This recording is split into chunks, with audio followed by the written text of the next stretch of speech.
Watch out, what we got you can't handle. Step out, 'cause we don't ever stand still. No doubt, I'm ready for the gamble. I'm ready for the gamble.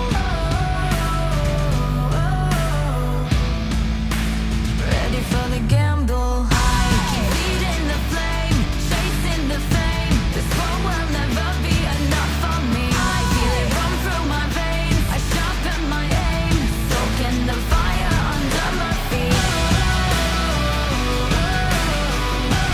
Soaking the fire under my feet.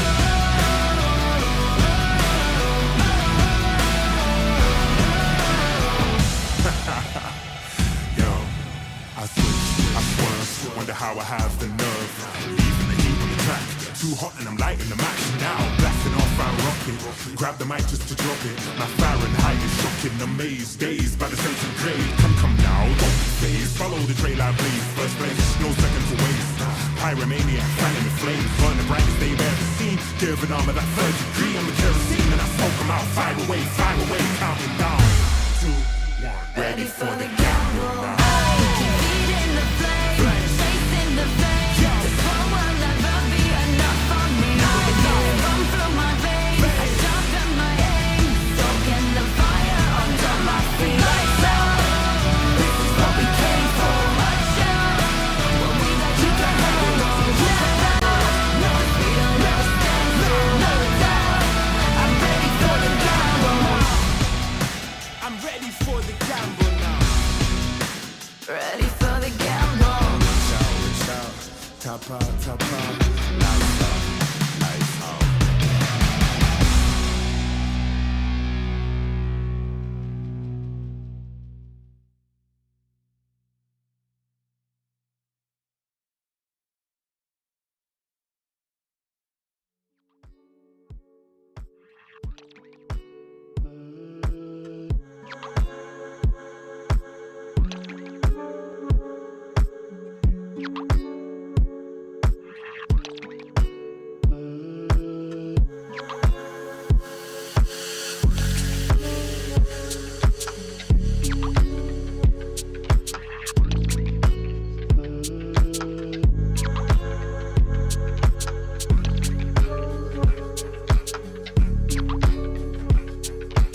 Te busco la noche si no estás, pues parto la pista en busca de otra para llenar el cuarto.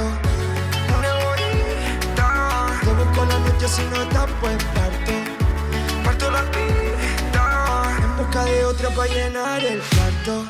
Yo quiero tenerte por mí. Yo quiero tenerte por mí.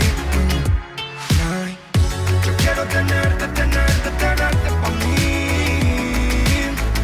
Yo quiero tenerte por mí.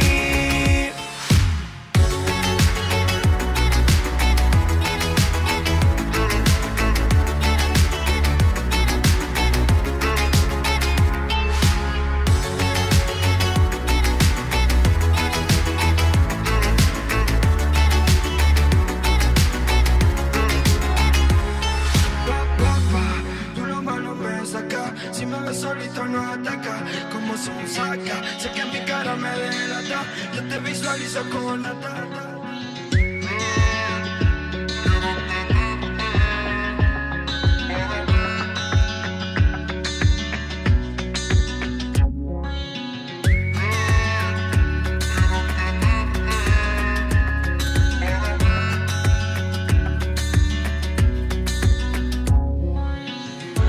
Quiero tenerte pa' mí.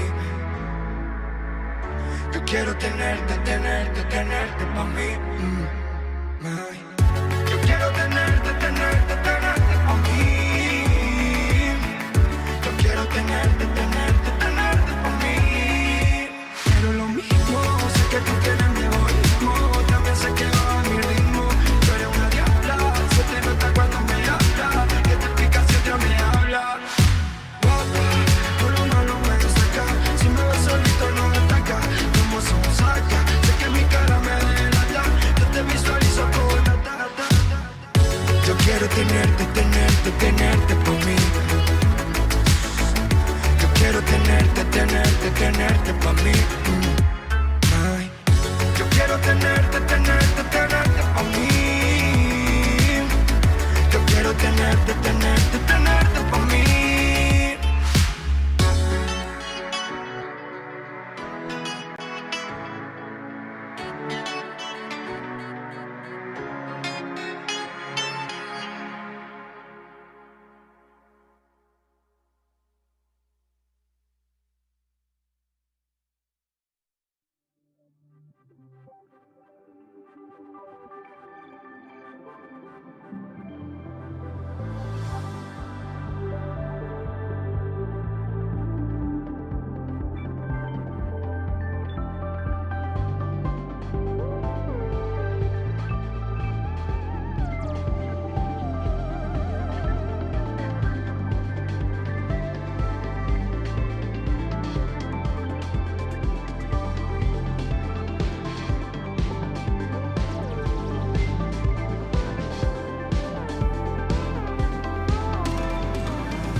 flame out. Oh, angel sound echoes in the darkest hour. You can hunt me and you can have me, but you have no power. It's coming over the horizon like the burning sun. Oh, let there be silence for the ones we drew our courage from. This is salvation. I can see mercy on the hill. Don't let your faith dim. There is a light the darkness can never kill.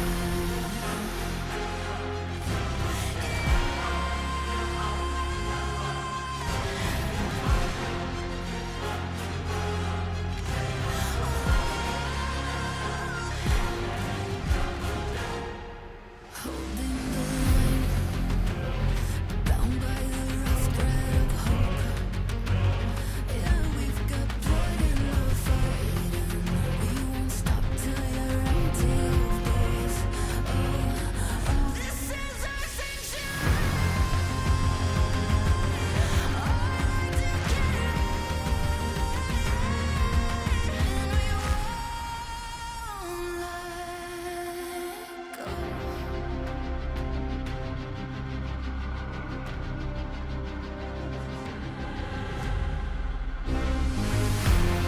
This is salvation. I can see mercy on the hill. Your faith in there is a light the darkness can never kill. This is salvation.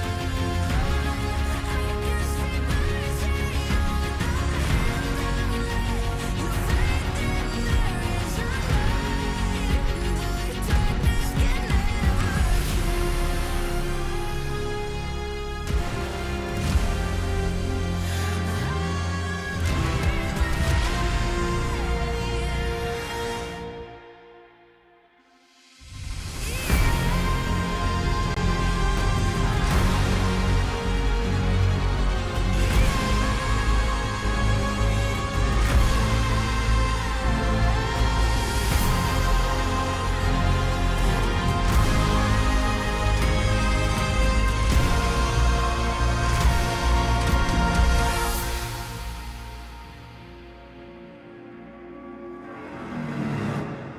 This is salvation.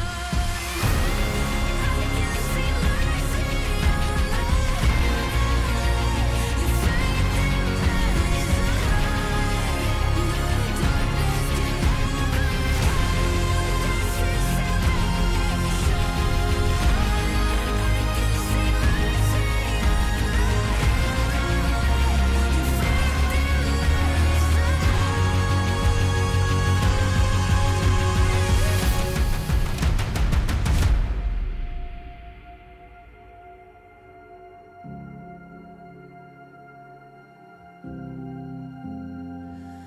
Oh, there is a light the darkness can never kill.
Wherever you roam, there's no place to go. Nowhere feels like home. From a deadly kiss to this apocalypse, you feel so alone.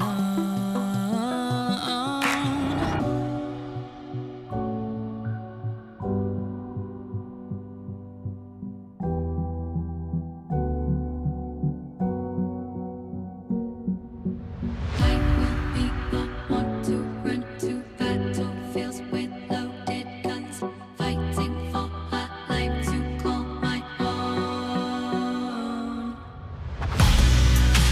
Suddenly I'm terrified,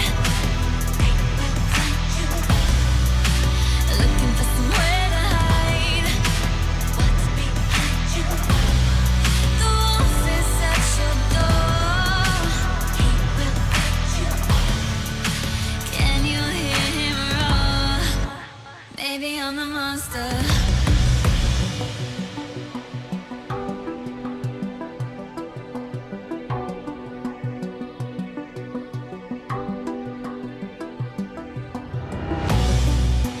Tell me what's the goal? Do you have no soul? Why are you so cold? If I'm too proud to speak, will it make me weak? How will this unfold?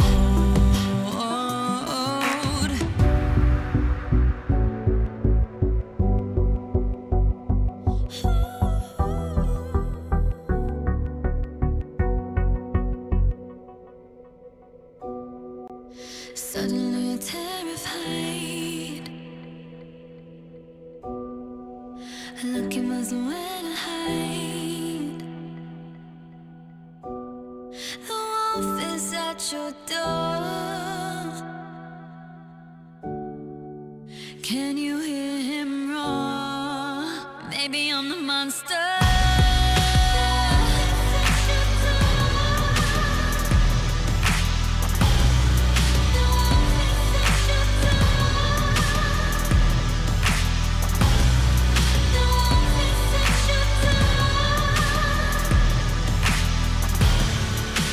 Can you hear him roar? Maybe I'm the monster.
forget the past, so you gotta learn from it. Heavy on the passion, let it burn on it. All the way you can outrun me.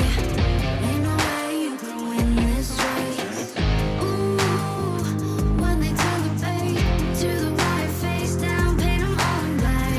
Ooh, just remember that when everything's falling, we built this to last. You can see it in my eyes, only want the best. And everybody every night won't settle for less. Got me looking to the sky, got me feeling blessed. Got this fire burning up inside of my chest. Burning up inside of my chest. Burning up inside of my chest. Burning up inside of. Got this fire burning up inside of my chest. Yeah, I lit my own flame, and I put that on my own name. Couldn't get this way with no pain.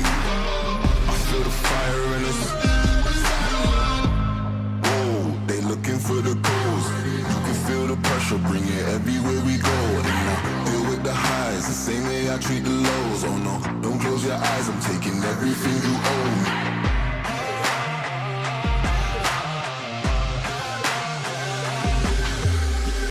You can see it in my eyes, only want the best. And everybody every night won't settle for less. Got me looking to the sky, got me feeling blessed. Got this fire burning up inside of my chest.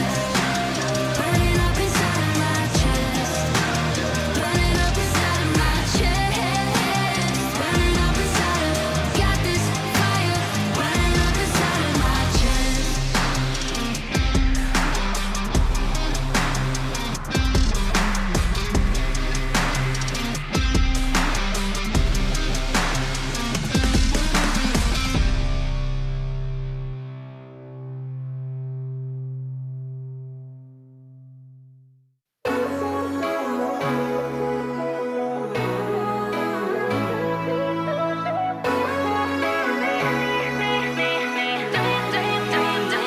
My thoughts are racing every time I see you.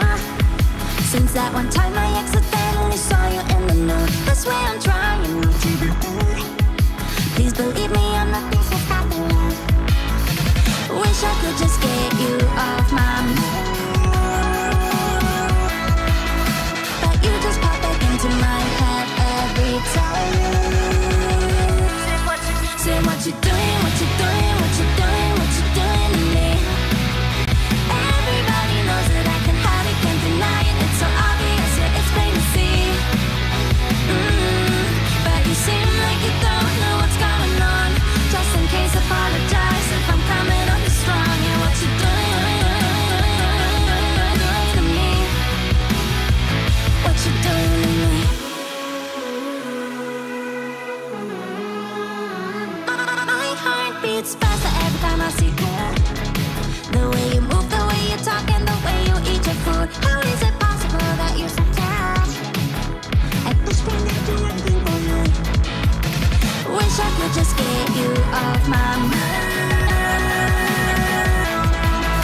but you just pop back into my head every time. Say what you doing, what you doing, what you doing, what you doing to me. Everybody knows that I can hide it, can't deny it. It's so obvious, yeah, it's plain to see. But you seem like you don't know what's going on. Just in case, apologize if I'm coming on you strong. And what you doing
each time that I've tried to find another, but I always come back to you. We're a perfect match made in the fire. You know you can't fulfill my desires. Many try, but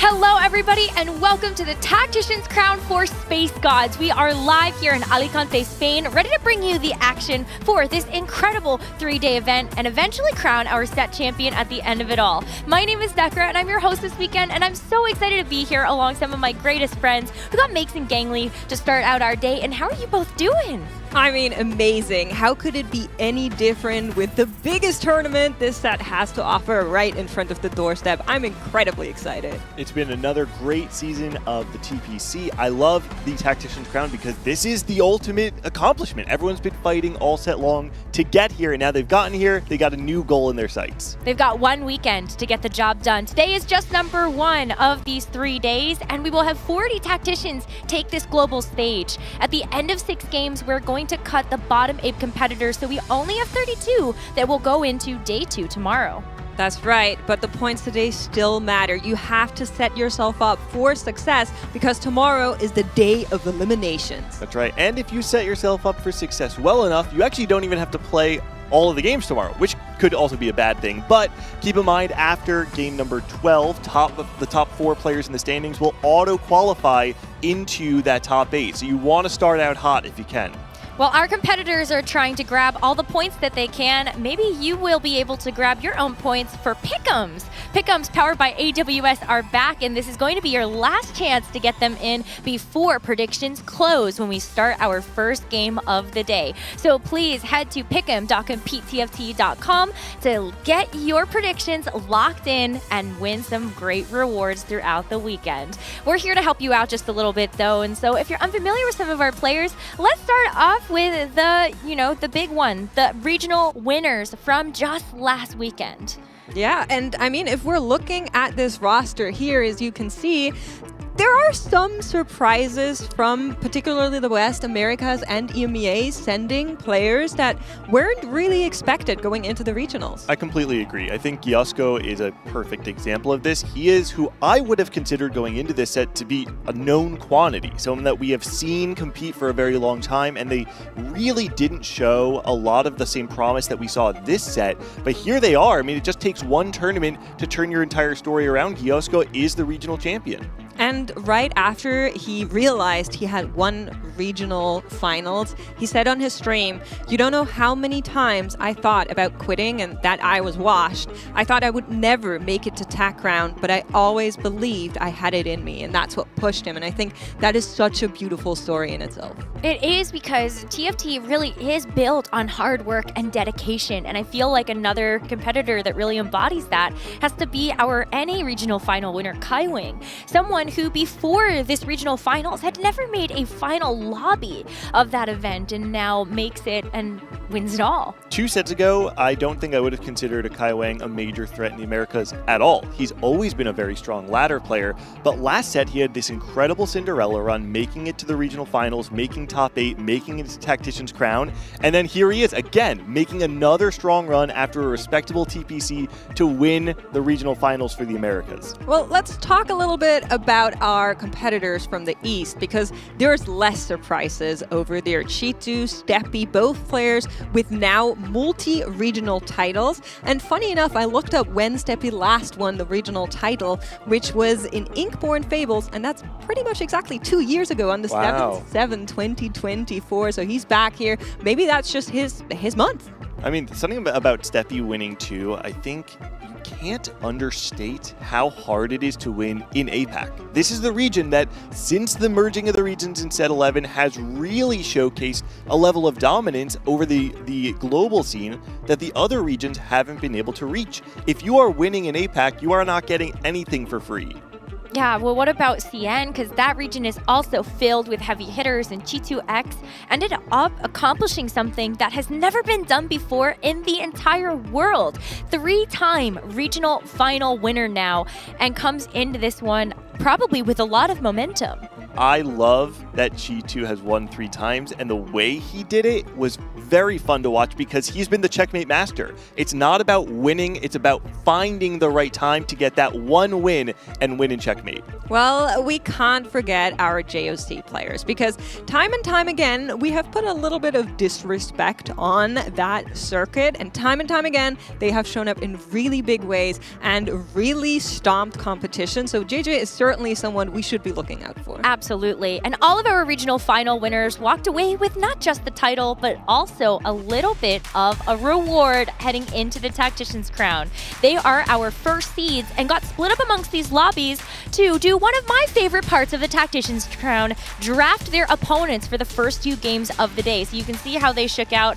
Any quick reactions for the lobbies you see here? Yeah, the disrespect for EMEA needs to be studied, I think. That's my first takeaway. And then secondly, that lobby 3 gangly, it looks so brutal, mainly because BCLF wasn't there and auto-picked Jedusor leading into this. I will say I've seen a lot of Tacticians crowns, and I've seen some unbelievable drafts. All things considered, this is a pretty respectable draft. Lobby 3 is a little strong, I'll give you that, but I actually feel like people might have done their homework this time around. Yeah, pretty tame, pretty well distributed across the board. We will only be able to follow one lobby on the main broadcast at a time, but we will do our best to give you multi-lobby coverage, as we'll have our sideline reporters be able to keep you up to date with all the happenings in the other games as they go throughout the day. But you know, this is going to be the last chance you can get your pick'ems in, so make sure that you lock those in. But let's talk a little bit more about the set of Space Gods. Our set mechanic brought some very powerful beings that you can take some offerings from, and let's remind you about some of the ways that our competitors are going to make the best use of those with our tactical breakdown presented by HyperX. We throw over to our experts, Hupe-san and Panda, to do just that. Thank you, Necra. Exactly. 9 gods right now, Panda, are ruling over the convergence, giving us offerings. So what do we do with that? You already saw players to watch, so now let's talk about gods to watch. The first one, Yasuo, my personal favorite. This is a guy that gives you combat power, the best one if you must. From the Abyss, he brings Hex. So you have Cryogenic Hex for massive healing. You have the Cosmic Hex to do HP scaling.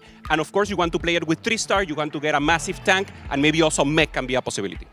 Yasuo is also great to supplement what you're missing in your comp. If you're in stage 3, you don't have burn, all of a sudden, Solar Hex comes up. Fantastic, a great pickup. Even Acceleration Hex for when you don't have a Rage Blade for your LeBlanc or you don't have a Red Buff for your Xayah. That's kind of like a 4th item for your carry. That being said, Yasuo has some downsides, especially at this level of pro play. The Hexes cannot be moved, so in the late game, you might be at the mercy of some positioning puzzles that you can't really solve because you have those Hexes, and that could be a problem. I have to also mention Aurelion Sol. I mean, the god of wonder, some call him. I call him the god of quests, especially the trait quest in stage 2.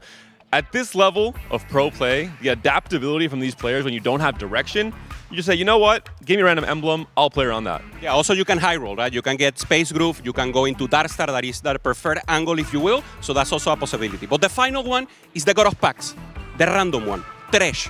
And this is a question for the desk. What does Thresh give you? What do you get with Thresh? Oh, chaos, of course.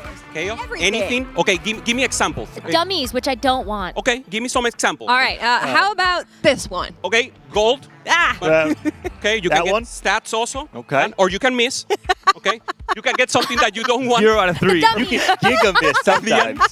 And the important about Thresh is that you get economy. You get so many things, and then you can plan to play something strong, something different. You can also recomb up and make something crazy. You can bring in some flashy high roll moments. Both Dish Soap in the America Regional Finals and Horo X in EMEA Regional Finals.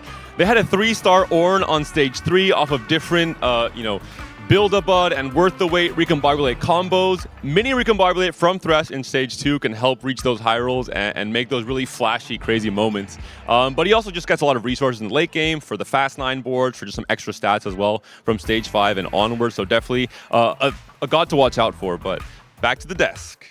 Thank you so much, Hupeson and Panda, for giving us the tactical breakdown presented by HyperX. Now I know what our competitors will be looking out for to try to make their boards the strongest based on the gods that are going to be in the game. But let's talk about maybe some of the other gods, our players, that are going to be hitting the stage today. 2 of which I think are coming in as huge favorites because while they have been veterans of the TFT competitive scene, they are hitting the highest highs in Space Gods. Yeah, and as we're looking at this graphic here, this is their set stats with a delta to their career stats. So really showing off here Soju with that 3.97, his best set ever. So good on the average. Yeah, I keep waiting for this K3 Soju train to have the wheels fall off at some point, and it just doesn't. He actually has just been one of the best players in the Americas since the TPC has started.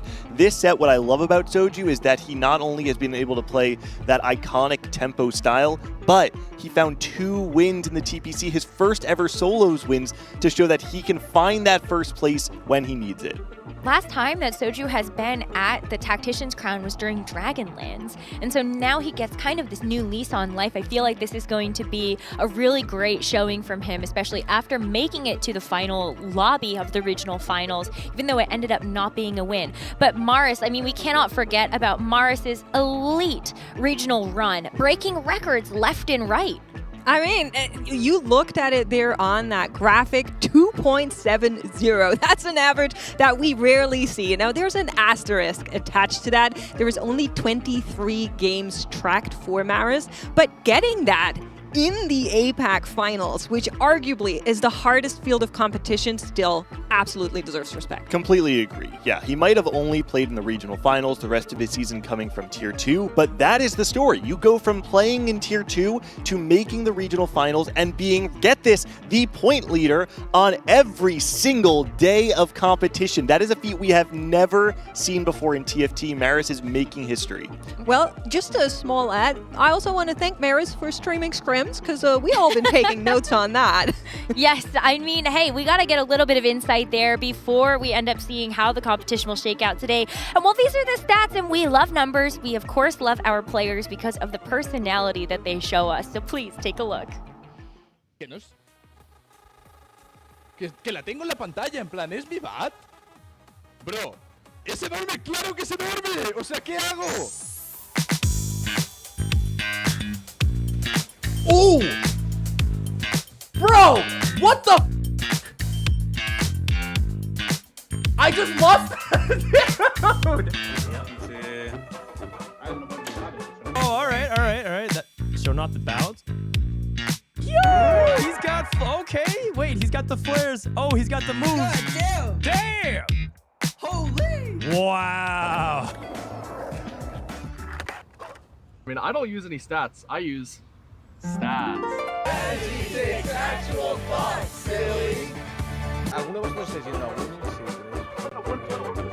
Highway will be your regional finals champion. Comes out on top.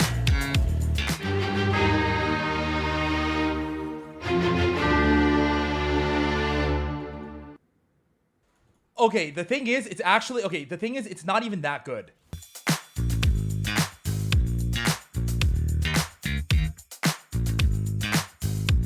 Not what? Funny. Ah! Moujuragan! Elle n'est pas terminée!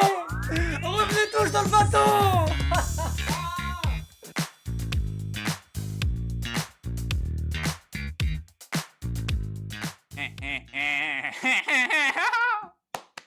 Bro, I'm so happy you guys have no idea. La conseguí.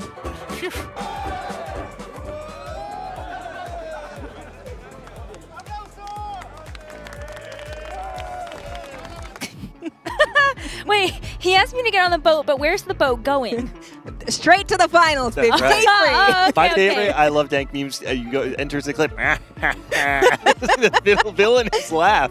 I don't know if you noticed, but the clip there from Safo, that's 2 different clips where a wasp Oh my has God. entered They're like his a room year apart, during right? a tournament.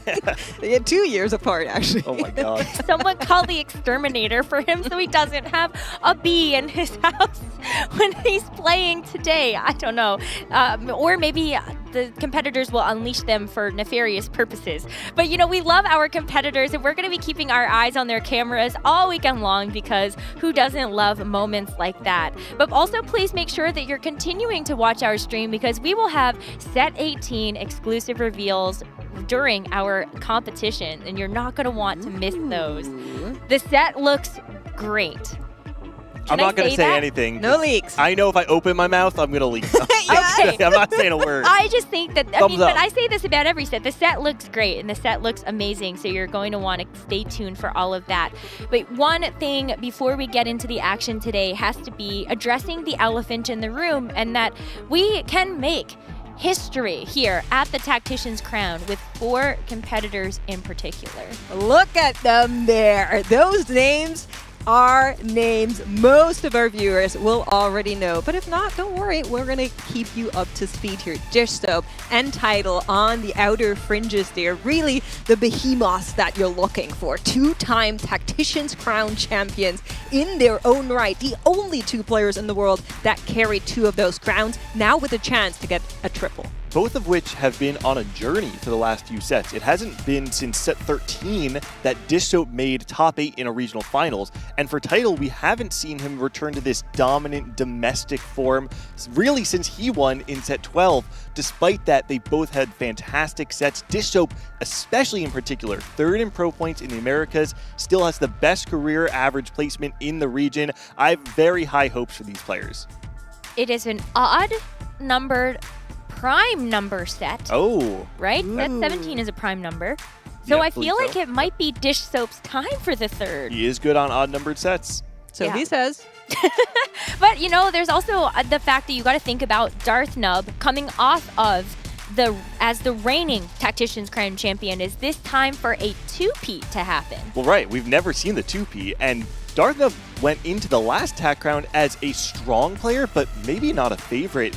This time around, because he's continued to have that dominance domestically, this is the first time that we've seen Darthnub enter a global international tournament, perhaps as one of the elite favorites of the event. See, I think Darthnub won last time because you guys put him in D tier. Yep. You didn't put him in D tier this time. There isn't even a D tier, which I understand after that We put him in Lamash. S. So maybe he needs that kind of fire Yes. to be doubted, because I remember him retweeting it as well. But of course, speaking of fire, speaking of passion, and speaking of a player that you need to watch out for, I mean, Juanya is in here. He has won a Tactician's Crown, but he has also won an Open. And there is an argument to be made about the Opens having a very different difficulty curve.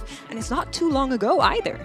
Yeah, there's a certain level of prestige that comes with winning an Open because there are more competitors, varying degrees of skill, which just means that you've got to change your tune whenever you are in a lobby with different folks. When I think of Juanmie, the one thing that comes to mind is that he is hot and cold. He can sometimes have an incredible set in the CN region and go to TAC round and not perform. In fact, the last 2 TAC rounds that he's played in have not been very successful. Despite that, he has been on fire this set. 33% win rate in the CN TPC. Juanmie looks like an elite player. I mean, I feel like in general, the CN region is something that in the past sets was maybe a little bit undervalued, but last set in particular, Saya nearly ran away with it, wasn't able to clutch it up. There is, I think, a bill still open from CN. Oh, jeez. Saya's AVP will be one to remember forever Yep, but at a instead, Tactician's Crown. Aaliyah stopped him from winning and gave the alley-oop to the Americans. High five, Makes. Give it, come on, give it to me. All right. Well, you know what? These competitors, we will certainly keep you up to date on whether or not history will be made here. But hopefully you will join us and making your own history by coming to compete at a TFT event yourself. Scan the QR code, head to CompeteTFT.com, and figure out how you can either start or continue your journey as a competitive TFT player. Yeah, I mean, you at home watching, you could be the next player at a Tactician's crown. Isn't that amazing? Everybody can make it. Everybody, I could do it. I don't know about you, but they could make it. I see. Yeah. Okay. Sorry, Gangly. All right. Yeah. But I mean, the best part is that you could compete at a sub-regional. It doesn't even have to be just going straight into a trials. You could go to our sub-regional and check it out for yourself. We're going to be focusing on our competition here on the main broadcast, but there are other avenues in which you can also enjoy the fun. We've got a bunch of amazing co-streamers for you to hang out with in other languages and just covering other lobbies. So hopefully you'll go and visit them, as well as checking out all of our competitors and their first-person perspectives, because they will also be streaming all of their games. So if you've got a particular favorite that you're excited to root for, then you can check them out and hang out with just them. But hopefully you've got a couple different monitors going so that you can make sure that you're soaking up all of the TFT this weekend. We're about ready to get into our first game, but any final thoughts? Final thoughts. For me, this is the set where I think Soju will actually break out internationally.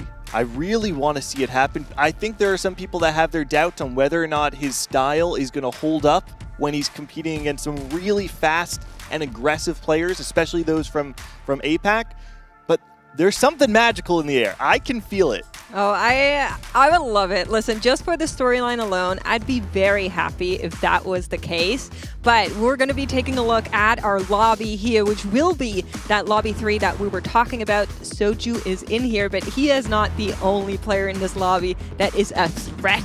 This entire lobby is extremely, extremely stacked. And personally, I think there's so many good players from all of our regions. I had a really hard time with my pickups. Yeah, this one was a tough one, especially when you're going to be starting out in a lobby like this. We didn't get a chance to talk about YBY1, but this is a competitor that how many times has been at a Tactician's crown? Wait a second, our gods are being chosen. Oh, it's we can Thresh. Oh. Very cool. Okay. Seeing Thresh and Yasuo for game number 1. Well, we had our experts break it down, and Thresh brings so much randomness and fun and whimsy, dare I say, to a Tactician's crown game. And Yasuo on the other side, they explained, brought a lot of the combat power. It lets you sometimes get a soft 4th item on your carry.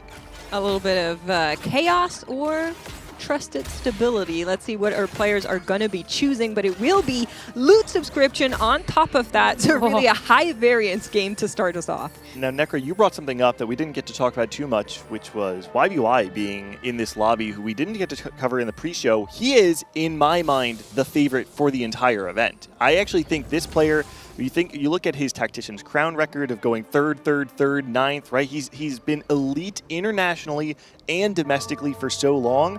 He has to be the best player in the world who has not won a TAC crown for. I mean, all of those 3rd places add up to a 1st at some point, right?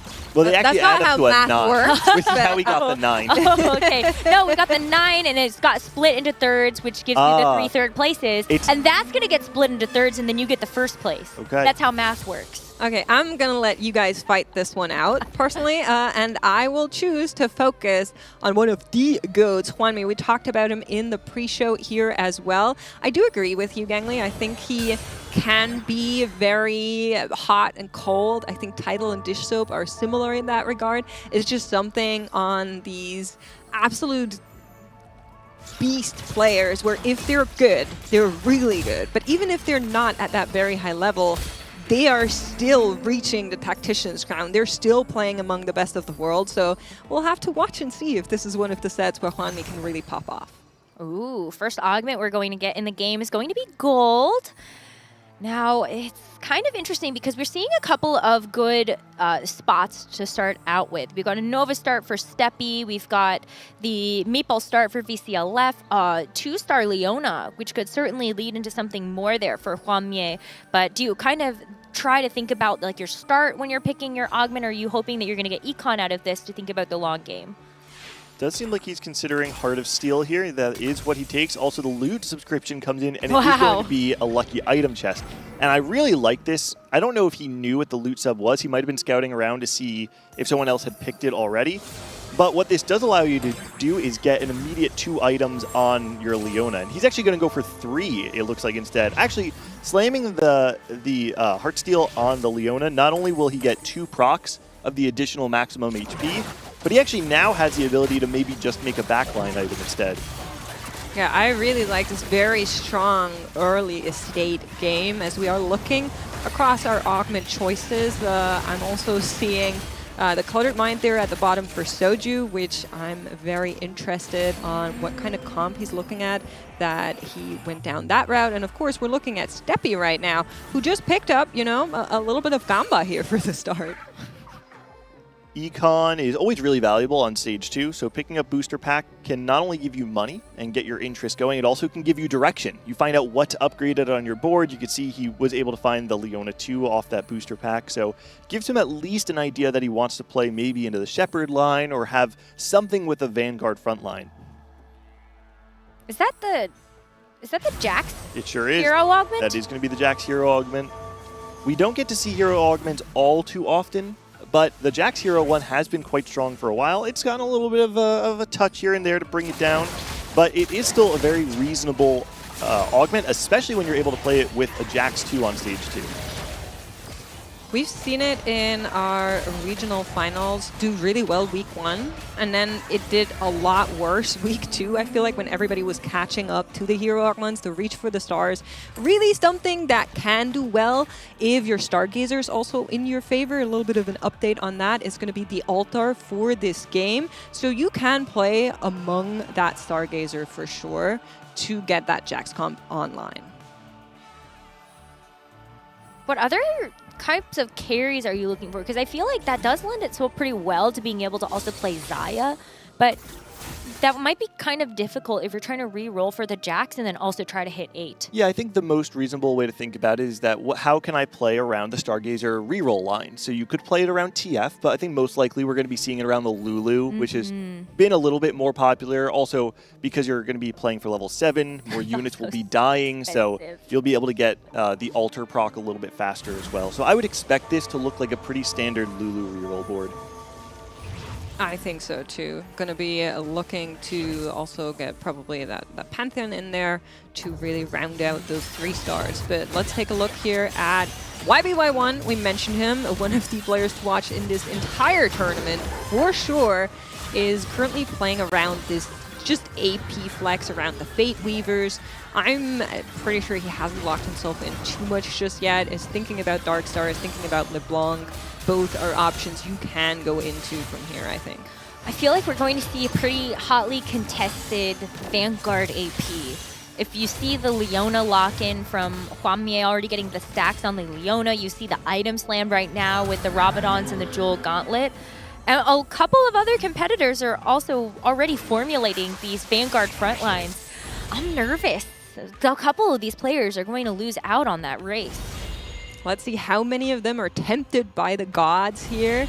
I see a lot of those little legends spawning over on the side of Thresh. Steppy, notably not going over there. Soju also deciding to go with Yasuo instead. This is such a classic Soju move. We saw this throughout the regional finals in the Americas, that many times that other players will opt to take Econ or some of the more chaotic options. Soju will consistently play for what gives him a strong stage 3. He wants to be able to save HP on stage 3 so that he can play a 4-cost line that allows him to have enough health to still be strong. And even if he doesn't play for a top 1 or a top 2 very consistently, saving that HP through raw combat power is where he earns his top 4s. Checking in with Horo, playing what Emiya does best, right? This is the comp Emiya has played so much more than all the other regions, is playing around the Primordians, just looking on the items here, but seems like he sold the Jinx he had early, so deciding to maybe go a little bit more into a late game board. So there's a bit of a pivot that we're actually watching. So I saw his board, I saw a Jinx, I saw the Death Blade and the Rage Blade, and I was like, okay, clearly Jinx, Primordian reroll, but Horo actually moving here. Yeah, I'm not exactly sure what the cause of the pivot was. Probably was something to do with hitting the Gwen 2. He thought the board would be stronger, but he is on the 3 loss, now a 4 loss, so I don't think he's all that concerned with winning this next fight. So the question here is, depending on what Jetasaur's board looks like, is Horo ever actually concerned about needing to make his board strong, weaker to secure this 5 loss? Ooh, the Xayah being found there. Rageblade, maybe not best in slot for Xayah, but certainly a serviceable item. Can carry the AD from the Deathblade as well. And of course, that's really bad news if you were the player that picked up Reach for the Stars. You're playing around that Stargazer. Another player just gets that Xayah delivered to his hands. Feels a little bit bad, but let's check in with VCLF. Is also one of the players that came from Tier 2, has broken into the regional finals in the Americas and has done really well there. Small sample size, but a player with a lot of history. Yeah, I mean, if you look back to the older days of TFT, he was at the Tactician's crown sets 6, 7, and 8, 3 back-to-back-to-back. And this set, he was really known as being an AP specialist. Played 6 games of Shepherd, 4 of AP Flex, 3 of Groove, and then 3 of Lulu reroll as well. And based on the item slams we're seeing right now, it feels like that might just be the lane that he wants to stick in. Ooh, Hwanmei loses his streak. Nobody 5-streaking all the way into Krugs. Tells us something about tempo in this lobby here. That is definitely something players will want to try and avoid to let others run away with it. Something else that we kind of have to mention here with how popular it's been in the regional finals as well is we don't have a contender for Anima here right now. So nobody really looking for that full loss streak opener into high risk, high reward. Of course, could be that nobody had a spot, but still something that is a little bit more rare. I think you're seeing a lot of people actually have pretty strong boards. For the most part, everyone has upgraded some pretty key frontline units, already itemized some things. I think you're right, like maybe there just wasn't a spot, but also the tempo of the lobby seems pretty strong. Let's see what the loot sub is going to be. Oh, Gonna be some gold coming in. Everybody quite rich right now. Soju is going to be thinking about probably going to level 6 here. Yeah, it's a very cheap level up, so just needing to hit the 40 econ breakpoint while keeping that cluttered mind in. I think he's going to be really happy. And with no one else win streaking, there's a world where he actually is an uncontested level 6, but we'll find out right now. No Steppy's going to go for the last minute Horox level up. Also is going to level up here because he has birthday reunion. Horox actually opted to not get the 5 loss streak, even though he was on 4. We don't know if that was on purpose or not, but once that loss streak was snapped, very clearly now just going to try and be winning through stage 3. Another item slam since the last time that we saw him here is going to be that red buff there to really build out that AD trifecta. Let's see what the next augment is going to be. Maybe it will be favorable to build out on the birthday reunion into a strong AD line. Ooh, another gold. Thinking about booster pack, it seems. Probably does want to get the econ. So Horox is set up, like Necro mentioned, taking the birthday reunion means that you really want to be able to go level 9, right? And once you get to level 9, you get a 2-star 5 cost. You also get the Thieves' Gloves by going level 7, which we can see here. The early level 7 is going to be able to pick up the Thieves' Gloves and get a lot of combat power. I mean, it's a little bit unfortunate, right? You're angling AD, you're hoping for any of the tanks or an AD champion gets LeBlanc instead. Well, the thing is, you actually can play the LeBlanc and just play an attack speed LeBlanc, right? You do have the Gwen that you have the Rageblade and the red buff on, which will eventually go to something like the Vex. So hitting LeBlanc actually gives you now an item holder that you can use through stage 4 as you're going all the way to level 9. Don't have a great spot for the Deathblade. I don't think you want to put that on the LeBlanc, but yeah, it's very nice to be able to maybe put in the Shepherds. It's going to be very contested, though. You know, as we start to see the game take a little bit more shape, there are a lot more competitors looking at that line. I mean, Soju will put some Vanguards in. We do also have the YBY1 with a couple of those Shepherds. Hwanmei did find Arbiter to pair with that with the Zoe and the Leona that he's trying to beef up. I think you are completely correct that we're going to have a lot of people contesting one another when we're at our level 8 boards. Hwanmei opts to take Earth's Gambit and then does lose the next fight, giving him the Frying Pan. So let's see where he's headed with that. Yeah, I didn't see if he had open components there. I'm not sure if he's going to be slamming that emblem in the immediate, but we'll keep tabs on it and see. We'll check in on how that is working out. In the meantime, let's hop over to Soju, who has Shepard in, has been leveling on the back of this Coated Mine, but is also the player that has spent the most of his gold already here, as he's currently sitting at 23. One of the problems that Soju did face in the Americas Regional Finals is that, like we're seeing here, he's very quick to spend his gold, to lose interest if it means he can continue his streak. And actually, hold on, I'm going to hold this thought for a second. Will he, Jack though? is looking scary, and the heal comes He's through. gonna lose it. Wow, the level to lose your streak is pretty brutal there, because one of the problems when you play this sort of playstyle is that despite the fact that you will be saving HP, the other players in the lobby will have more money than you because they're reaching these early interest thresholds, which means they should be able to roll a little faster. Granted, Cluttered Mind will make up for some of that econ, but he might find himself in a spot where he doesn't have the money to contest these other players who are rolling on 8. Time to get gold from your mystery loot. Hopefully. We'll see what Thresh gives our players. Certainly less of the players currently hopping on to Thresh on the right-hand side here. Maybe just wanting to benefit off of the Yasuo Hex for this one, trying to keep their options open on what final boon they're going to be taking from the gods.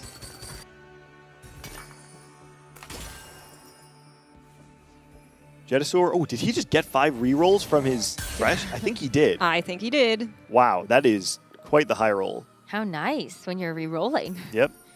And so what we're going to see here is he has the ability to roll on 6, also to roll on 7. And so one of the forms of skill expression you find in this composition is whether you decide to stay on 6 to get your Jax all the way to 3-star, or if you feel, hey, I need to go 7 to stabilize my board a little bit earlier, have better odds for Lulu. So you can be rolling for basically everything on this board. Pantheon, Maokai, Jax, Lulu.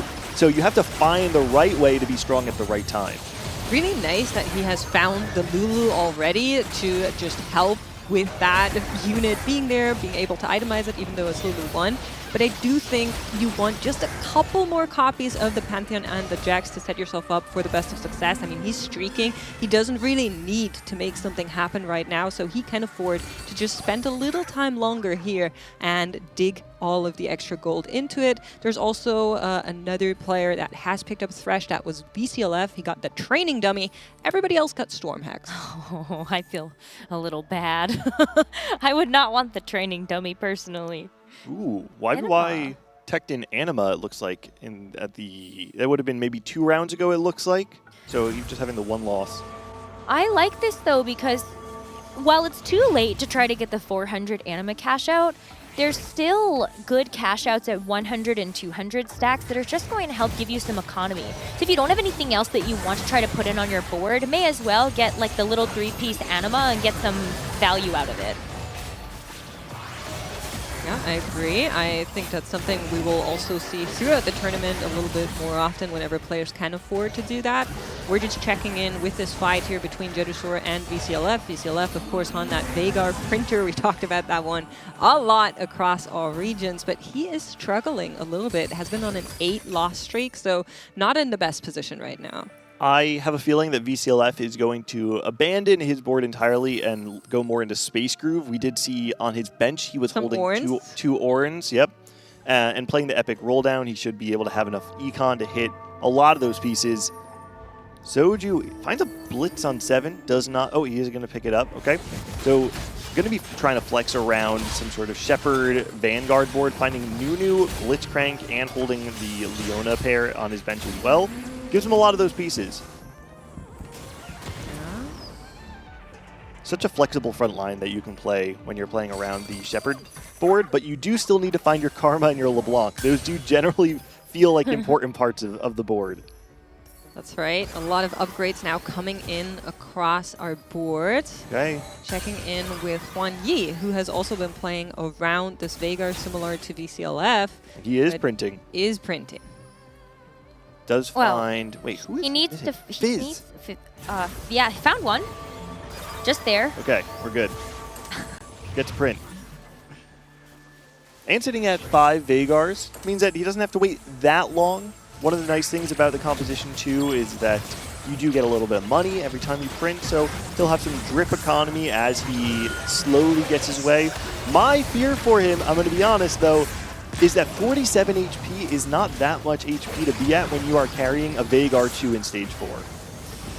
Yeah, I think that's where you have to hope that this Rammus is going to tank enough for you to buy time for the Vagar and everything else to actually do its job. And the solo tanking has worked for now. Every win that Huan Yi is going to get is going to at least help to stave off some of it. But oh, maybe you get something here from the Prismatic Augment.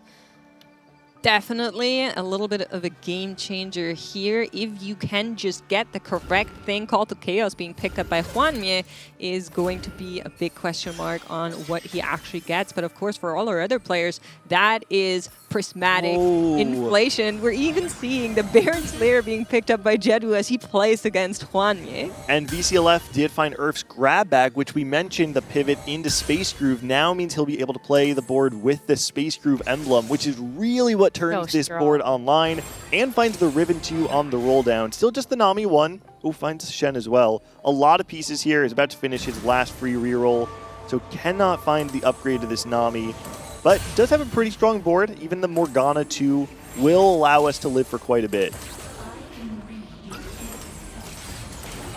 YBY1 has actually teched in some of the mecha units alongside Karma. And Soju here did go down into the Arbiter line and the Shepherd line. Despite that being hotly contested, Steppy is also looking for those units. It's not the only player that's looking for them, for sure. We did see the very early pickup from Horo as well. And we also saw a Sona bot there on the side of Soju, so Sona already on the board there as well. He did have the Blitzcrank earlier, so some legendaries coming in for him right now to just help out the board a little bit as we are taking a look. Yeah, there we are. Yeah, is able to get 5 Shepherd in and has a lot of the core pieces. The Nunu 2 is really good, but we do want to upgrade something in the back line. You can see he's even holding the Namis. If he does hit Nami 2, he can still play that. You get the Replicator in from the Lissandra, and he wants to find something, whether it's Karma 2, LeBlanc 2, Nami 2, anything that's going to give us a little bit of extra damage. Yeah, but he's still trying to think about what is the best way for me to do this while also keeping my cluttered mind active. Yeah, well, the nice thing is it lets him hold all the units in his bench that he could pivot. He can just do a straight Space Groove pivot if he hits Nami 2. He has the Blitzcrank already. He has a Teemo there as well. He's holding a lot of pieces that would allow him to play a Nunu front line with the Space Groove board. Well, the problem is 3 of those Namis are already out of the pool as they're sitting on VCL's board, as we see right now.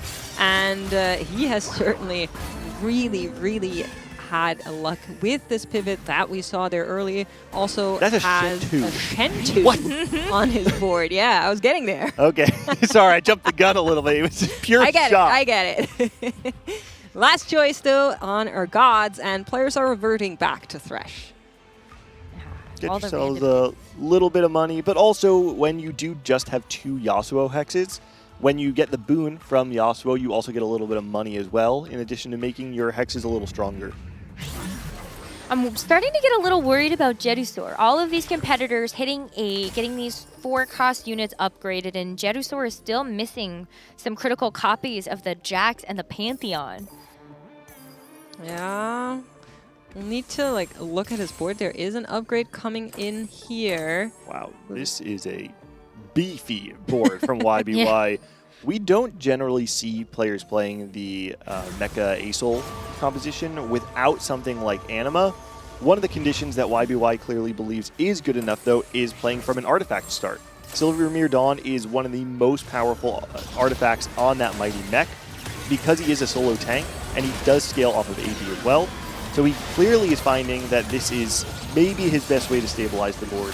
YBY1 also got Lovers from the random boom, so a 5-cost and a 4-cost that share a trait that might have enabled the really massive board that we saw there just a little bit, but we are checking in with Horo X, who is playing a little bit of a Piba board, not good enough against a little Jax 3 with his Lantern. Okay, so Jedu did find the Jax. I was a little nervous because when we checked in through those roll downs, it had not appeared yet, but not too many copies off of some of the other upgrades that Jedusor is going to want with the Aatrox as well as the Pantheon.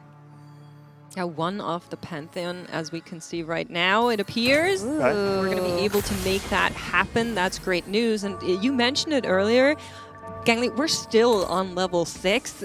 This is rather late to hit those 2 upgrades, but we can still go to 7 and then finish out on the Lulu on the Maokai. Yeah, I agree. This does feel a little bit late, but one of the nice things about the composition is how much power that Jax gives you in the mid game. At this point in time, you've kind of done your job already. I don't know if Jedu is taking this augment thinking, hey, this is my ticket to winning the game. I think a lot of people are taking this thinking, hey, this is my ticket to finding a top 4. And sitting at 74 HP right now, I think finding those 2 pieces might feel like it gives you enough HP to really punch in that top 4. Hwan Yi kind of on the brink of elimination, though, with getting the Poppy 3 online now. That was a huge hit from this Horo, not the Horo export, but it would be actually. Yeah. When I'm looking at that, I'm like, that's a level 9 board. I mean, Hwan Mie as well, actually, just hitting level 9. I don't think that this Veigar and this Poppy reroll is going to be able to keep up. Yeah, Hwan Yi needs to kind of solve a puzzle that seems rather unsolvable in terms of taking the lobby into account right now. I definitely agree with that. We do have a Sona. She's going to be itemized to help this Veigar just a little bit, but I'm not sure this front line can hold as much in comparison to some of the other boards we've seen. I'm a little bit worried for this one. Wow. Okay. Oh, the loot sub's going to give a 2-star forecast. Corki, he now has a chance to maybe run for the Corki 3. Can't carry alone though. Don't try to sell your board. Just warning. Yeah, but you're on 1 life and you might think that you're going to end up losing. Maybe we get a little lucky in the matchmaking. It is going to be up against Jedusaur's board. If there's a board that you could potentially beat, it might be another, reroll, but this Jax is looking mighty scary. Wow. Also, Jedu found the Riven 2 off of the loot sub, giving him a rogue. There's a lot of damage, though. The question here is, does the Jax live long enough for Baron's Lair to let him just 1v9? Yeah. Just the stain on I this think Jax. the answer is yes. It's brutal, right? So much sustain, so much healing that he is getting back there. He's just going to run over Hwan Yi, and we're going to have our first knockout in game number 1 of the Tactician's crown. In the meantime, we're checking in with Horo. He has built out this legendary soup board around the Vex now. LeBlanc before that. Still missing the upgrade on the Vex 2, though. That's the biggest factor here, and I believe that's also the reason why we're free-falling. We also have our Radiant Thieves Gloves on a Fiora 1. If you're really concerned about winning this fight, I actually wouldn't even mind if you moved those Thieves Gloves onto the Shen, who can utilize those items really well, the Morello and the Hextech Gunblade, the Radiant versions.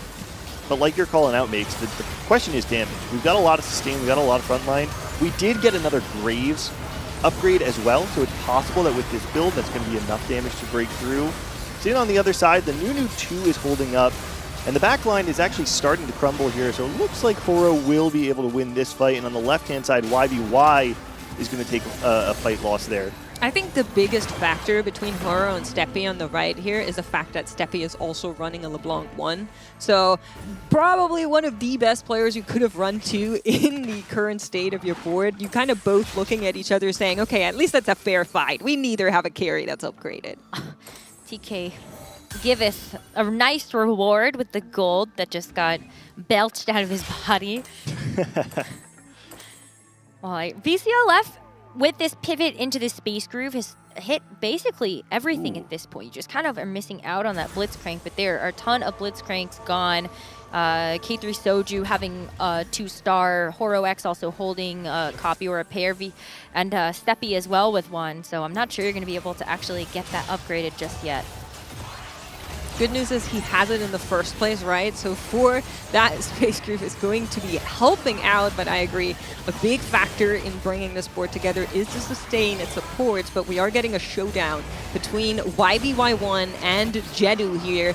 Who could win? A little guy with his lantern or the giant mechs? And the answer is going to be clear. YBY1 taking an L and a 7th place, despite a board that looked really good to the eye. It looked really strong, but it didn't have the single target damage that you need to be able to take out the Jax. The Acel board is really good at killing many things all at once, much less good at just dealing with a strong frontliner and then the Jax behind him. Well, that's going to be 7th place determined, and let's see who's going to follow suit. VCLF and Horo X are also both in danger of getting eliminated here in single-digit life. VCLF actually holding 5 copies of Nami. I don't think that it's going to be possible. Yeah, sells them. Wasn't going to be possible to try to maybe sell the board, but the journey might end here. Jedusaurus knocked out 2 competitors already, so is VCLF going to be the next to follow on the left-hand side? Blitzcrank is going to start his revive, and the Blitzcrank displacement actually could be really important on this fight on the left. The Pantheon does get hit, but then the Jax is taken out immediately. There's a lot of damage from the Nami, though, and it actually could burst down the Jax if it has it as the only target. It's going to be really close. Last cast comes through. Wow. Is not able to take out the Jax. VCLF will fall, and on the right-hand side, Horo X is able to turn that loss streak into a win streak and knock out Soju, who takes a 5th. So, Gangly, what were you saying about Emiya again?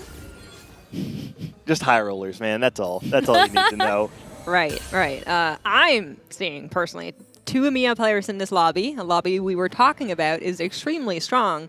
And both of those Emiya players currently top 4. I think that says enough. I will say, I think a lot of that is props to them picking lines that were not contested.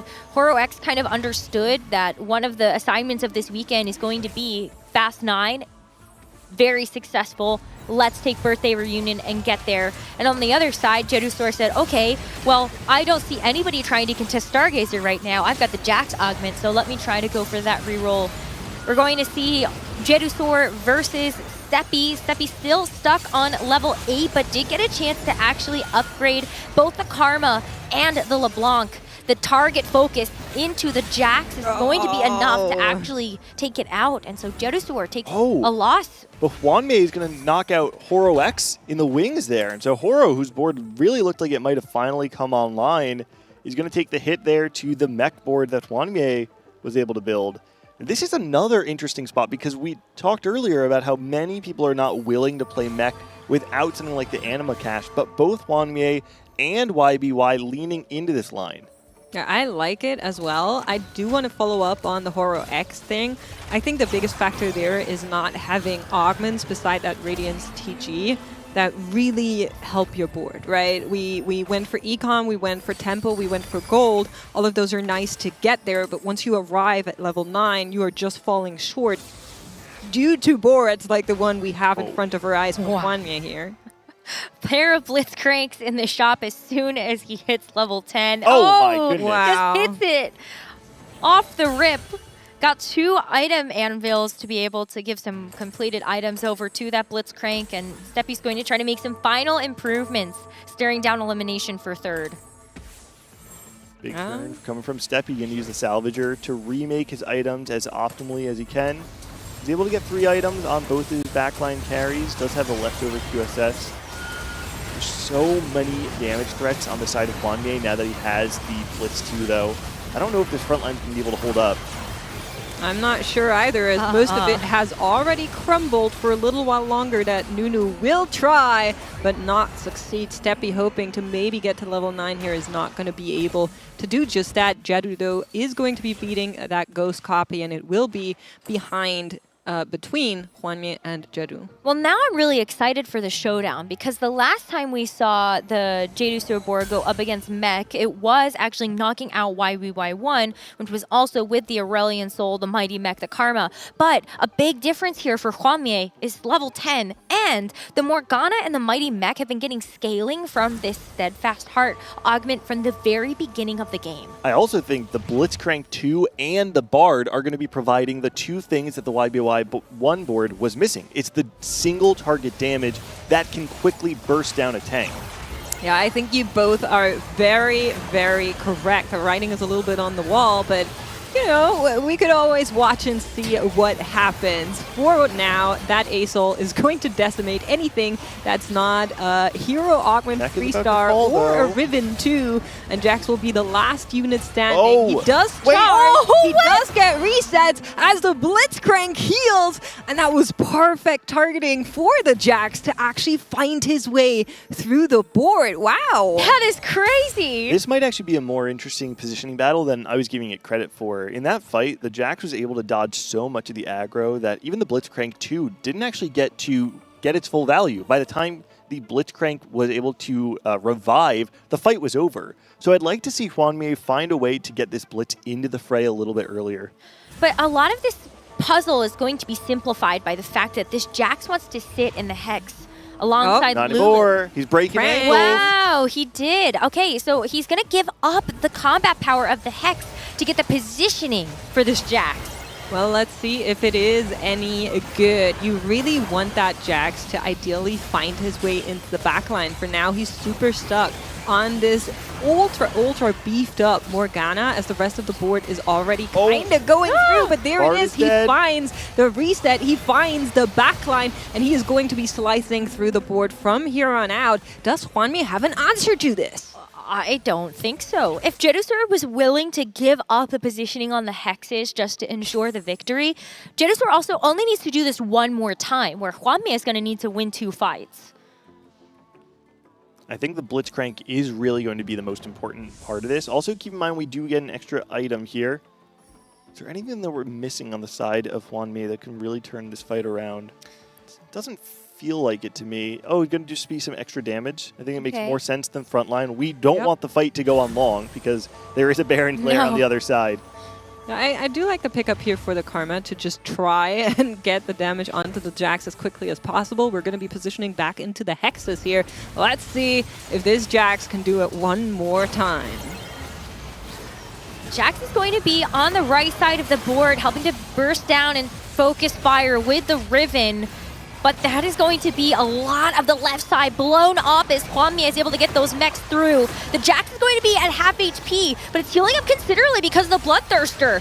And I think that's the Jax down, but can the Wait a Riven second. actually clean it up? Oh, Blitzcrank 2 versus the Riven. That's a tough battle for the Riven. It's going to cast. No, the cast doesn't come through. And Oh my Jedusor playing the goodness. Jax reroll finds a pretty unsuspected first place finish.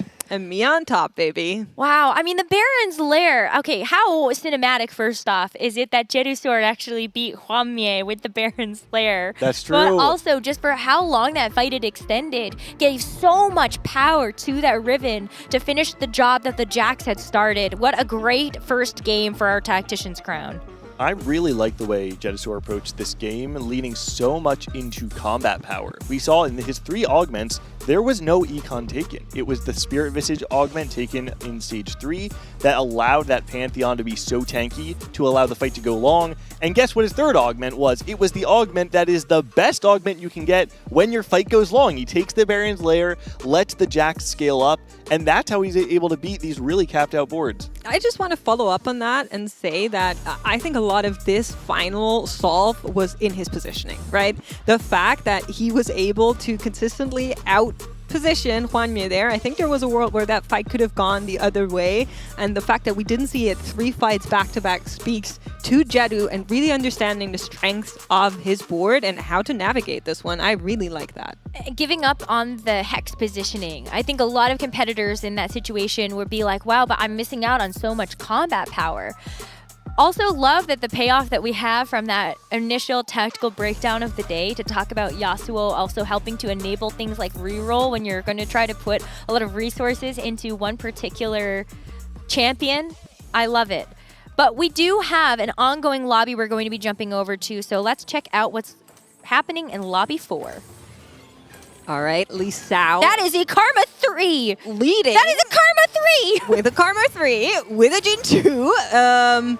I can see how he's been winning. Yeah, that's a quick analysis for you. That one's free. Oh my goodness. Does Along have an answer to that? He has an orange 3. Unfortunately, not of equal value here. You'd hope, though. Are some disgusting boards, I will say. Even on the other side there, Along's board looks like it would win many lobbies. Certainly not this one, though. Lisao finding a good win there. And CN finding a top 2 in each of the 2 lobbies that we found there. One for Lisao, one for Hwanmie. Yeah. I love that we got a chance to see the Karma 3 in action. We didn't see a single 3-star forecast at the NA Regional right. Finals. That's a skill diff. EMEA had 3 3-star legendaries on one board. I'm just saying. Okay, so you guys really love reroll, is what I'm hearing. That's right. Yeah, they're Reroll rerolling those 5 costs. legendaries. Yeah. Oh, wow. Okay, so we got a chance to see a 3-star forecast, super juiced mech board, and also the Jax Hero Augment reroll take over for our first 2 games. But I would love to hear more about what was going on in the lobbies we didn't get a chance to see. So what you guys got? Talking about taking over, talking about EMEA, and talking about Spain, because both Safo and Guillosco won their lobbies off of Anima cash out into You are Mech kidding. Ace-Skull, which is all we were seeing in EMEA Regional Finals. Let's hone in on Lobby E and tell the whole story, because Guillosco and Tidal both started off with Anima. Upset Max was on Calcloss and choosing to be the hero of the lobby the same way he was doing so in America Regionals. That's my I have boy. some bad news for Gangly. It did not work. Oh, no. Tidal, his streak was broken, but Guillosco had a 10 loss into Stabilize on Anima, took over the game. Tidal 4-2, Bard 2, Corki 2, Ramis 2, incredibly strong off a Rogue Emblem start. And Upset Max, unfortunately, he was contested on Stargazer. Had a really good opener with Calcloss into Cosmic Restart, but he went 8th. Wow. Yeah, unfortunately, we heard it. Anima cash outs at 400 are a little bit too powerful. 2 Spanish lobbies, 2 same results. But now we're going to be taking a look at the rest of the lobby, which were the win streakers. Diao Mei, unfortunately, was the one that actually sent Upset Max to 8th place because he had a disgusting start on that Boar Stargazer.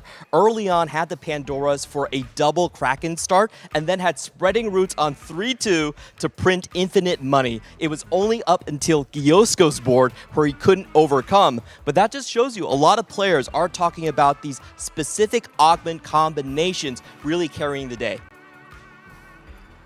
That's it. That's it. That's it. I mean, That's okay. it. That's great. Some more backstory. Dank Beams looked like he was going to get eliminated in that lobby. Surenka was on Samira 3, Trezor Orn was 3 really on good. 4-2, and Dank Beams was also paying Space Groove. But in the end, Dank Beams went from a potential 7th place, which is what it was looking like on one life, to a 4th. So Hey, he actually wow. saved a ton of Nice. Good placements. salvage. He's in a good, I think, confidence position coming into game 2. So, Panda, one question, Yes. because I don't know, of course, how much you were following the on-stream, the broadcast We were trying our lobby. best. There's a lot. 3 EMEA players taking a lobby in our first game. I just want to point that out. I think they called us the Thunderbolts. Well, Yep. I mean, there That's might be right. some surprises across There might day be some one. All I'm thunder saying. rolling. Ooh, I But that's like it from us. That's all the recaps we have. Hopefully more action in the game 2. Thank All you, right, well, guys. thank you both so much. I like that we get the updates on that lobby number 5 because that's actually where we're going to be going next. And so I'm really excited to be able to see what they have offering. Yeah, I think every single lobby here has their kind of main characters. I really liked that we got to start with Lobby 3, who Jedisor, again, one of the players we did not mention at the top of the day, is someone who has had an incredible set thus far. Top 8 in all of the TPCs that he competed in, was one of the best looking players for the entire set until regional finals, had a little stumble, but I would say in an EMEA roster that many people are considering weaker, he is most certainly the brightest spot on that team.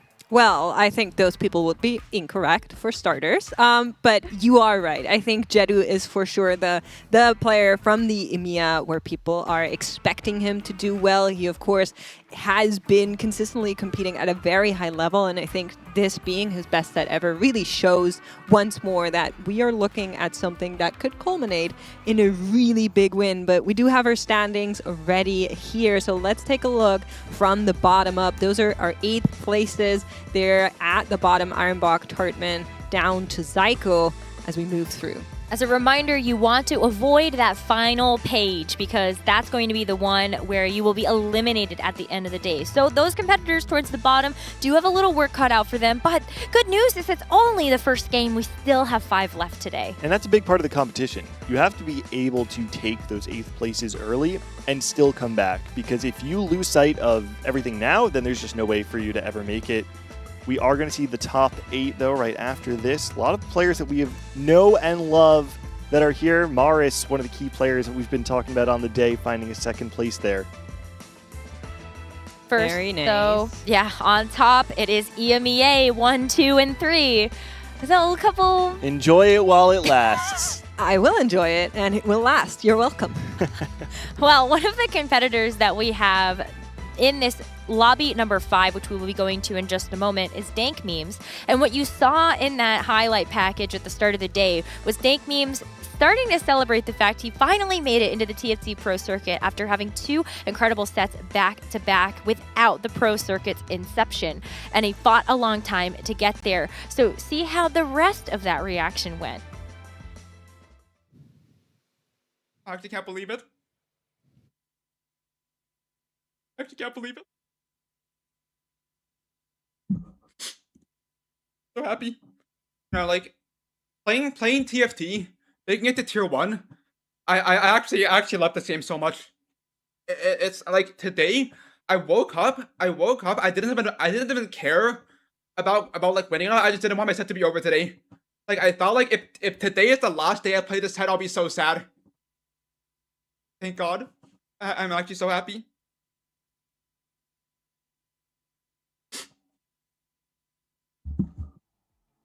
Can't believe it.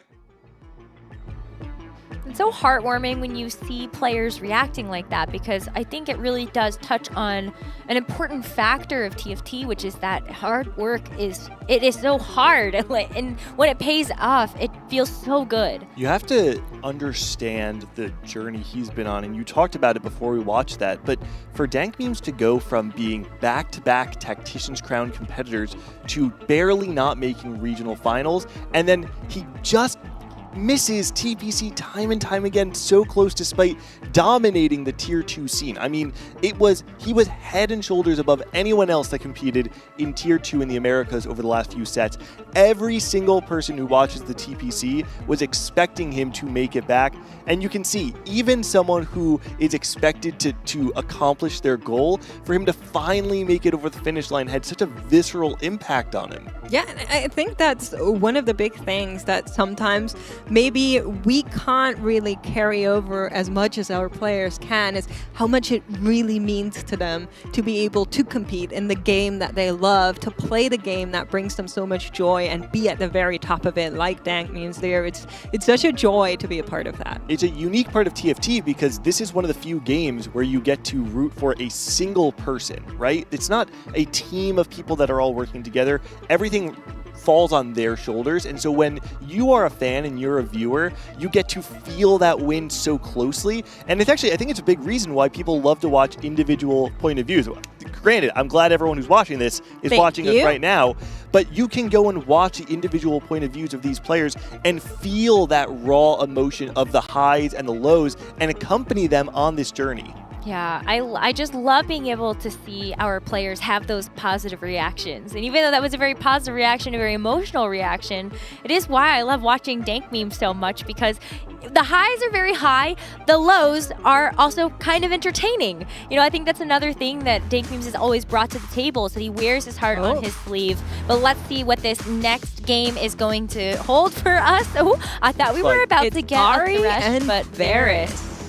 I was so nervous when the picture started to blur out. I was like, are we getting another Thresh game? We're loading in. Two contrasting gods offered here. There's a lot of people who, when they see Ari offered, want to be able to angle into that fast 9 because of the immediate econ that you get. On the other side, Varus, yes, he does give you econ, and he can offer you ways to go fast 9, but he also opens up a lot of reroll lines that are generally a little harder or more narrow to play. Yeah, I mean, reroll is certainly something that you can do if everything else align, and the possibility for that is the Lulu reroll, as we do have a Mountain Stargazer in this game here, so something to look out for some of our players potentially to go down that Lulu reroll route. And of course we also have Golden Gala, which means we know something like those hero augments could make a return. We heard from the analysts in the post game about some of the players that are sitting in this lobby. Let's just do a little recap. We've got AQ1H, one of the most elite players from APAC that we've seen over the last few years. We have players like Upset Max, one of the up-and-comers from the Americas, a very flippy first or eighth style player. Dank Memes, who we've already just seen so much about. Title, one of 2 players chasing his 3rd Tactician's crown.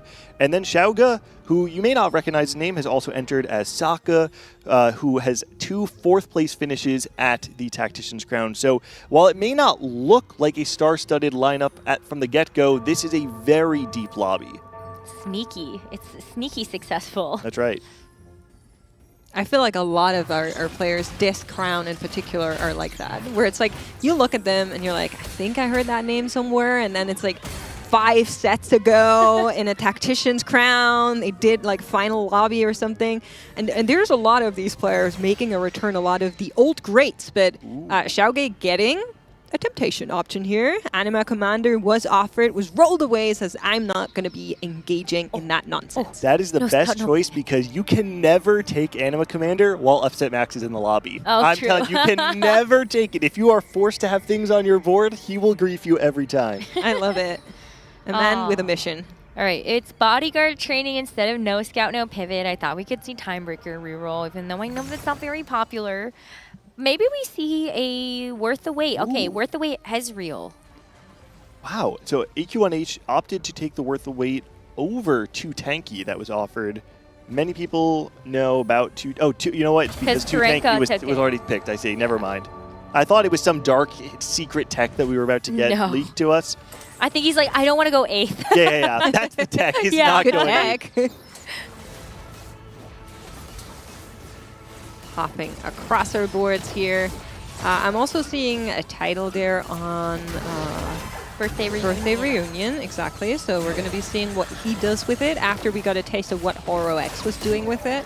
Title is somebody that can play to the strength of a lobby with absolute expertise. Like, he's very good at figuring out the spots for everyone and what that means in terms of strength of the boards. And so it usually is a treat to see him on a line like this.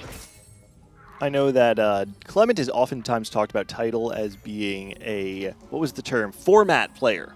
Someone who is willing to play what is necessary of him at this point in the tournament, and then when we get to checkmate, completely change your play style to play more for the 1st or 8th.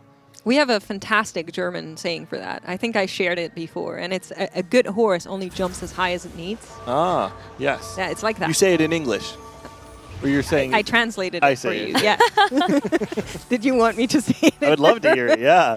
Ein gutes Pferd springt nur so hoch, wie es muss. I say that there all you the go. time, believe I it or know. not. I heard you say it the other day. That's why I'm bringing it up. Well, let's see what's going to happen here. We've got the Gilded Steel. We have a Brawler emblem that has appeared for Steel Skull. I always get them confused. The Frontline Foundation versus Backline Blueprint. I hate that. Yeah, so he is going to be able to get the Brawler emblem there to get him started. So could maybe see something into the Master Yi board, which is pretty common for Brawler. In general, I feel like the stocks on Brawler emblem have been down this set compared to other. You don't get the flat HP in the early game that really enabled the Brawler units to be like a win streak sort of emblem. But he is able to get it with a Primordian start, which is ideal. It's exactly what you want when you're playing this Brawler emblem. I smell a Master Yi coming. Very well may. We have seen a lot of the Yi boards, I think, across the regions, with the exception of EMEA. A little bit less of that board in our region. Haven't seen it in that first game, but definitely something a lot of our players are leaning to default into when they can't find another spot in the current map. I'm laughing because why did Upset Max sell things on his board? Who did he see in his lobby that was like, I'm ready to grief? It could have just been maybe that he wanted to make Econ, but actually, no, you're right, because he bought units afterwards. Yeah. So he definitely did not have to. So it's possible that Swirenka is the player that is also sitting on a 2-loss, or Daomei. They might have been trying to contest him off the loss streak, and he's asserting his dominance. No one loses like I do. I love this from Upset Max. I want to keep tabs on how often we see him do it. But for now, we're going to be checking in with Ari and Varus, getting rerolls from our Queen of Opulence. Whereas Varus is going to be giving us 3 costs. Both good options if you are thinking about the Lulu, if you're thinking about those reroll lines. I mean, Surenka wants to play the Samira, so I feel like that has to be an instant pick. Agreed. Makes a lot of sense. Is Surenka the only Varus. We're still waiting for a couple people. Okay. Gyosko is also going to be Varus, as well as Xiaoge. Well, Gyosko would have an opportunity to star up the Urgot. Not the only player on Urgot, if I saw correctly. But he does have it. Gonna be ratting it, not buying it too early. Make sure nobody knows. I do wonder if some of the hesitation also comes from the fact that he's on 2 loss. And if he does buy this, he's also incentivized to level up.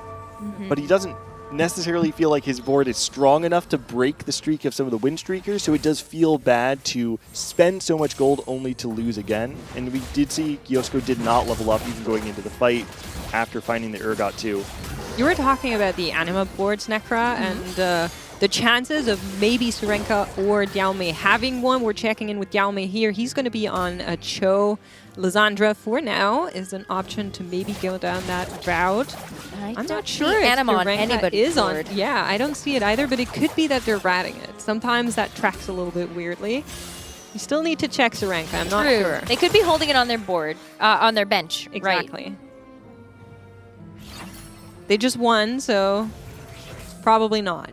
Not anymore. Going into 2-6, Tidal is the only player that can contend the 5 win, while Upset Max is the only player that can contend the 5 loss. So I think both of them can take a sigh of relief, knowing that there's probably not another board in the lobby that can threaten to take away what they've earned thus far. Maybe AQ1H, because he is on the 3 win though. Does not look like Tidal has him in his pool, so I think he might have fought him already. I gotta ask though, Upset Max is playing Treasure Hunt and also Lost Streaking. So what is the objective there? When you're playing around reroll, the most important thing over anything else in the game is that you are strong on stage 3.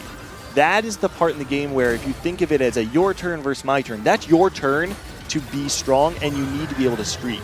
So what Upset Max is doing here is he's saying, I'm going to maximize my economy in stage 2 so that when I roll, I can, 1, have enough gold to proc Treasure Hunt multiple times, but also make sure I find the units that stabilize my board. And I think that's also why we have been seeing him be so aggressive on that loss streak, even though we couldn't find any Anima players. He's just really saying, I don't want you to mess up my loss streak. I don't want anybody to be me when everybody else is trying a loss streak. So I'm going to be playing it safe and keep selling board, keep putting in just 1 cost around last second to try and sustain myself. But we are checking in with the man we talked so much about. Here's Dangmeans playing around the Steadfast Augment, currently sitting on that Jax. And of course, we mentioned it is Mountain, so it's going to be printing the first couple of emblems already.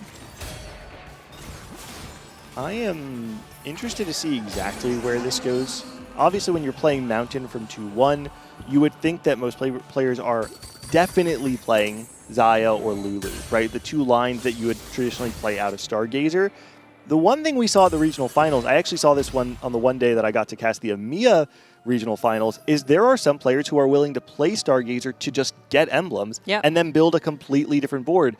Something to think about is if you drop a Reforger, you now have 2 emblems that you can just reforge. Scipeus was the player that really caught my eye in the EMEA regional finals.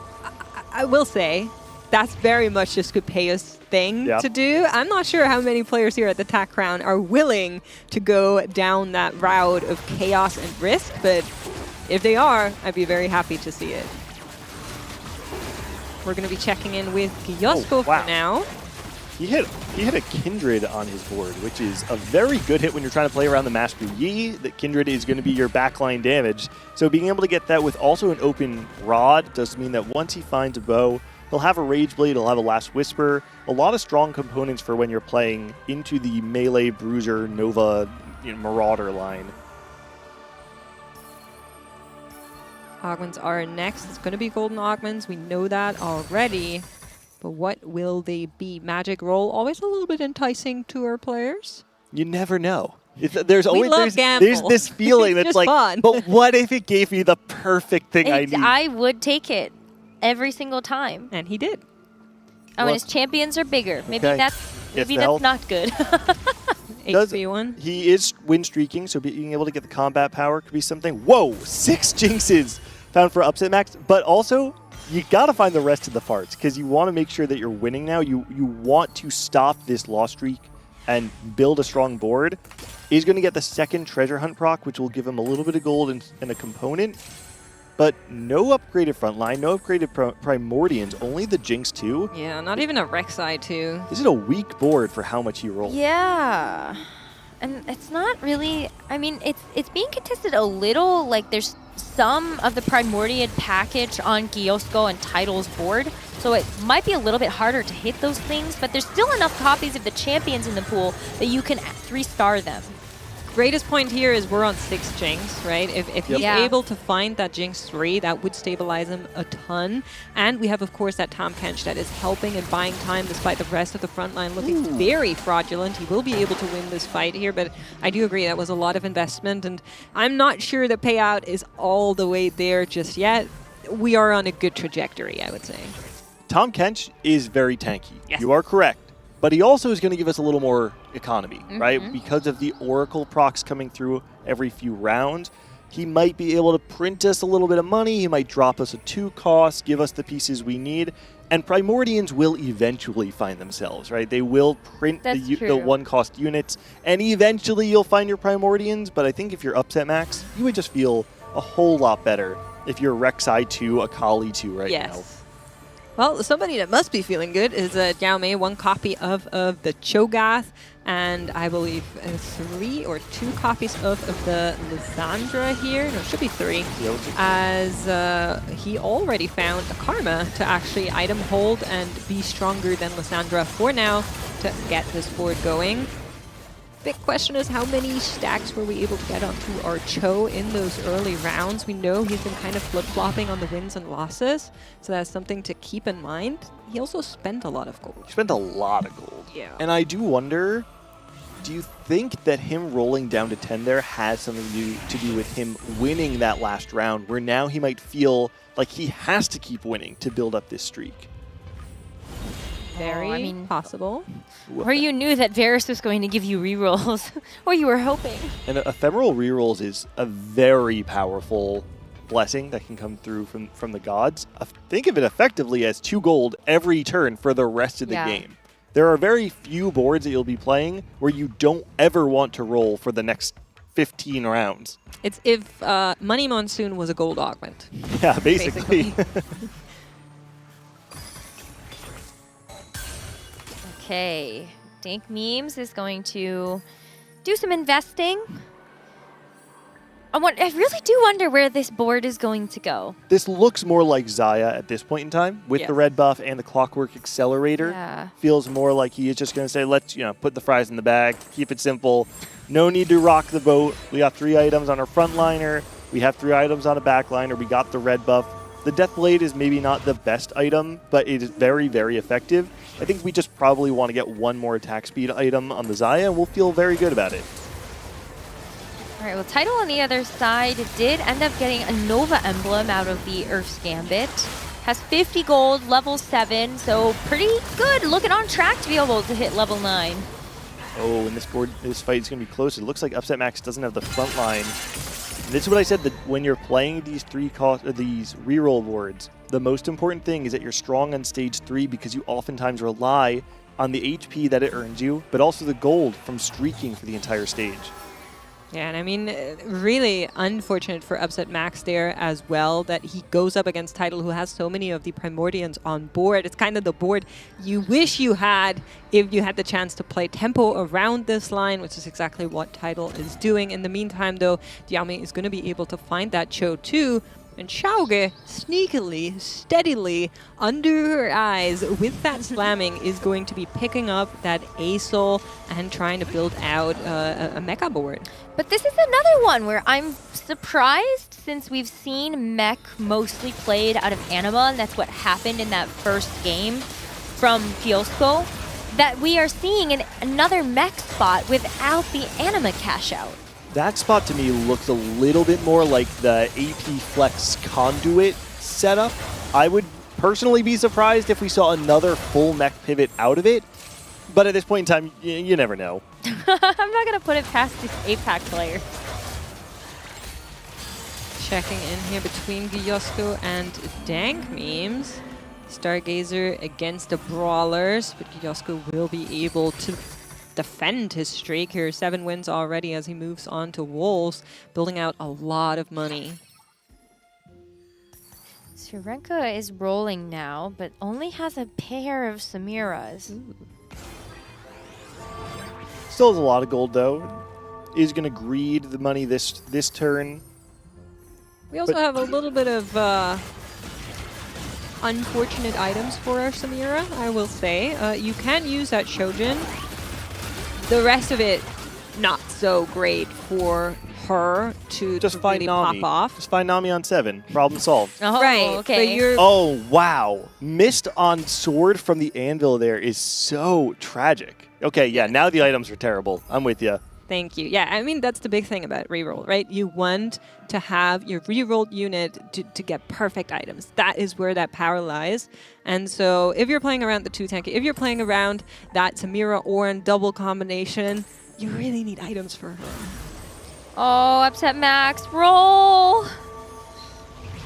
Yeah, there is a lot to do on Max's board. You can see he still doesn't even have all the items completed. He's now going to get his 3rd item on the Jinx. Also make a TG, so should have enough power to beat this board from Dank Memes, who's still carrying the Caitlyn too. But he's running out of time. I'm so worried. After taking an 8th place in the first game, that's a spot where you want to avoid, because that can start to become a self-fulfilling prophecy a little bit. Now you got to Multiple prove ace back to to yourself back. that you can fight and actually get those wins in. I Right. agree. It's a mental aspect here more than anything. I will say, though, that's a win for Upset Max. There are players below him that are poorer on the overall conditions in terms of HP as well as True. gold. So let's see if maybe this last gold augment will be what saves him here. He does have healing orbs. Ooh, Daume playing on the Darkstar line. Was able to beat Gyosko's streak in the last fight, and now is able to get Earth, which will allow him to make the Darkstar emblem. This is what turns this composition from a relatively stable board into its highest cap. But you still have to be able to get level 8 so you can get all 6 of those Darkstars in.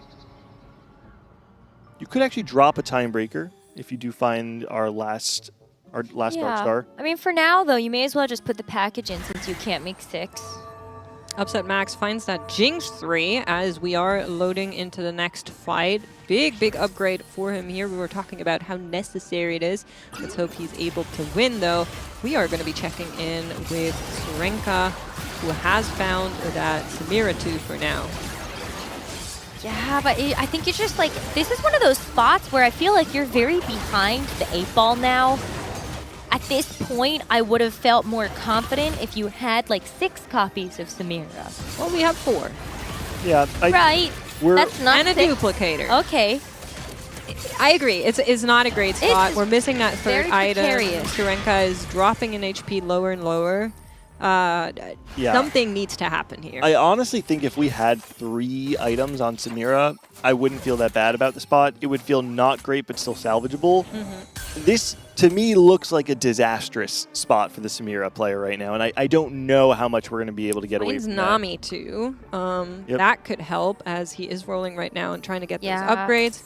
We're checking in with Upset Max. We mentioned that Jinx 3 has been found, and Rek'Sai 3 also now online. Also missing an item there is also very important to get the triple onto your front line, but hopefully for Upset Max, that is going to continue to produce wins like it has those last 2 rounds. It's all about bursting through the front line as fast as you can. You can see once the Jinx cast comes through, a lot of the pieces will fall.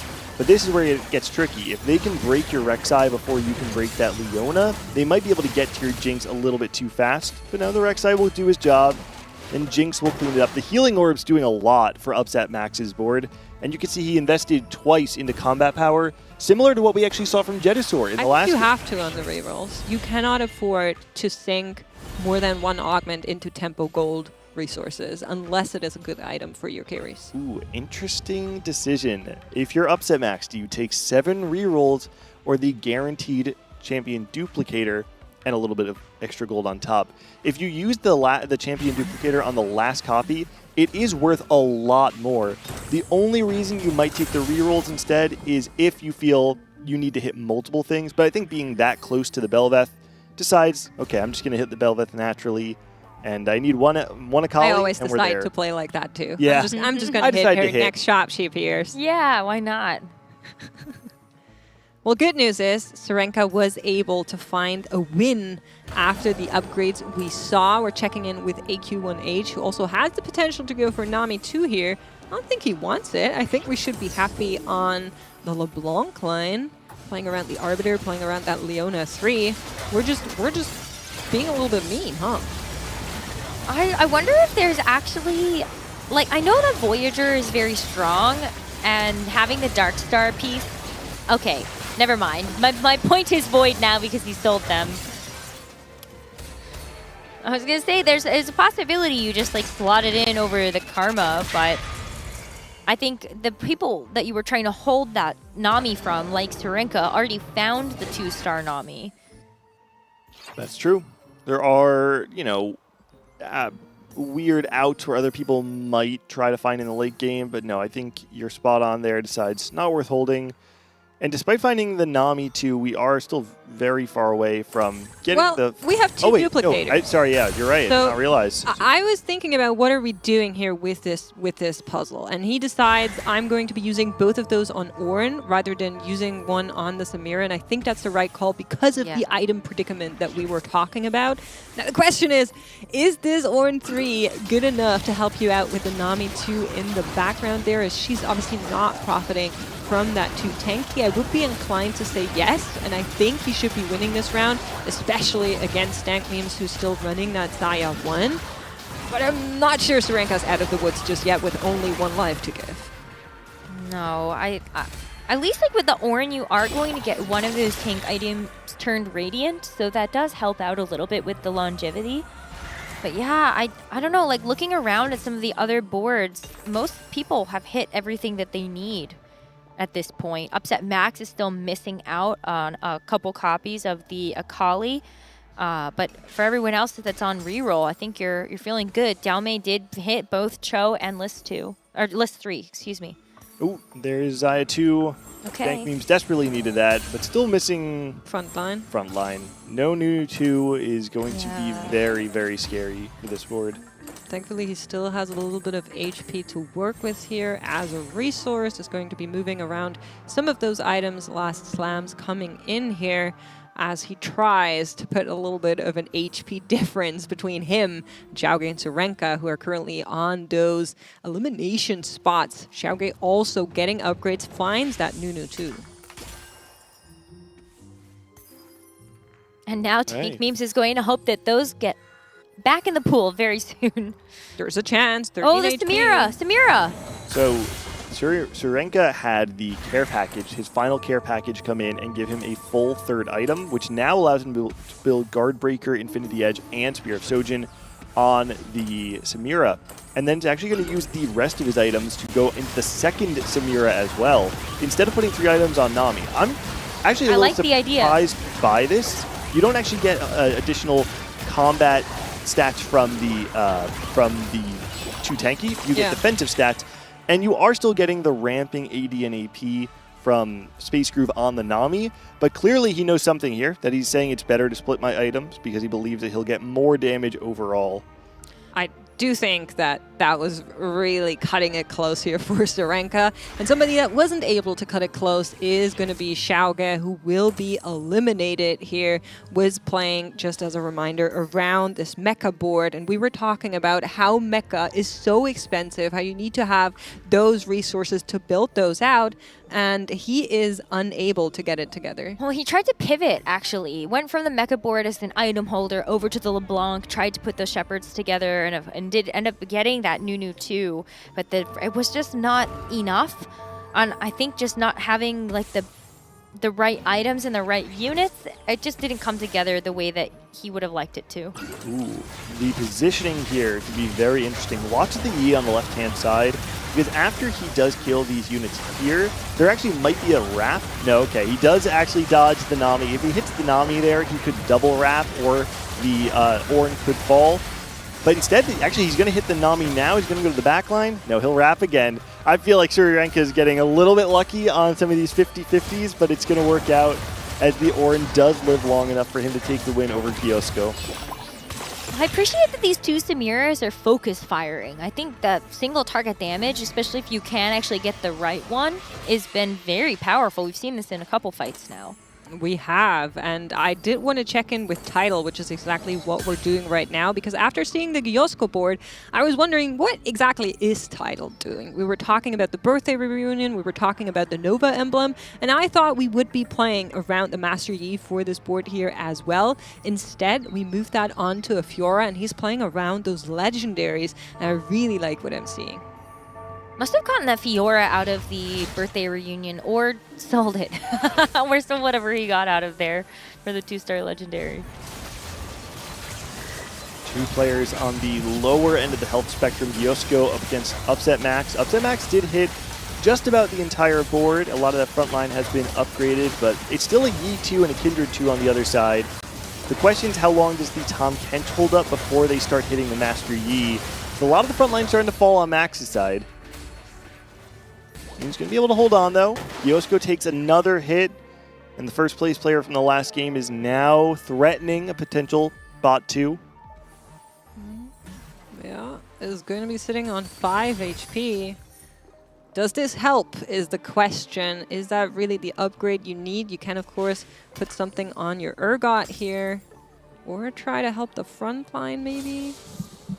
It's going to be going for the completed item anvil. All right, 4 Marauder in.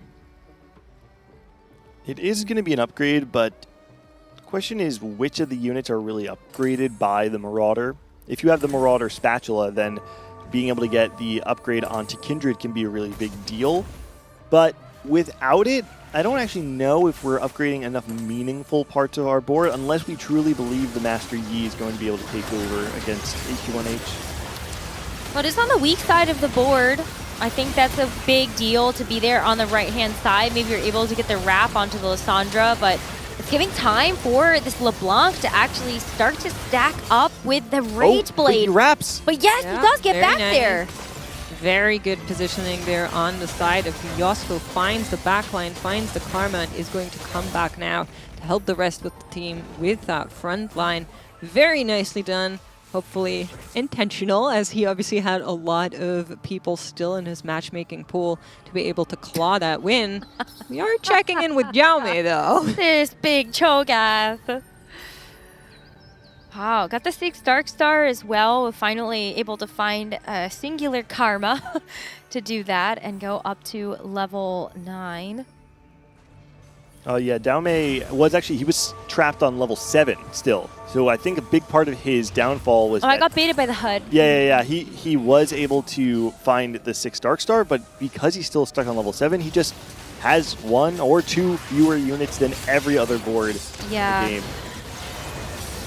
Here comes Tidal, Legendary Nova Flex right now. The only thing that isn't upgraded is the Maokai in the front line, the Tahm Kench in the front line, and the Kindred in the back line. But those legendaries are all 2-star. Fiora's going to be falling, but Graves will finish out here together with that Kindred, and that will be a double elimination, triple elimination in our game number 2. Kiosko finding the 5th place out of that triple. Wow. I think Upset Max is very happy to take this top 4. When you're playing in the Jinx, generally your target is to land in that 3rd or 4th place position, and based on how his 3-2 roll down went, I was very concerned about him being able to find it, but it does go to show the power of Treasure Hunt, right? Being able to find the artifact to give mittens to the Bel'Veth 3. He was very patient also with that last duplicator, did not spend all of his gold just to hit the Akali, instead made sure he was able to get to level 7, add the Rosk, and find the Akali. So I think Upset Max clearly playing on a razor's edge, exactly in his comfort zone. Finally find a 3rd tank item. Maybe you just take the Dragon's Claw here for your Maokai, but everybody is basically kind of hit critical mass now with the boards that they were hoping to put together. Dank Memes can still make a couple of upgrades, finding a Blitzcrank, finding a Graves. Would love to be able to find something like a Jin as the secondary sniper rather than this single Samira. So maybe he has the farthest to go, but let's check out the re-rolls. Someone will get eliminated here between our two players that made it from what was like a brink of death between Serenka and Upset Max. The question is, who is it going to be? That Ornn will hold for strong. Jinx has good AoE strat, but she does not reach into the backline, and so Serenka will remain on top here. I know 2 tanky is good, and that's not the point I want to make, but the way Serenka piloted this one really, to me, shows a great knowledge on the power curve of this board, because he had a lot of problems to actually get it online, have the right items and all of that, and I think that was very nicely done. Dank Memes has been able to scale not only his board by getting the emblems from the Stargazer, but also because he found this early Graves. At this point in time, I'd love to see the upgrades that this Graves has. He's on the 2-win streak, but also even able to just beat Title's board. And he's going to have the rematch, so it looks like it would have been Title's Ghost last turn. And now it's the level 9 Xayah board with a lot of strong pieces, including the Marksman Graves, or the Caster Graves. Question is it able to take out the front line here that is supporting the Fiora and the Kindred in the back line? Oh, I mean, the Fiora just sniped the back right corner, but can't actually get access to the Xayah, so another big win for Dank Memes, the smiles. The double kill. The double. Very nice work there for Dank Memes to be able to get the first place in this game. Amazing. Well played from Dank Memes. Playing around the Xayah, which is not considered a highly S-tier composition, but in the right conditions can be so powerful. I love that in that spot, even though he was late to find the Xayah, was able to play around the Graves, get the upgrades necessary to make that a real carry, and once he found that upgraded frontline, instantly had the damage ready in the pocket. I thought that was a really fun game. We did, of course, see our glory of the gods here once more, and a lot of the players really running with those re-rolls that enabled them. Upset Max, Serenka getting in there as well. I thought that was really nicely done. I mentioned during the cast here as well. Unfortunately, some of those things not working out as much, but we'll see how the day continues. You might have seen some chatter online about the upcoming Vegas Open, but did you know that actually there might be more than that? Check this out. The TFT Open is coming back to Vegas. I just hope there's no conflicts. Why would there be? We're bringing the first North American Regional Championship to Vegas. So excited. Cool model. Thanks, it's extremely fragile.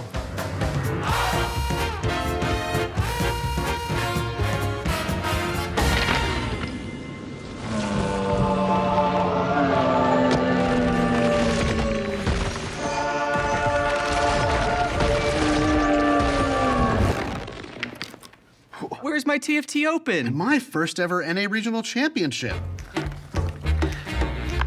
They've combined into some sort of Convergence Fest? 2 games in one place at the same time? Can we do it? We have to. Convergence Fest, TFT Vegas Open, and the Riftbound North America Regional Championship, December 11th through December 13th, 2026.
The human body was built to move. not trapped at a desk in one singular posture for 12 hours a day. It's time your chair evolved. This is Secret Lab Titan Evo.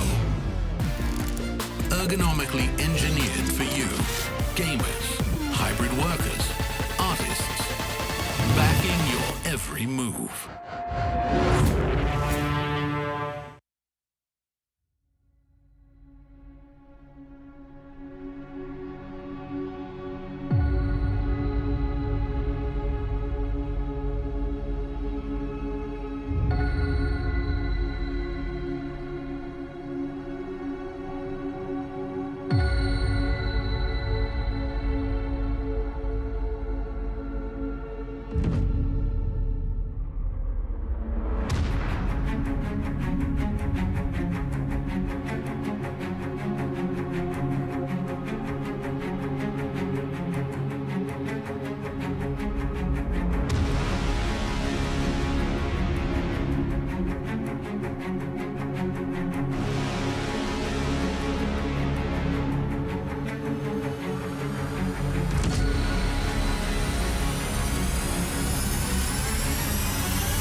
Welcome back here at the Space Gods Tacticians Crown. We're so excited about the Convergence Fest. We even changed your casters. So with me are Impatches Panda and Clement. Guys, I know you're big into Riftbound. How excited are you? It's, I think, what a lot of people have been asking for, right? The convergence of these two worlds, that it's all about strategy when it comes to Riot Games, and it's fantastic to see both these things coming together in Vegas as well. I think the perfect place for this merging. I think it's the perfect two titles. You know, we're strategy titles. We're kind of more cerebral. We sit down and get our slow time to play. I think joining the community together is going to be absolutely amazing. We're doubling the player base for both of our games. I love it as well. You know, it's so fun to be with your besties, and I feel like TFT and Riftbound are exactly that. We're all very much looking forward to the Convergence Fest later in the year. And we also... we do have a cool stage. Thank you, production. It's awesome, actually. If you just look around, I think we've been having so much fun with it as well. But keep in mind, everybody, you can earn our emotes by watching. All you need to do is watch for 30 minutes and you get a drop from Twitch. So that is still ongoing. But of course, you're welcome to stay longer with us as our tournament day moves on. Let's talk about the games, though. Those Game 2 games, they just wrapped up, I think. We were on the verge of maybe casting the final of some of those games off of delays. I do think I saw a second win from Jedusor as well, playing a Nova Fast 9 board with Graves coming in as well with Kindred. So Jedusor right now, I have to imagine, the only player with 2 wins back-to-back. A very strong start for one of the players who has been hoping to come back to TAC Crown for quite a while. And I do want to mention the usual suspects that have been sweeping up our lobby wins. We've seen two very dominant compositions. It has been the Mecha ASO start out of the Anima. A lot of these Spanish EMEA players banking off of that fact. If no one's stopping the 400 cash out, it's basically an auto win. The other one that we've seen actually pick up 2 lobbies already is going to be that birthday reunion. It was changed in the most recent patch to give you a little bit more gold early, and we've seen that if you can still maintain the win streak, it is another dominant force to consider. Yeah, birthday reunion picked in 2 out of 2 lobbies. Granted, that's not the biggest sample size, but it still tells you that players are very keen on that augment in general. We're of course waiting on the final lobbies to finish out here to see what our standings are actually looking like from those first 2 games. You mentioned, Panda, you think Jedu is the only one that can find those 2 wins back to back. I wouldn't be so sure. There are some crazy players here. I know for certain the 2 Spanish players did not win their lobbies. They ended kind of middle of the pack, adding some points, but not really dominating as Jedu has. 2 more to go. That is true. I will say as well from the comps overall, I think you guys didn't touch on it on pre-show. The regional comparison was actually for the first time quite jarring in terms of the differences. There was comps like Anima and Tamek Asol. It was played maybe like 10% of games and then very little in the rest of the region. But we're seeing here the standings, some massive names rather, Dish Soap and YBY1 on the lower end of this page. 3 of the players that were in the very last round of draft have actually ended up here, saying that, maybe luck isn't going their way or maybe scrims aren't that accurate. Well, sometimes it's not just scrims, sometimes it's also just the reputation of a player, and it's not looking great for Dish Soap right now, but I have seen this story before. He can kick it into gear and then just find those wins back to back. Don't count him out just yet. We're going to be keeping all of our players all throughout today, and only the bottom 8 get eliminated at the end of it as we are moving through the ranks here towards the top. Soju going to be sitting on that 17th spot as we look upon our top 16. A big bounce back from someone like Ironbog, 8th place. You have to recover from that mentally in your first game of TAC round, and he does perfectly with the first place in game 2, right back into the fight for the qualification to day 2. A lot of the strong CM players ending up on this page. We have Ringo, Lee Sao, and Juanmie going into this one. Juanmie last time around, huge hype, but started off with an 8-8.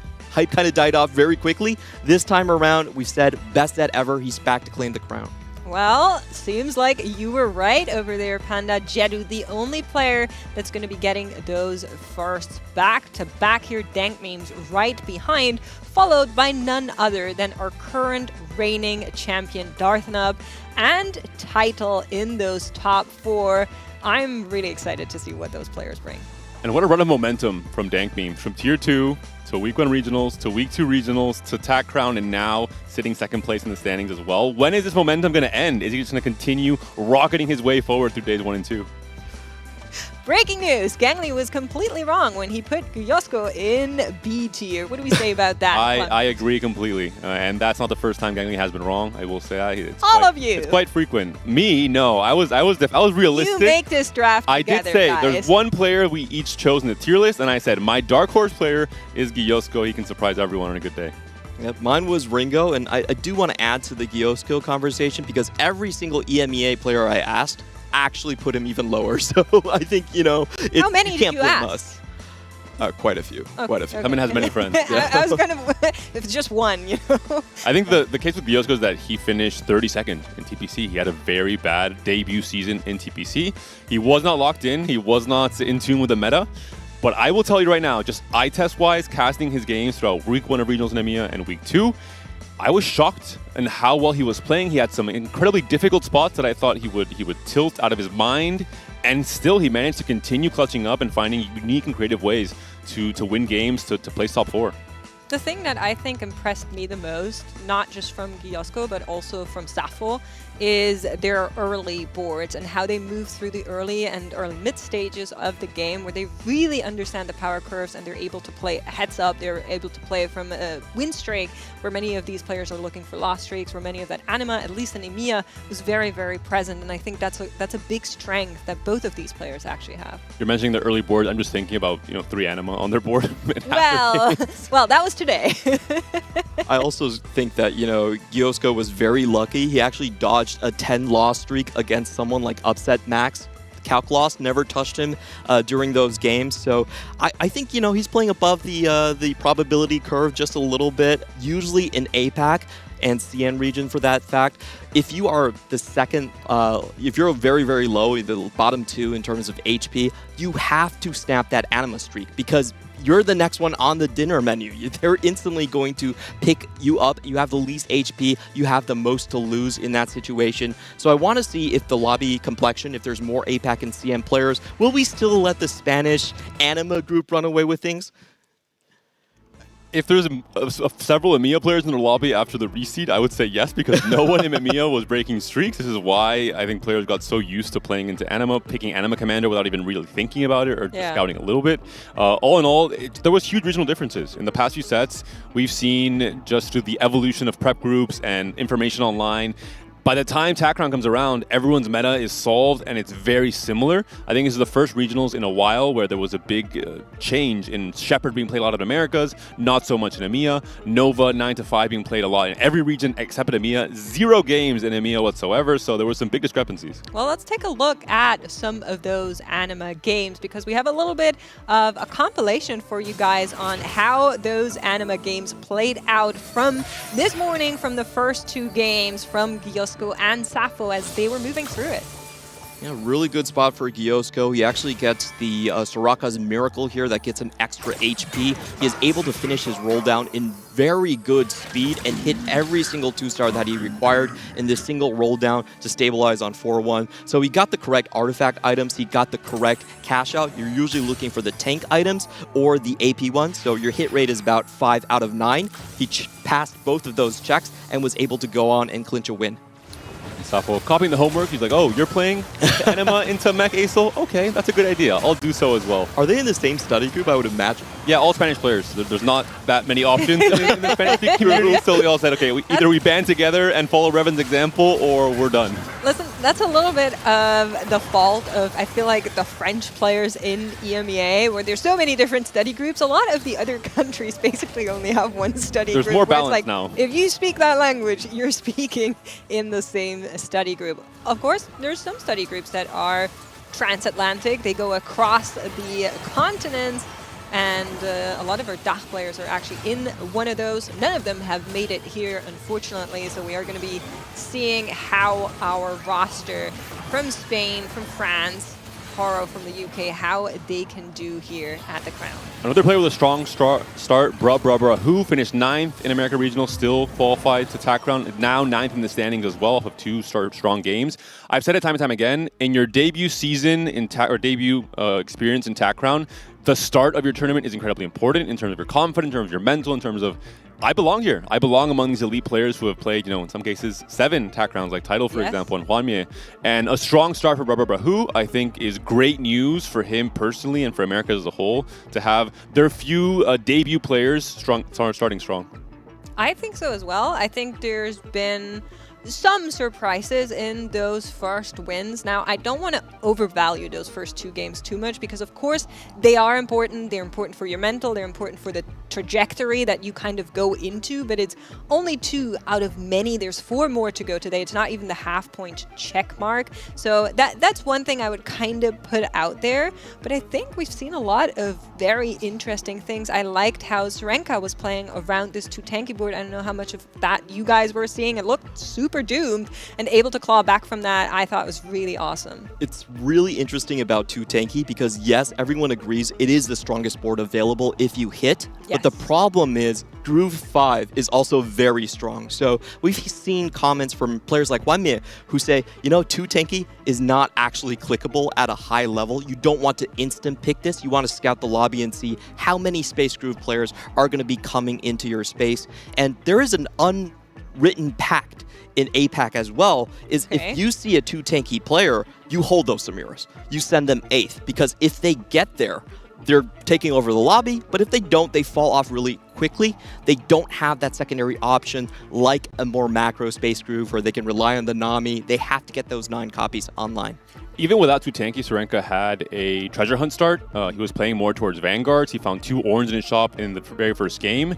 And he decided to play into also Samira Ornn reroll, and he hit 2 gold, generating augments on 3-2 and 4-2, had a ton of gold, loaded up 4-2 with exactly Samira 3 and Ornn 3. So it seems like some players have some comfort lines, even without the 2 tanky, that they're open to play very often if they're not contested, and that's the case for Sorenka. I'm really curious to see how much Vex Flex is going to come up. I know that was really big in some of the regions that aren't EMEA. We saw it pop off in the Americas. We saw it pop off in APAC as well. And I haven't seen too much of it just yet. But what I am seeing is our lobby for game number 3. So those 8 players will be the ones that we will be following. We were, of course, watching the previous lobby with Title in it, and we did see Soju this morning. Some of these players we're seeing for the first time. One of the players that love the Nova 9-5, or the Vex Flex as we call it in EMEA, is going to be Title. This is kind of the resurgence story of Title. Him going back to high cap compositions. He played 5 of these Fast 9 lines during the regionals, did a very good job on them. And this is a line that requires a lot of patience and resilience. A lot of times you need those extra rounds to get your Graves online, to get that Fiora too. It's a multiple 5-star copy line. I'm looking at this lobby, and I'm thinking about Anima yet again. Title and Gyosko were 2 of those players in Game 1. Hypno played 6 games of Anima into Mech Aesol in EMEA Regional Finals, which I think was a big part of him qualifying Attack Round in the first place. He knows what he's good at. Or is AQ1H, for example, Clement, the type of player that would open for it, would break a streak? Is he a hero-type player in APAC? Typically, no, but I would say that it depends on the situation, right? If he doesn't have a good start himself, then I do expect him to be the savior, go in, jump in the ring, make sure you don't take a 7th place and try to break that streak. Well, we are going to be going into the game. Yasuo and Aesol await us as we are loading in. Biggest mention, of course, here, we actually talked about it on pre-show, these 2 gods in particular, but Yasuo is kind of obvious why he's relevant and good and quite versatile in so many different comps, but Aesol in particular, if we see Trait Quest on stage 2, can be quite interesting to play into Darkstar, for example. We haven't seen too much of this line, at least from the lobbies I was looking at across the first 2 games. The Darkstar +1 from an emblem, Space Crew +1, of course, maybe a Meeple +1 into 2 Meeple emblems and a 10 Meeple game. You have much more options in terms of these high verticals. I have to assume this is going to be a very emblem-dominant game. You have the +1 augment reroll to really fish for things like the Earth to come online, or the extra spatulas that you can use.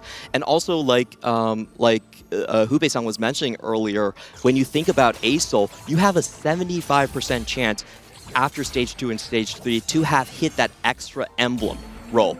It happens about 50% of the time in stage 2, 50% of the time in stage 3. So there's a very high chance that we see comps like Darkstar, like the Space Groove start taking over. Yep, that is certainly something that players will be looking for. Of course, something like the Arbiter is also needed to be checked by them as well. So Huanyi on that currently has found an early Arbiter on the back of that Diana as he's going to be moving through those first couple of rounds. And we're just going to be checking in with what our players are finding. This is a really interesting start that I've only seen in CN, is that they do play auto attack into AP Arbiter if you have a Diana early. It's incredibly strong. And Wani, only one in the lobby to be able to pick up this Expedition if he doesn't roll it away. One of the highest cap augments you can get, and really good if you're looking for points. Actually, some tech that I think a lot of viewers might not know. I hope all players in Attack Round do know. You can hold augments hostage, especially relevant for Expedition. For hero augments on some patches, like Gragas a few patches ago was very strong. If you don't have the right items for it, you just don't click it, just wait. And then when everyone has picked their augment already, then you can roll it and make sure it is not going to be something you're playing against. Does look like a potentially Caretaker Jinx. That's the only 2 cost available, or it could be a Pantheon. We're going to wait for confirmation. It is Jinx. We are getting word. Ooh. Jinx definitely one of the better ones. I think Jinx is just, in terms of her abilities, are just better than a Misfortune in a lot of ways. So he has set himself in a very good spot. Tardament Magic roll. I believe he just got the Pike out of the units coming out here. Another really good option. And I like that he gambled for it. You have a 1 in 6 chance of getting that extra emblem to match up with the Aesol. Right, and of course for AQ1H with that Caretaker, you mentioned it's Jinx, just really good. Also, very straightforward. You know what you're going for. Your game plan is now clear. Problem is, it's also clear to everybody else. True, and I think the one that will most likely contest him will be Kai Wang, because he is starting with extra blades here. Is locked into a physical copy, but just looking at the units he's holding currently, doesn't look that close just yet. Maybe trying to angle more for a Samira. We'll be able to see if he picks this Teemo up. We did just see Tartman with a Pike 2. This is kind of the strongest unit possible in Stage 2. He just kills everything, especially backliners. You can't really position to defend against it. So Tartman, I imagine, will be one of the win-streaking players off of that kickstart for this Stage 2 start. Yeah, and that was what he got from the magic roll. So he got 2+2 star. Soju, just to finish that one up, got a spatula and a component. We'll need to see if he can find an early emblem on the back of it, or if he's just going to be holding. Like you mentioned, with those extra augment rerolls, that's something players will need to be aware of. And it's really interesting to see the specific units that the players were start to hold, because there's an ASOL coming up. You really want to get that extra emblem online as soon as possible. So most of the times you see things like Pantheon, Cho'Gath, Lysandra. That's a really good line. Or you could do 3 Pantheon with Urgot and then with 2 Nova or Gwen. Those are kind of a very good hold, specifically because ASOL is so prominent in giving up the emblems, and you get the augment rerolls as well. So those are unique holds that we might be seeing extra. Especially for Gyosko. If you see Trade Quest, he's on Laden Forge. He, in theory, will not have really any direction until he gets the artifact. He doesn't want to commit too hard in any which way. And if he can proc a Trade Quest, for example, get an emblem, and then know that to have his artifact pull, that could be pretty big for the Spanish player as well. We're seeing here the Meeple +1 for Soju. I mentioned it. There's a potential for a Meeple +2 if the high roll player high rolls. Setting himself up for that. Not really humble TFT, though. That is a little bit of a different It's a content game, It's from Soju. Soju's playbook. And yeah, I was going to get there. He's playing around the tuber line, which means watch me. I'm going to be seeing something fun. You get it. It will be Trade Quest offered by Aurelion Sol. Wow, this is absolutely huge for someone like Soju that already has that 1 Meeple. He only requires 2 emblems and then a level 10 to summon the 4 Meeple Lords to his board, and at that point you're basically kind of unkillable at this point. So there's already a very clear win-out player if you let him run away with tempo. And there is a lot of randomness with a Trade Quest. It's not like Soju's guaranteed to get a Meeple +1, but he can hit his Spreading Roots on 3-2, and then you have 1 extra emblem if you find a Reforger to have a triple Reforge. It just opens up the doors for a lot more shenanigans than you would have in a normal lobby. Interestingly enough, Gyosko, the only player, if I saw correctly, who's on Yasuo here, so he's going to be trying to build out Anima, and says, actually, that's too annoying for me to now play around this Trade Quest as well. I'm just going to be getting the sheer power of those Yasuo hexes instead. I think it would be a little bit too much work to make sure to proc it on stage 4 with a potential Anima cash out, with a Laden Forge cash out. In this case, Gyosko's just going to play his usual game plan. He does have a Rage Blade already built, so he is not really able to play into the mech line too easily. Potentially just plays into the Shepherd vertical, which is going to be also, I think, one of the better comps to play into from Laden Forge. There are a ton of very strong artifacts, Blighting Jewel in particular for LeBlanc, for example. So Gyosko really hedging his bets on playing around the AP lines. I'm actually kind of surprised that in a loose speech situation he would actually commit himself to the Rage Blade, but as Panda was saying, there's a lot of great artifact options for that. I'd also add the Flickering Blades. Any tank sort of artifact does work well there as well. Well, we're just going to be hopping across boards, and something that we've seen do really well is, of course, that AP Flex. Hypno was thinking about it as well. However, we're checking in with Tidal, who's currently, once again, playing a little bit of everything to build out this Pike into a beast. This makes a lot of sense with Trade Quest in particular. I think historically this set, Yi has been one of the best comps in terms of, being able to make very good use of a ton of emblems. We saw it from Frontline Foundation and Backline Blueprint in the last few games, but I think also from the ASOL Trade Quest. Yeah, I think we're going to be seeing the group stage format title coming out here. It's just an aim straight for third place type of composition. He already has 13 points in the bank, relatively comfortable here. He's under no pressure. A lot of players, if they don't do well, especially if you're in a spot like Dish Soap, will feel very, very pressured to go for high cap comps. Title here, not really. And he hands Tartman the 5-win streak. Something we predicted right off of the start on the very start of Stage 2. Pike 2 just so strong when there are a few units on the board. Gets worse and worse as the game progresses. I imagine this won't be Tarman's main strategy coming into Stage 4, but definitely a good start for Tarman, who's on 4 points, one of the lower point players in the tournament right now. He needs a bounce-back game in this Game 3. That's right. He does need it. He's also one of the players that's leaning a little bit more emotional, to put it in good terms. We saw him at the Vegas Open, of course, where he kind of made his mark as a competitive player. Very reactive, very led by emotions through that game. Let's hope he can stay a little bit more stable this TAC round around. Definitely a joy to watch. And we have Gyosko here with his anima streak actually broken. So most players here actually will go for the 100 sort of cash out. 300 is actually statistically the worst items you could get. So, unfortunate for Gyosko, his lost streak strategy has been broken. Not going to be able to go back to his, Mecha Acel type of line. So I think he's kind of clawing for a top 4 at this point. Well, you say that, but this is another Kindred on 2-7 for Gyosko. This is the second game in a row where he's able to just find that. Oh, yeah. So he can just play around that and say, actually, I never cared about anima that much. I'm just going to be playing around the Kindred. And that's the great user for the Rage Blade as well. He had already built from early on in Stage 2. He knew. It's going to have to hope for a viable artifact from his Laden Forge that feeds into this AD line.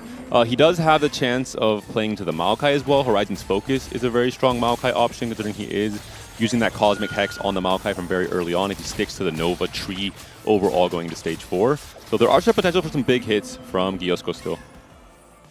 And this is a pretty important round for most of our players here. I think I've seen at least 6 Acel players. So how quickly can you actually get that emblem? If you get that emblem on 3-1, like maybe Tartaman was able to do, then it gives you a lot more direction on which augment you want to choose here. So that could be pretty massive for Tartaman if he actually was able to cash out on the random emblem. When you said there were 6 Acel players, I'm like, the meta's not that bad, Clement. Surely there's not 6 Acel players, but he meant the God, of course. Yes, the God. Well, they could. I don't think they would, but there's a potential. Oh, very good start here for Tartman. Wow, and a Reforge on the Darkstar +1 into an Anima +1 for Tartman. Not what he was hoping for at all. Anima essentially a dead emblem at this point in the game because he is playing from a 6 win streak. Obviously, he's playing from a 6 win streak, so he didn't want to play into Darkstar and kind of have to assemble some kind of value from that emblem in the stage 3 to continue the win streak. Not a good series of events here for Tartman, unfortunately. Well, maybe his win streak can continue nonetheless, even though this augment, this emblem is a little bit unfortunate there for him. He finds Soju on the other side, who's currently carrying this Gnar, and Gnar generally is a very strong unit, similar to Pike, but the movement there is terrible not targeting. going to be helping that Pike out. Tartman gets his streak snapped, and Soju is going to be very happy about this one. Not just that, but his shop as well. Acel into Rammus couldn't really make good use of it, so just a really terrible round for Tarman on the side of just variance, really, which is obviously a part of TFT. For Soju here, Marauder +1 doesn't synergize too well with a Meeple. Arbiter also does not. There is one more Reforge. I imagine Soju would want to wait to try and use that last Reforger after the Trade Quest proc. Or no, this is the Trade Quest proc, right? Yeah, that was it. That's where he got the Marauders from. This is a really difficult spot for, I think, Kaiwang. He's trying to go into the Corki Riven line, but usually you want to go into that line on a massive win streak. It's, kind of considered a B+ C tier composition, a B- C tier composition where you can't really top 3. And he's also getting contested by K3 Soju that is expected to win throughout the entire lobby. So I feel like his spot is the most perilous, and he does need to find some, some very good luck or augments coming into it. Well, maybe luck is on the next page as we are going to be convening Wither Gods once more. Let's see what else Acel has in store as we are looking upon their selections. And it will be Starry Quest on the right-hand side, so just a little bit of gold. Storm Hex pretty big as well. Some great users like Jin in the late game just to stun pretty much your entire board. Could be quite disruptive depending on the strategies of some of our players coming into that Stage 4, Stage 5. One of the secret APAC techs is that whenever you see a Storm Hex, it's very good for using Asol to transition, because Asol cannot be stunned when you put him in mech mode, while everyone else's backline can actually be locked down. We've even seen this play being used in sort of like an AP flex line. You just make your Asol roll around, and then you get an extra 5 seconds of crowd control against their back. Checking in with AQ1Age, that was the player that got Jing's Caretaker. You can see that he's on very little gold here, so 22 to give, has leveled to 7 instead of actually going for the Primordian reroll here. Picked up the Bastion emblem, really, really big for playing the Aatrox here on 7. Is going to get the Jinxes from the Caretakers, so doesn't have to maybe rely on playing the traditional Jinx reroll game. You can just play for just the Jinx 3 and pushing levels to level 8, and maybe making it to 9. Who knows? Playing more like a Nova Flex, but without Vex. Instead, it's going to be Jinx. Especially with the Bastion +1, I think you can do some really cool things in the late game with Shen coming online as well as a nice way to cap the comp even higher. Yeah, I think you nailed the exact line. It's probably a 5 Nova board with Jinx too, and he could contest a lot of Rammus this year, which would be fun for the lobby. Well, something that is maybe potentially fun for the lobby, but maybe not so potentially fun for Soju, is he rolled his emblem once more. Quick reminder that he's looking for the meeples. He got Psionic. You can use Psionic in the late game to round out the Shepherd count with Sona, but it's very far. I definitely agree with you. It's not one of the premier options that he would be looking for. Well, somebody that found a really good option in itself is Tidal with that Space Groove emblem. However, his board is kind of not really too tailored for it. You could maybe move some of those 80 items over to a Samira, but with the vertical Space Groove, you're really looking to carry that Nami, and we don't have any items for her. He can play for the Riven as a carry. The biggest problem there, he has boxing lessons as well. You're not really getting full value from boxing lessons in Space Groove with the Shen setup you usually have in the late game as well. So we'll see how Tidal navigates, and if he does decide to pivot entirely from the Yi plan he had into the Space Groove. And I want to pay attention to Hwan Yi's roll down here. He is on the Expedition, down to potentially 1 life if he gets a bad fight matchup. Very rarely will it happen. It's usually 2 lives, but he's cutting it extremely close. We'll see what comp he actually ends up going towards, because I feel like a lot of the comps have already been taken out of the pool, and it does look like he's aiming for that Mecha Asol with the Yasuo line. This is one of the few conditions that you can actually play the Mecha. You really want some juiced up items, and this is most likely going to just be the Radiant Gargoyles. Unfortunately, doesn't have the gold yet from Expedition. We'll get it after this PvE round, sacrificing the Fizz. So he is going to be tested on 4-1. He's going to have to roll down a ton of gold. He does have the free rolls, but obviously he can't just push levels yet. We're looking at the very least, Mech 2, I think, to stabilize, and a clean turn where he can mech both of his key units and have maybe a Morgana 2 coming in as well. Well, let's see if the APM giveth. And if the shop giveth for Hwan Yi, now that the Expedition does come in, Bard and Sona going to be found. But yeah, it does go 8 here. Find Asol, find the Mighty Mech to move in. No upgrades on them just yet. 19 gold to move with. Oh, there's a never mind. Wow! You can find the Mech 2 as well. That would be so big. I mean, for 19 gold, you are not going to be mad at this one. Yes, the Mighty Mech upgrade would be even better, but that is a pretty good hit on that Asol. Yeah, never punished as well. You know, he actually just straight up Radiant items the death cap because he didn't have enough time to go through everything here, and does get the Asol 2 on the next shot. So very lucky here. The moment he hits that Mech 2, I think he should be stable. We'll see what the 4-2 augments will be as well. This is one of the players that, it's not an Anima cash out, but it's similar enough. It's a very similar game plan to Anima, where you are sacking most of your early game, you have this huge spike, and the reason why Mech Asol is so strong as a cash out exit from Anima and from Expeditions, because these mechs essentially benefit as kind of like 1.5, 2 times the item strength on Radiance, on artifacts, on Anima items as well. And for this round, I think Tardaman is the player that's still, we're not really sure where he's going yet. He has that Pike 2 and Temple play, but got kind of snapped by Stage 3, how aggressive the other players were. So I'm really curious where he can go with that just lingering Anima emblem on his board. Well, it is going to be golden augments for our players, and Tartman deciding to go for the reinforcement will buy the Tom Kench here. And the Riven from the shop is sitting on a Riven pair. No items for her, though, as he is going to be building out Space Crew from the looks of it. This is the board a lot of players will default to as I'm loose streaking, I need to stabilize on an AP line. 5 Groove is definitely the strongest of this line. You can flex in a lot of great units like the Riven, like the Morgana here.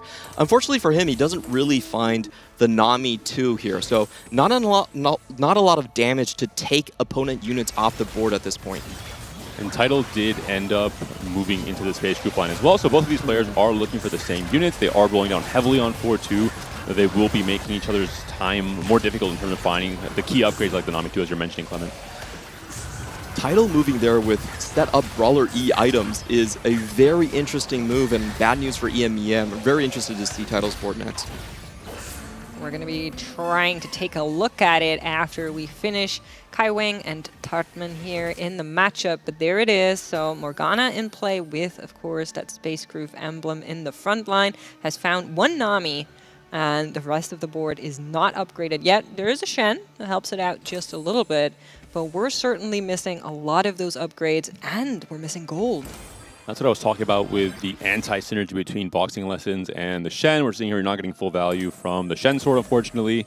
Tidal, I think, had to cut his corners there and just decide this for the best after he got that Space Crew +1. Adapting to the emblem, as we talked about in the pre-show, this is what these players have to do when you get trade quests from Asol. Yeah, very interesting. He just completely abandoned his own line that was wide open for this contested Space Groove line. I'm not sure he can make it through wholly. On the meantime, Gyosko actually found the best artifact for this Misfortune composition. It is going to be the Dawn Core Challenger Misfortune, which just, as you can see right now, is spitting out spells like it's her auto attacks. And it helps with the Maokai investment as well from early on. You're going to get max value from Maokai being your main tank if you're able to 3-star him, and this is really the only line that's able to do so outside of like Lulu, for example, in a really high roll situation. And he benefits from the Kindred as well. So he said, I need to spike a little bit earlier. I won't be strong enough on stage 4 just playing off of this Kindred. I need to find a way to just maybe off of MF3 take over the game in stage 4 and fight for a top 4. Last choice here between our gods to really solidify which of those blessings you're also going to be taking. The Yasuo one, of course, very strong if you have built into those hexes. For Gyosko, the answer is going to be Asol, and he will be getting a gold inflection, as do everybody else that will drop low on 21 HP. This is an interesting spot for Kai Wang. So as I expected, the Corki was going to be a little bit hard with the Soju on the same line, but he did get a legendary out of nowhere just on level 8, going in with the Jin 2 to help him stabilize. The problem with this board is he'll never be able to really print anything. He's still so far away from the Riven. He's still 2 copies away from the Corki. This is kind of a salvage situation. And he just committed. He sold the Corki for the Kaisa, so he is all in on this Jin being his salvation. If he finds a Jin 2, that could be his pass into That is a Jin 2. Is it a Jin 2? Oh, that is a Jin 2. He's cheating already. It was not updated on our stats feed. That's okay. So never mind. I have full faith now in this Jin 2. I was surprised he was investing in a Jin 1. No, it's a Jin 2. That makes a lot more sense. Thank you, guys. Our observer went to the board and then sent us a skull emoji saying Jin. Yeah, it's a Jin 2 waiting in the wings there for Kai Wang, helping out on the board. And Huanye, who we were talking about earlier on that expedition, missed out on the Mighty Mech 2 when we were watching, has found it since, and has been very, very stable on this board as well, has made back the econ, and has been streaking. I just want a slight correction here. This is Huan Yi, which is, they share this first character, which is Dream. The second character means wings. So his dreams hopefully can take flight from this Mecha Asol spot. I think it's a very strong situation for him, and he's also found his necessary upgrades in the Galio. I'm never calling him Mighty Mech. So he's just kind of scooting his way the Mighty onto Mech. level 9. That's true. His name. We're seeing Tidal there on the other side, rolling to 0, Donkey rolling on 8, desperately trying to find the Nami upgrade, some Morgana upgrade, still paired on the bench there, and an expected loss, I would say, against Huan Yi with the Expedition cash out. It's going to be hard for both Tidal and for Tartman. I would be surprised to see them both make it out. Although Tartman is on a 3-win streak, and at 50 HP right now, that's a really good cushion going into Stage 5, especially looking at the HP totals from Hypno, Hwanyi, and Tidal right now. I want to share words of wisdom with you guys while our players are going to be picking their blessings here. Sometimes it's enough to not outrun the bear if you can outrun the other campers. That's exactly what's happening for our players here right now. They're all kind of hoping on each other to fall first, to not take that 8th place. Even a 7th for your mental plays a big role, and any point you can salvage here is going to be something you're looking for. Among the bottom 3 there, Title, Hwanyi, and Hypno, they're all kind of looking at each other, trying to push each other off the cliff. Really strong setup in the end from Gyosko. Double artifacts on both of his potentially 3-star 3 costs. He's one off of Maokai right now. We haven't seen too much MF reroll in regionals. I think it's a really cool comp for Gyosko to bring out in this exact situation. I think it's an expected top 3, maybe even a first place from Gyosko, depending how strong Hwanyi gets off of the mech. It averaged a 5.8 overall in regionals, but he has the perfect spot for it. He has Dawn Core, the best artifact you can ask for, and he had a 2-3 Maokai. That's right. We're going to be seeing it go up against each other. The Maokai 3 unfortunately was not found just yet. Gyosko has enough HP to fall back onto, but can that misfortune actually reach the backline before the Ace-Hole finishes her off? And the answer to that is no. Hwanyi is going to continue to streak. Hypno at the bottom there, though, did find the LeBlanc upgrade, had to sell the Morgana pair for it, so one of the Morganas is now gone, was able to get a win on the back of that as well. Okay, Blitz 2 changes things just a tiny bit. I would say that was a Maokai 3 diff, but now I'm not so certain anymore, especially if Blitz is going to start getting itemized for Hwanyi as well. Those two players definitely seem to be the strongest in the lobby. Hypno now on his last life. We're in Stage 5. 13 HP is not too healthy at this point in the game. Trying to play around a comp that wasn't seen too much in the MIA regionals. Almost able to buy this Morgana upgrade, but just a little bit short. He's trying to cheat forward towards the top 4, but I don't think there's anything special about this composition. And in this patch, you really need great augment synergies to elevate your compositions.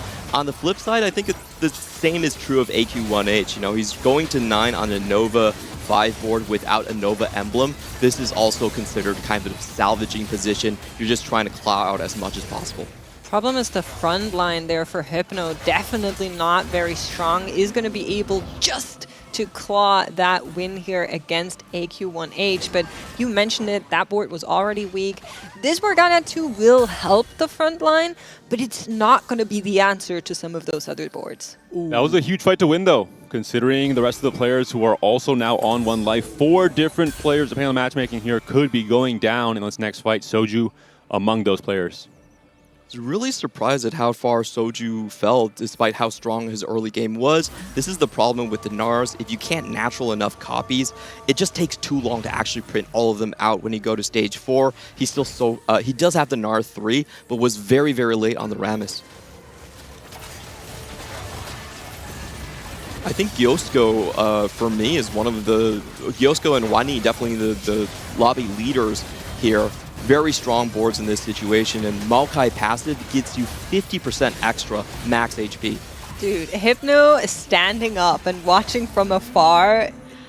Definitely relatable here. An unfortunate placement is going to be the only player out of the 5 players that were on a single life that will get eliminated in this round. Makes it hurt just a little bit more. You always had the hope of maybe getting the minus HP to count here, but was not the case. And that final upgrade from Gyosko as well, the bad timing to face Hypno right after he hit that major spike, which makes him one of the stronger players in the lobby. Definitely has to be frustrating on Hypno's side. For Tidal, he has hit the Nami 2. The contest has slowed him down, has forced him to donkey roll on 8 for quite a while, so he is not level 9 yet. We don't see a single copy of Blitz on his board or bench, so his cap is quite low. Potentially, this could be a 7th place for the Japanese player who had a really strong start in the first 2 games. He might be set back a tiny bit. Yeah, I think he was scared off by how many lines were requiring the Kindred, so he felt like he didn't have his most stable carry in that Brawler E line. And he pivoted directly into this Space Groove, contested with another player. I feel like he was a little bit too averse to just staying the course on his own path. And, you know, Space Groove not really worthwhile. Yeah, I agree with you there. I think he got a little bit baited by that emblem. Maybe he should have just forgone that space groove, just played for the emblem, and stayed on his line for sure. But with that, we have 3 more eliminations coming in here in game number 3. Title in that 7th place, followed by Tartman, followed by AQ1Age, and Soju, who we were talking about, actually makes it out into the top 4 on the back of those meatballs. The Scavenger does what he does best, which is salvage placements, go from an 8th place in 2 rounds to a 4th place, getting a ton of points on the board in this game 3. And he goes out here, yes, most likely. He's facing Giosko. He's looking very strong, but job is done for Soju in this game 3. And, you know, there's a player that has silently been taking over the lobby. We really have to mention how good Kai Wang has been playing this one. Of course, he got lucky off the Jin 2, and then he got lucky again reforging into a Darkstar emblem. But having the presence of mind to just shift gears into a stronger emblem-centric composition was just beautifully done. He didn't limit himself to just playing the Corki. This Jin. Itemization as well. Double Deathblade, IE. Wow. We have another Deathblade too, if we wanted to hit. All of those BS swords really helping out here to beef up that backline there, to beef up the carries for Kai Wang. Do we have any bards in play? I don't think so. Giosko doesn't have one, Kai Wang doesn't have one. And I believe Huan Yi, wait, he could have one. Did we get a dragon?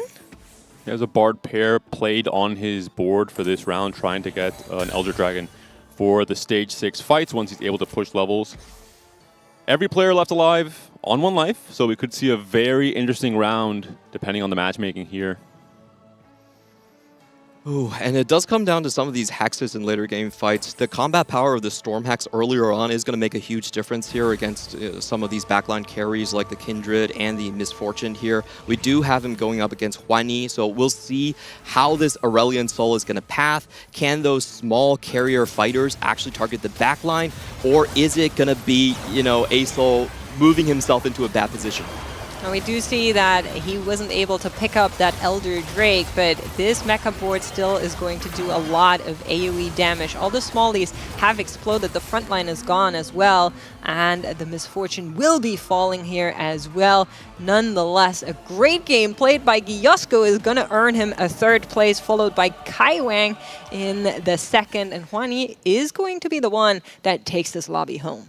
Dreams sometimes do take wings. That's what his tournament ID means. And this was a really beautifully played game. Of course, on this patch, there can only be 1 player with that expedition. Everyone kind of knew where he was going. He got blessed by the Yasuo hexes in terms of the Storm Hex, one of the best options for Aurelion Soul, and was able to stabilize on 15 HP. So everything going well for him. You know, congratulations to this JOC mobile player. Anima. Expedition, no diff for Huan Yi, apparently. Taking a page out of Giosko's book. Giosko's like, you know what? I'll let it slide here. I'm pretty happy with the 3rd place. I think for Giosko and Kai Wang, both deserved top 3s for these 2 players. I think they played some really good gameplay from stage 3 onwards in their decision making. I think, as you mentioned with Kai Wang, trying to find a way out on the Soju contests that someone like Tidal and Tartman could not, and we saw them both going out in the bottom 4, for example. So this game, and the fact that it was Trade Quest in particular, I think adaptability is the key word for this game 3, and the players who adapted better were able to bounce back. Well, we are going to be taking a look at Lobby 3 here. They're still ongoing, so let's hop in together as Elder Dragon is currently before us, and Xiaoge is leading the lobby. The other 4 players on a single life, though. CN1234. I think Horo also counts as like an honorary CN member sometimes. That's not how it works. It says me on the tag. That's what it is. Sorry, Clement.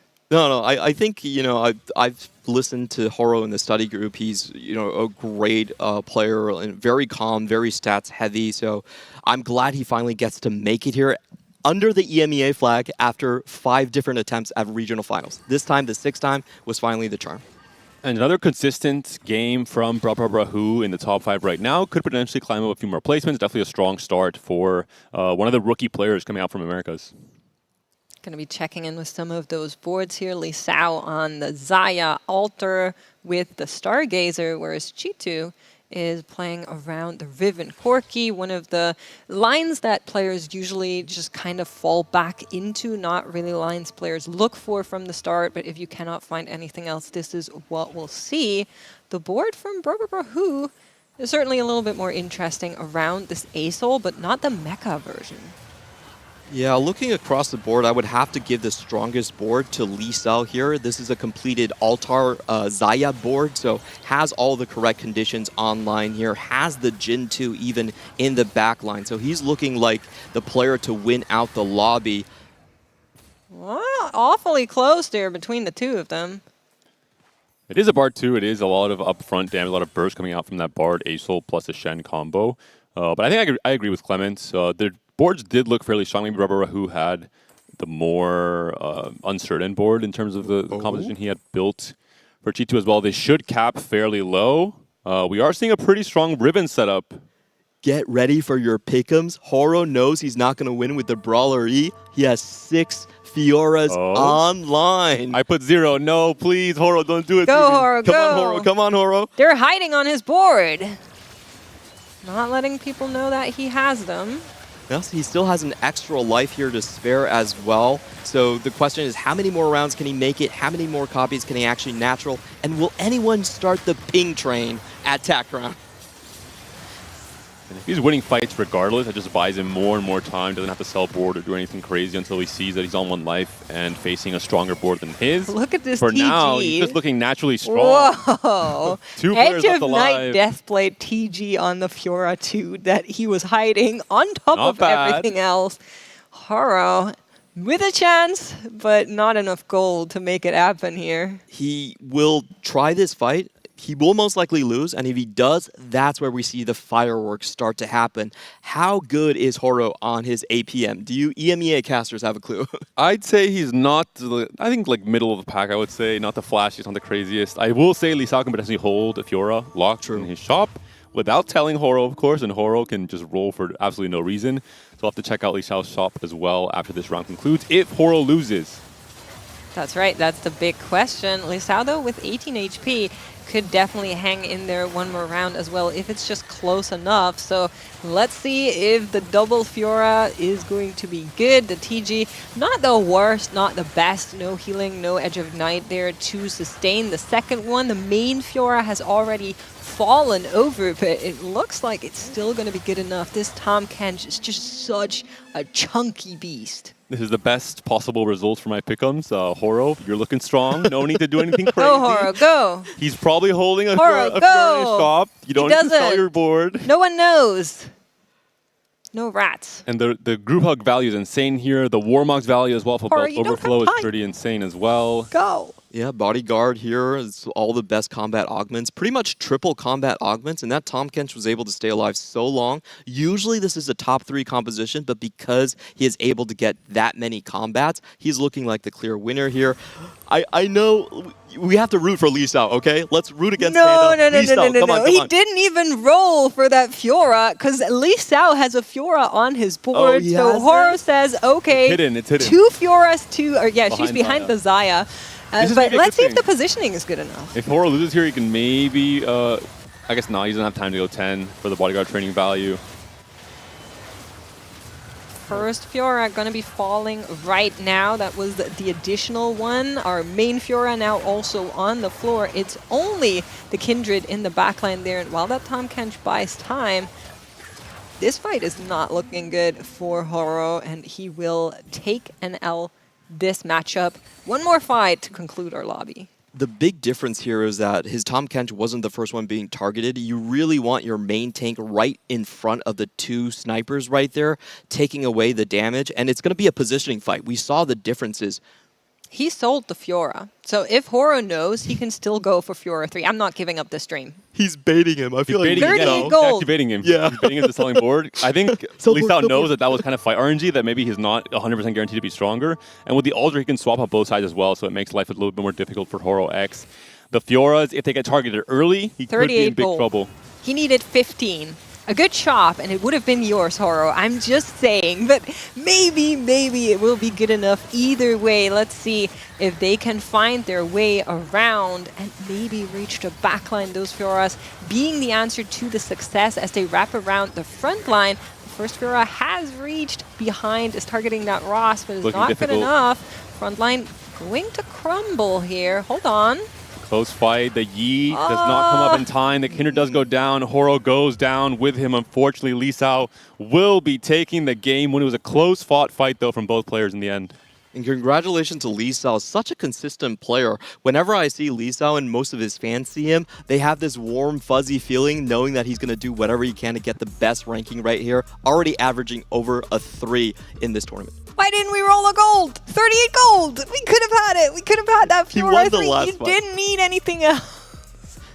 What were you saving for? There was no more HP to move. I'm upset. Horo will hear of this. I think he might have thought that when he sold the Fiora, he had one locked in shop. That's like the game theory element of this final 1v1. And it's unlikely still with 40 gold. It's hard to hit a Fiora 3 from that. It is unlikely, but also that gold is not going anywhere, so you could have just sent it and tried your luck at it. I feel like you kind of have to in this moment, but I personally would have really liked that. That was, of course, one of our other lobbies that was still going on here, so we are hopping across the lobbies wherever we can, and we are also following all of the lobbies across this broadcast. I'm seeing two of our awesome caster friends over there getting ready. Gangly, Hupasan, you guys have been watching, but we're going to take a look at the standings first. So we're going to be seeing Dish actually having a little bit of, well, actually a little bit is an understatement, a big bad start. I want to give out a historical fact. The lowest points someone made on day 1 and still be able to make it to finals in our current format is 25 points. So even if Dish goes 8-8-8, like, he can still do it. He can still do it, but it's very difficult. First, you mean? Yeah. And yeah, I think that third game was a make or break for Dish Soap, and now it's going to be incredibly difficult just purely from a stat-based perspective for him to come back. But if anyone can do it, it's a 2-time TAC round champion, of course. Hopping across the higher placements here for now. A lot of players on those 14, 15 points in our halfway checkpoint through the day after game number 3. And here are top 16 titles. Still among them was top 4 before this game. Had a little bit of an unfortunate situation as we were watching. And Horo, a little bit of the opposite story. Not the greatest start, but that second place really helping out. And Jedu not going to be able to get away with it. It's not going to get a triple first place, but still very solidly sitting in that first place. Wow, a lot of surprises on that last graph because we have 2 APAC players with combined less than 30 Tier 1 games before this set. Along and Stila of Bora right there in the top 8. So, wow, okay, well, interesting. Well, I mentioned it already. You guys had a little bit of a pause to think about it longer. Gangly, Hupasan, what do you have for us? Yeah, we got to watch a lot of the lobbies off in the wings while you guys were handling that one. So you did talk a little bit about it. We watched lobby 1, which was the lobby where Dish Soap unfortunately took a bottom 2. But I have an honest question for the casters here, okay? I'm going to set the stage. It's the Evelyn God. It's stage 2. Steamroll is presented. How many fights do you need to win for you to feel like it's worth it? I'd say at least 6. I would have said 5. Okay. I think it's actually just 2. That's what I think. I actually was going to say 2 or 3. VCLF seems to agree with David because he went with 7. He won the next 7 rounds playing Birthday Reunion. So VCLF went with a fast 9 composition, getting a ton of econ, and then was able to take out Maris, who got the 400 cash out and still did not have enough to take out VCLF's fast 9 board. Yeah, on the other hand, Lobby 3, more of a risky line. We saw Safo once again trying to go with the mech, but he was shy this time. It was a 6. Also Expeditionist for Darknoob. Didn't work out. He got an 8th. He tried to really risk it and didn't get the LeBlanc 2. So you need everything to work out if you go for those risky line. And of course, in the top, we got 2 guys. First one playing too tanky. It was fully strong, and of course, Upset Max. Upset Max, doing what he baby. needed to. That's right. Yeah, it was Steel Obora versus Upset Max. So we got to see this interesting dichotomy of the risky players going bot 4, Safo, and Darth Nub. Not a good day if you're a Tactician's Crown champion, but the re-rollers came out on top in that lobby. And the final one, Lobby 5, it was a long win streak for Along. He got the Mr. 100. What? Making it worth playing amazing. And of course, just playing full tempo with the deadlier swords there with the Jinx, the deadlier blades. And it was just boom, boom, boom. Everyone just lost HP so fast. Pick'em's and ruined. it came the lobby. He didn't lose a single round the entire game, you're telling me. No. 100 HP Tacron win. Yeah. Wow. That is a rare one in the Tacron stage with such a league competition. Yeah, absolutely. It's a good day to be a re-roller. That's crazy. That's it for us. Thank you guys so much. A Mr. 100 in the Tactician's Crown. I'm sorry for your pick'ems, guys. That's I believe wild. that's only happened once before. We did have YYDM that also had a 100 game back in set 12. But between then, no one has been able to achieve that. Very surprising. We actually had one in EMEA Regionals Week 1 from was Nuri, hit, and it was the same exact spot, Yeah. I have to imagine. A Deadlier Blade into like Jinx, and then you just completely steamroll the lobby, and you have something that's capping you out even higher. But we're looking at our next lobby. It will be Lobby 3 for this upcoming Game 4 already of the day 1 here at TAC Crown. Safo, Ironbog, one of the players we talked about, having to bounce back. 13 points for now across these first 3 games. Lichutron as well, similar position, did bounce back from that bottom page into 14 points. And we do have YBY1 here doing a K3 Soju impression. Oh, he's finally rising back to the occasion.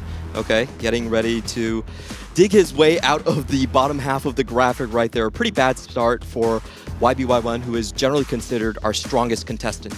Well, let's see what our gods are going to be bringing as we see Evelyn light up for our game, and we'll be even Yasuo into game number 4. As we're entering with the lobby you just saw, our portal is going to be coming in there as well, of course. I just want to say, Tempo Timmies, rejoice. This is the best setup for this. You get 2 extra items for perfect items. You get Evelyn that might offer you Steamroll that is lowering everyone's HP, and then you have Yasuo that is also pure combat. So we're in for a fast and furious fight. Reroll enjoyers as well. We just talked about Upset Max and Steel Obora. Gangly and Hubeson gave us the juice over there. They were rerolling that last game. So having component anvils, having a chance to not just fight for your base as you're mentioning, Clement, but also have a 3-item carry online earlier is a big deal as well for reroll overall. As you can, of course, see, the game's currently been paused. We'll start as soon as we can, but this allows us to talk a little bit more about the lobby. I feel like we talked a lot about Safo, about EMEA. Clement, maybe tell us a little bit more about your APAC players, because there's 3 of them in this lobby. They're all rather similar in points right now. Of course, most people know about YBY1 and Ironbog, but maybe for those that are watching for the first time. I think YBY1 is the strongest player of the TPC era. Get ready to listen to his stats. They're absolutely insane, okay? He has made 8 out of 9 TPC finals, the best out of any TPC player. Wow. His group stage AVP is also the best, 3.5. And you know how many times he auto-qualified to finals? 5 out of 9 times. Now, we might think of the rest of players, when we think of TPC, we usually think of Weijun Iverson as the second best, and he is. But you know how much of a gap is there between YBY and Weijun Iverson?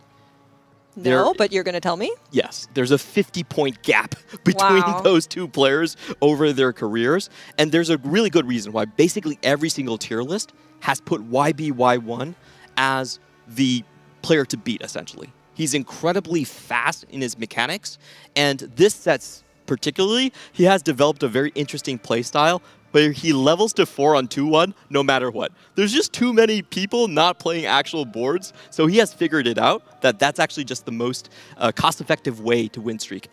Thank you so much, Clement. Yeah, I think a lot of people are now, of course, YBY1 fans, although this day is not starting too well for him. In the meantime, we're giving you a little bit of an overview at what our caster friends are doing whenever they're not on a broadcast, because this is what we get to have here at the Tactician's Crown, to look across all of the lobbies in case you ever wondered how we're able to follow them all. We have this huge screen that we get to switch back and forth between on, and I mean, mean, you guys were there for the first 2 games already. It's fun, right? Hot take as a caster here at TacCrown. I prefer not casting because you get to see every single game and you get to see all the action. You don't miss what our EMEA players are doing, who's losing their anima streak. It's just so much fun to see everything. One day we'll be casting with 5 screens in front of us, but for now... It'll be too hectic. I'll settle for this game 4 with you two. I'm still happy to go into it as well, especially with the lobby we have. One thing to mention with YBY1, Clemens, that I think is important, his dominance is not just in TPCs. In TacCrown, last set was his worst performance at 17th, but before that, he had never finished lower than 9th place, which is absolutely crazy for the amount of times that he's qualified to the international stage and the competition that we have here with 40 players competing in the TacCrown. So he's my favorite to win it this entire weekend, despite being from EMEA, and I do hope he can bounce back. He's still in range to do so on 9 points. Well, we are going to be going into game here now after that short interruption. And like you mentioned, Clement, back on track. Tempo Timmy, we have component anvils. We have the chance to play around the steamroll from the Evelyn.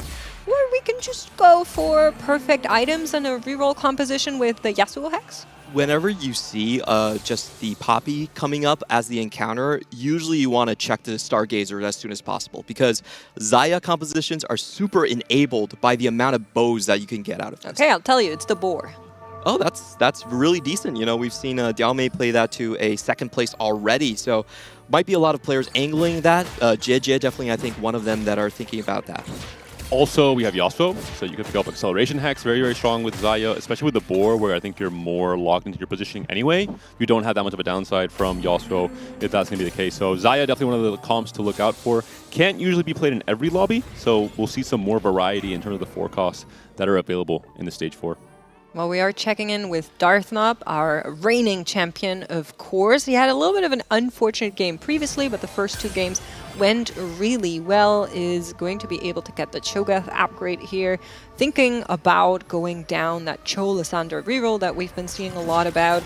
But of course, like you mentioned, component anvils, you have to kind of keep in mind what the rest of the lobby is going to do. If you're unable to get those 1 costs upgraded early on, you can quickly get caught between the tempo pressure. We see how many players are holding on to Chos and just trying to bank on the fact there might be a Cosmic Hex coming on. There's 3 players like, yeah, I'm holding all the Chos possible. We're going to get a look at the artifacts here.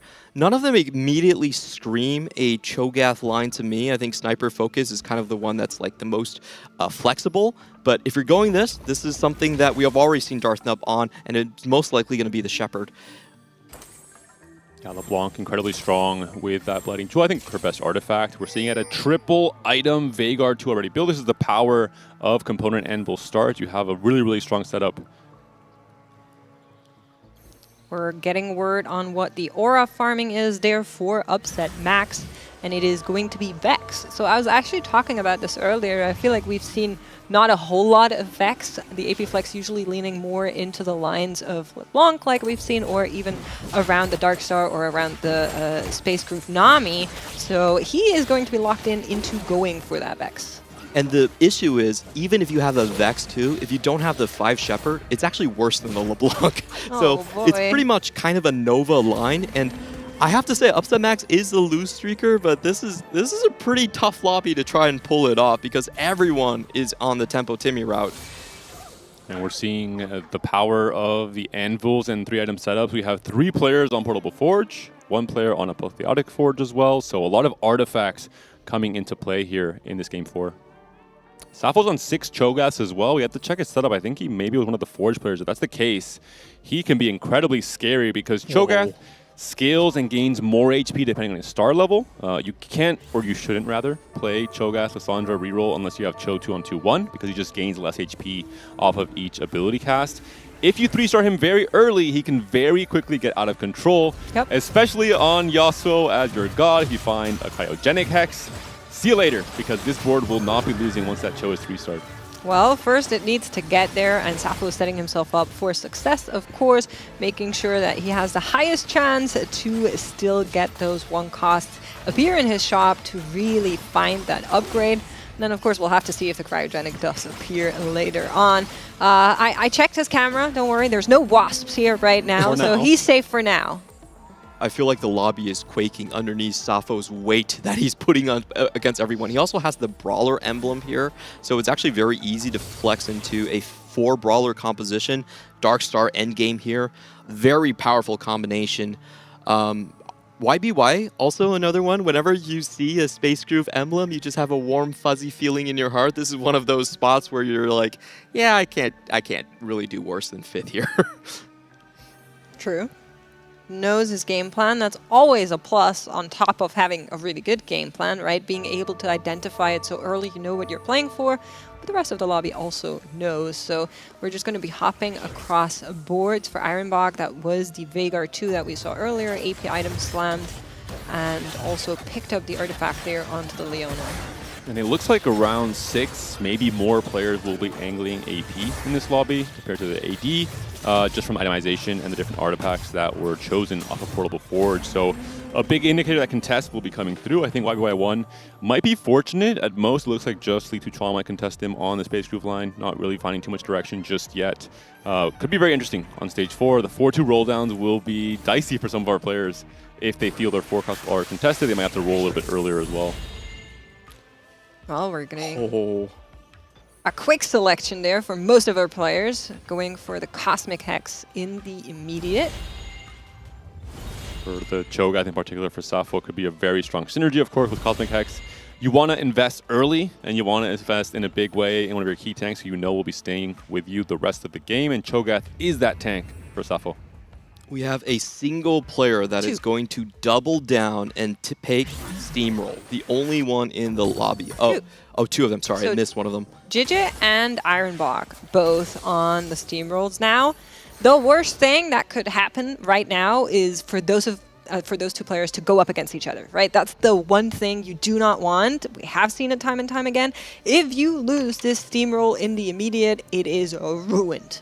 I feel like Ironbog is one of the most precarious positions in this lobby because he doesn't have an obvious place to land on. He's just trying to play AP tempo here.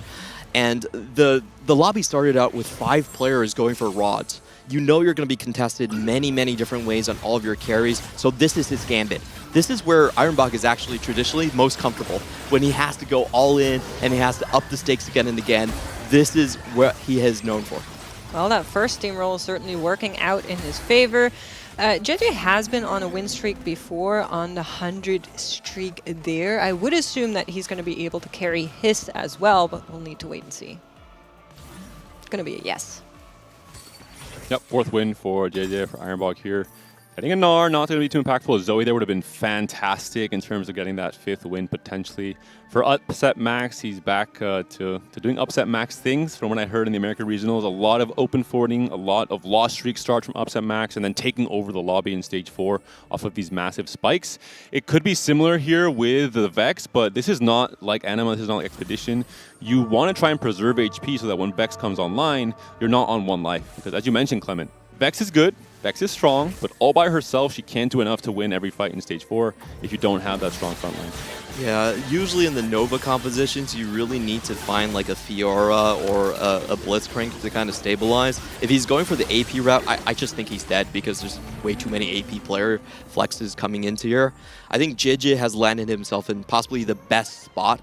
He's clearly going to be angling for the Xayah that we were talking about. He's carrying over with the Deathblade.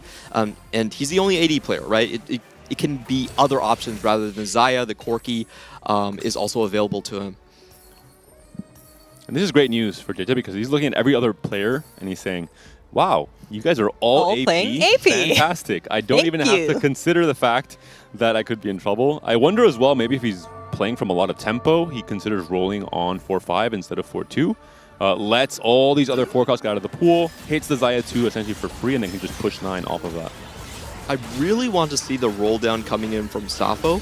He is very far ahead, but a big problem is that there's a ton of players that are holding Lissandras and Cho'Gath. I do expect him to roll a little bit here, and if he does hit, wow, that's massive tempo. If you get that Cho 3 starting on 3-1 with Cosmic Hex, it's going to be absolutely disgusting. And here we go.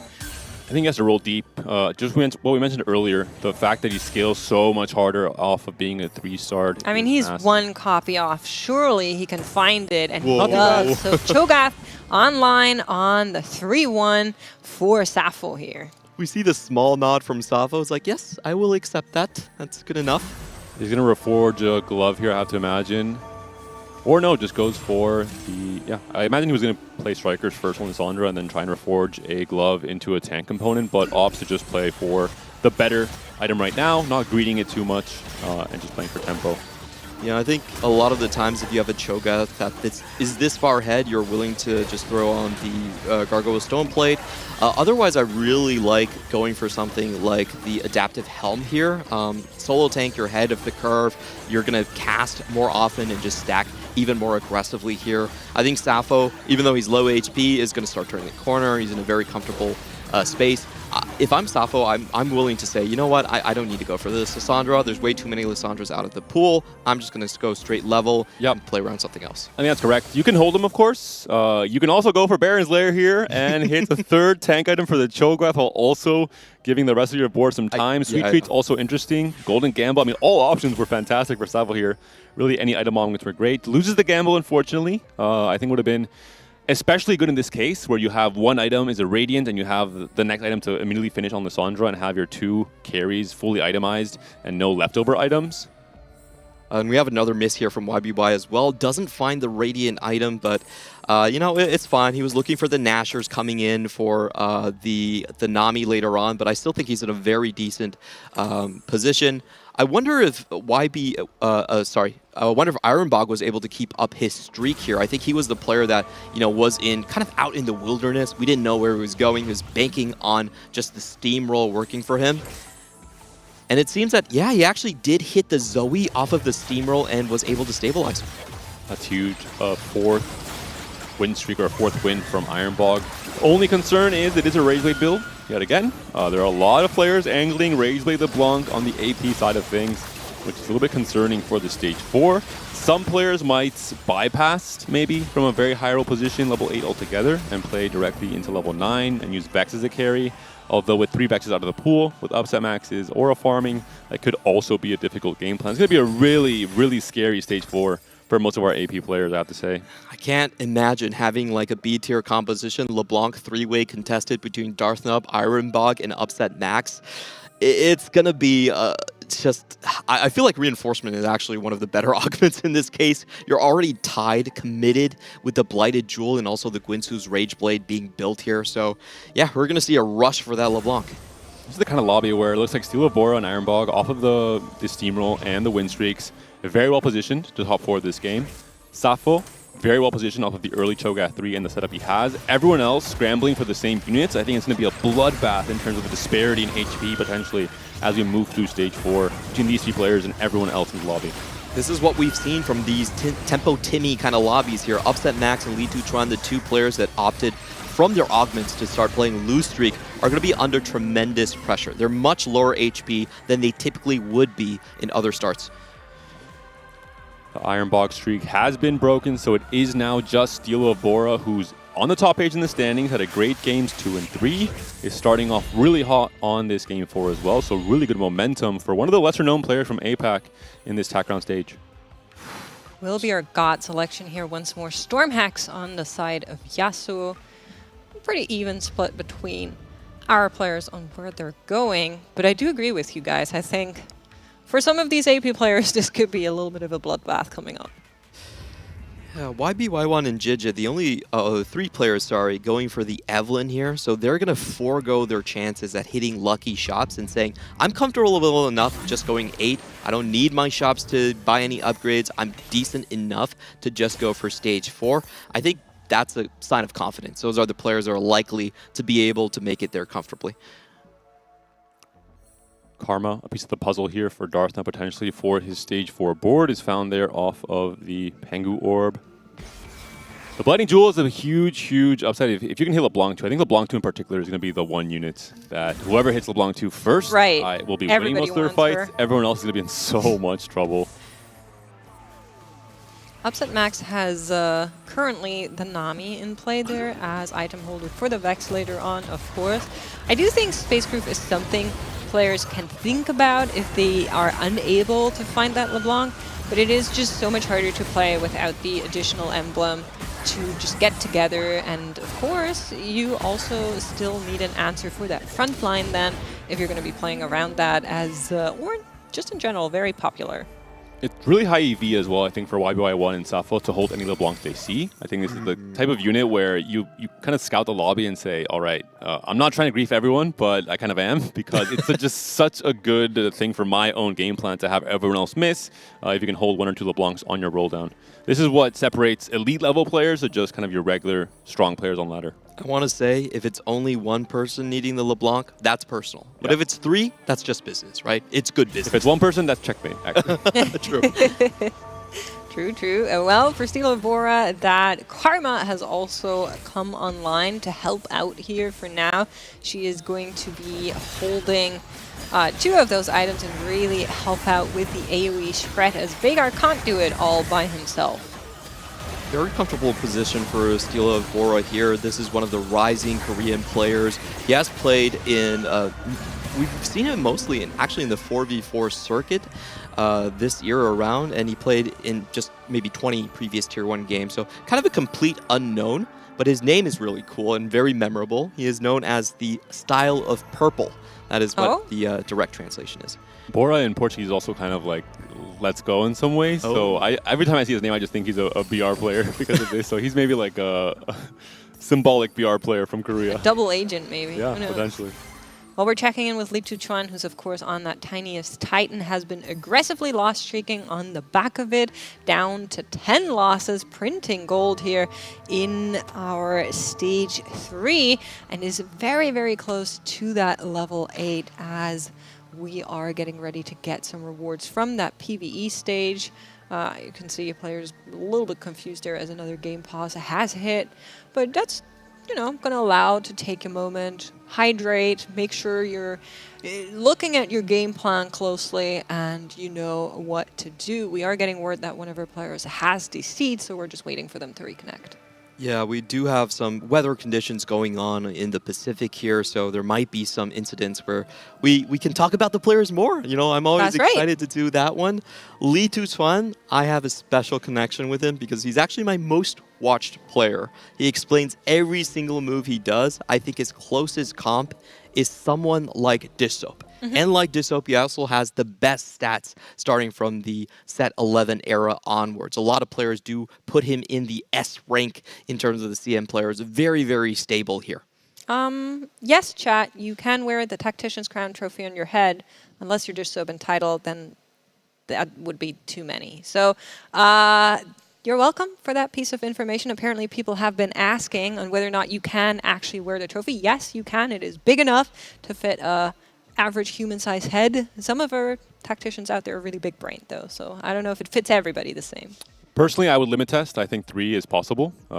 We have to get there with our engineers, but I think... Would you stack them? Yeah. No, or would you try to... No, there's no other option. You must stack How them. would you wear 3 crowns? How else would you wear them? On your shoulders? On your shoulders? I don't know. I like the pauldron crowns. Those are shoulder pads, really good. not crowns anymore. I don't think you can balance 3.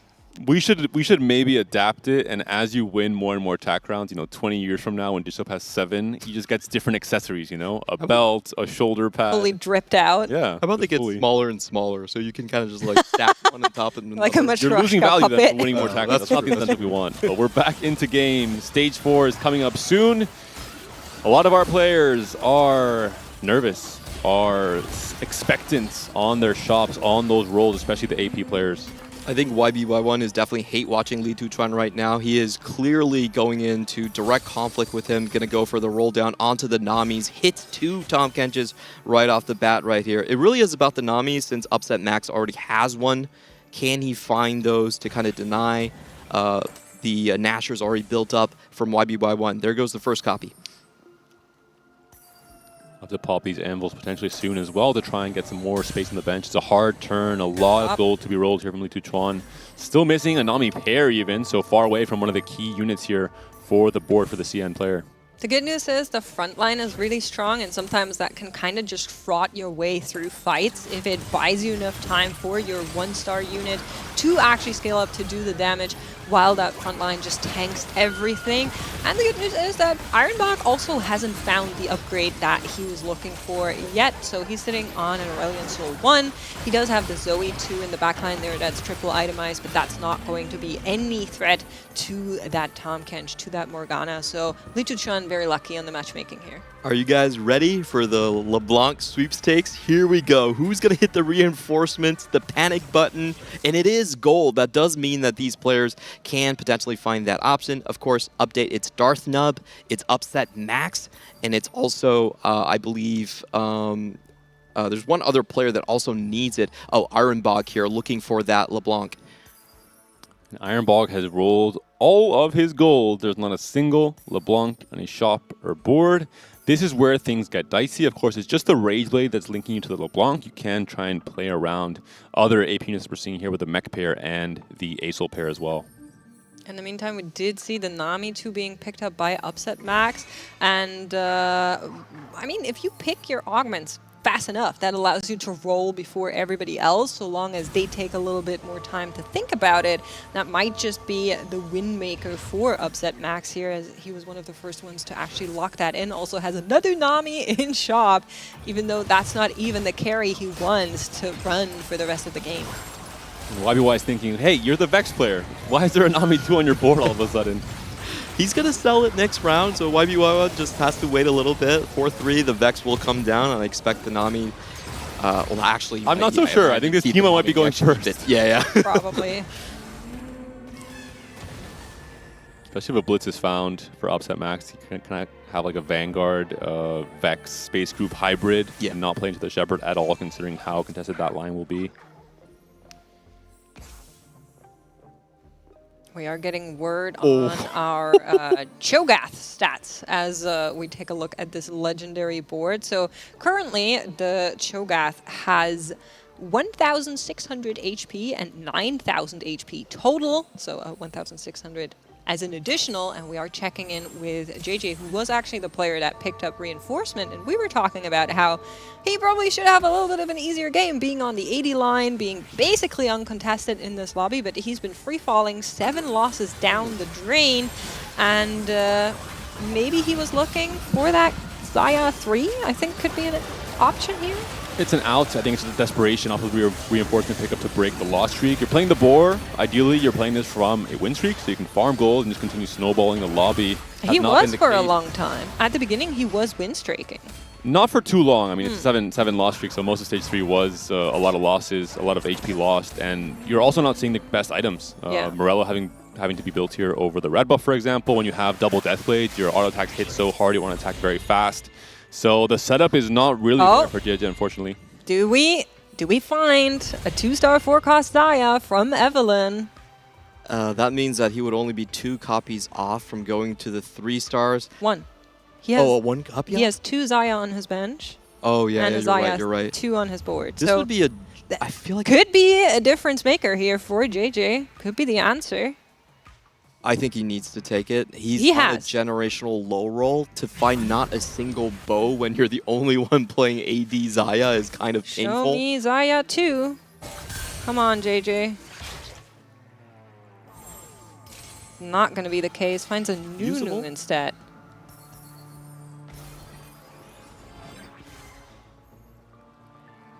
Lichuchan also chasing for potentially finding an upgrade, or maybe just holding the extra Namis as he is holding that LeBlanc.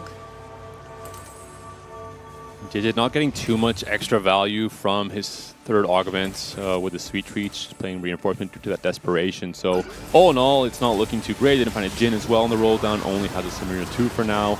We'll see this new item build with very little attack speed is going to be good enough for the Xayah here against all of the AP boards. One of those being Upset Max's Vex 2 has come online. Nami, Vex, duo carry. But I believe a Blitzcrank was also added in that we saw in the shop earlier on. And it's looking pretty good for Upset Max for JJ, though. He's on his last life. And there are some very strong players like Safo in this lobby knocking on his door. Yeah, it does look like Jija's just going to go dead last in this one. The items are just way too far off. He was really banking on hitting the acceleration hex in the previous God Boon offering, but doesn't find that one either. So I think he's just kind of stuck in the water here. Yeah. None of the outs really working for him, neither going for the Zaya 3, nor finding the Hex, nor finding any bows at all. So very, very unfortunate situation as he finds himself on 5 HP. Litutron not too far off, so is YBY1. Both of these players on 13 and 14 HP respectively. Let's see if they can survive one more fight. Maybe. Darthnub doesn't have the upgrades on his backline just yet. That's a Karma one, that's a LeBlanc one. Sitting on pairs for both of these units. Maybe the Zaya can clutch this one out. Mordekaiser still main tank, Blitz one as well, so this is one of the better boards that JJ could face. It is Gilded Steel, Baron's Lairs, some very strong combat augments coming in, but the Mordekaiser not going to hang on for too long. The Zaya, if she gets onto the backhand. Oh no, the LeBlanc gets on the Zaya first. It makes the fight much closer than it should be, but in the end, JJ will be surviving here. Darthnub taxed a tiny bit. Does anyone go down? No, Tutron now on 4 HP as well. So 3 players on 1 life. One of those is YBY1, and he is still sitting on the Nami 1. He has to feel quite frustrated considering he had the best early spot for Space Groove. Yeah, victims of the AP car crash here, and this is the problem with letting players pick their own items, is like a lot of times someone can go, all of them can go in the same direction. So we have 2 Space Groove players that are likely going to be falling out relatively soon. I don't see them ever going up to 9 here. Ironbog, I think, is in the very same situation. So it's kind of down to Steelo of Bora versus Upset Max. I think those are kind of like strongest players in the lobby so far. And of course, Safo. I just realized something. Safo is playing LeBlanc 2 as his backline carry with the Darkstar choke at board. He gave on to Lissandra. Oh no, this guy wants to be the villain apparently. I think no one's going to forget his name for the rest of this tournament after this betrayal in Stage 4. That's genius. I absolutely love this play. You know, it's not your ideal carry, but if it kills all the rest of your competitors, why not? We were hearing pings all game long in Stage 4. I think now we know why that was. The Maybe, villain. yeah. We're finding some last-second upgrades for our players here across the board. And Litutron, unfortunately, is going to go up against what can only be described as a wall of Cho'Gath. Let's see if he has anything to chew through that to try and help. Of course, in the backline, that Aurelion Soul is very, very high on the single target, so will help in melting. But look at that. Frontline is still holding strong for Litutron. 5 Space Grooves is one of those scaling compositions where you continually just get AD and AP, and that allows you to deal with the Cho'Gath if the fight goes on long enough. Litutron also the villain. He's playing 5 copies of Nami, so really making YBY1's life very, very difficult. YBY1 was hoping for an elimination here from Safo, but that hasn't been the case. And Jijit has a huge find on his items here. Does get just a 1 Kraken at the very least, 1 attack speed item. A singular bow. I can't believe he didn't find any bows starting this game. It's actually kind of crazy. He actually had 2 PvE rounds. He was picking Evelyn as well. He was like, please, let me get better items. Let me lose HP. I'm too strong. Well, he is going to go up against Safo on the left-hand side. Litutron is up against Ironbog, so right-hand side very likely will give us an eliminated player. On the left-hand side, JG needs to survive to hang in the ropes, maybe claw another placement in game number 4 here at the Tactician's crown. Right-hand side, Ironbog is going to be fallen on the back of not being able to find that Nami. Clement, you were saying you find that Space Groove emblem, you get that warm fuzzy feeling. You know you're just going to cruise into a top 5, not if everybody else and their mom is looking for Nami. Their moms too? Oh no. Everyone. Okay. I mean, for YBY1, there was 6 Namis out of the pool before he could really do anything about it. And it's a very unfortunate situation. Usually when you're playing that Space Groove, you don't have to hit the Blitzcrank so early on. You can use Shen as a secondary carry. There's a lot of different outs, but his items were very concentrated in that Nami. Didn't really find them early on, and I think it's just kind of an unfortunate situation that Upset Max was also using that Nami. Darthnub has turned the corner. LeBlanc 2 was found, still sitting on Karma. One still sitting on Blitz, one still sitting on Mordekaiser, main tank. That's maybe the bigger problem. A lot of Morganas also out of the pool from so many different players using the versatile tank. Safo not on the best ASOL build, despite it being ASOL 2. We saw the last few fights lacking damage, not able to get through these Giga tanks. Through Mordekaiser, though, it should be a little bit easier. This is maybe the fight Safo needed to try and stabilize this loss streak. He's still also lacking on the upgrade of the Karma. Both of these players sitting on a pair as they go up against each other, but like you mentioned, for the Mordekaiser, it is good enough. Can he find the backline, though? And the answer to that is no. The ASOL getting confused, a little bit dizzy and targeting the wrong side of the board. Safo takes another hit. Unfortunately, JJ going to be going down in that round as well. And we're down to our top 5. Can Safo make it into the top 4? He really needs a better item on the ASOL over the QSS. He's clearly lacking the burst that ASOL really needs with this Dark Star comp. Archangel Staff, Archangel. It's not ideal. Better than QSS. You already have a lot of base AP coming in from 6 Dark Star, and you're hoping for a more bursty fight with ASOL as a carry. Yeah, in this situation, like a Striker's Flare would really have been the ideal situation for him. It's just going to have to make do with this one. You know, sometimes Aurelion Sol can just go through into the back line. Not in this case. Li Tuchuan position absolutely on the furthest sides, and Li Tuchuan did win the previous fights here. It's about how long can Li Tuchuan stall out the fight and get that additional 80 AP on his Namis.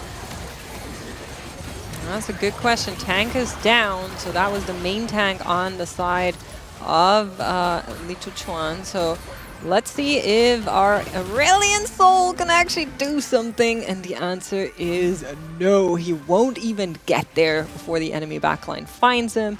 Very, very unfortunate rounds for Safo there as he was trying to avoid the bottom 4. A 5th place, though, I don't think you can be too mad at that, but if you know that could have been a top 4, it just kind of stings a little.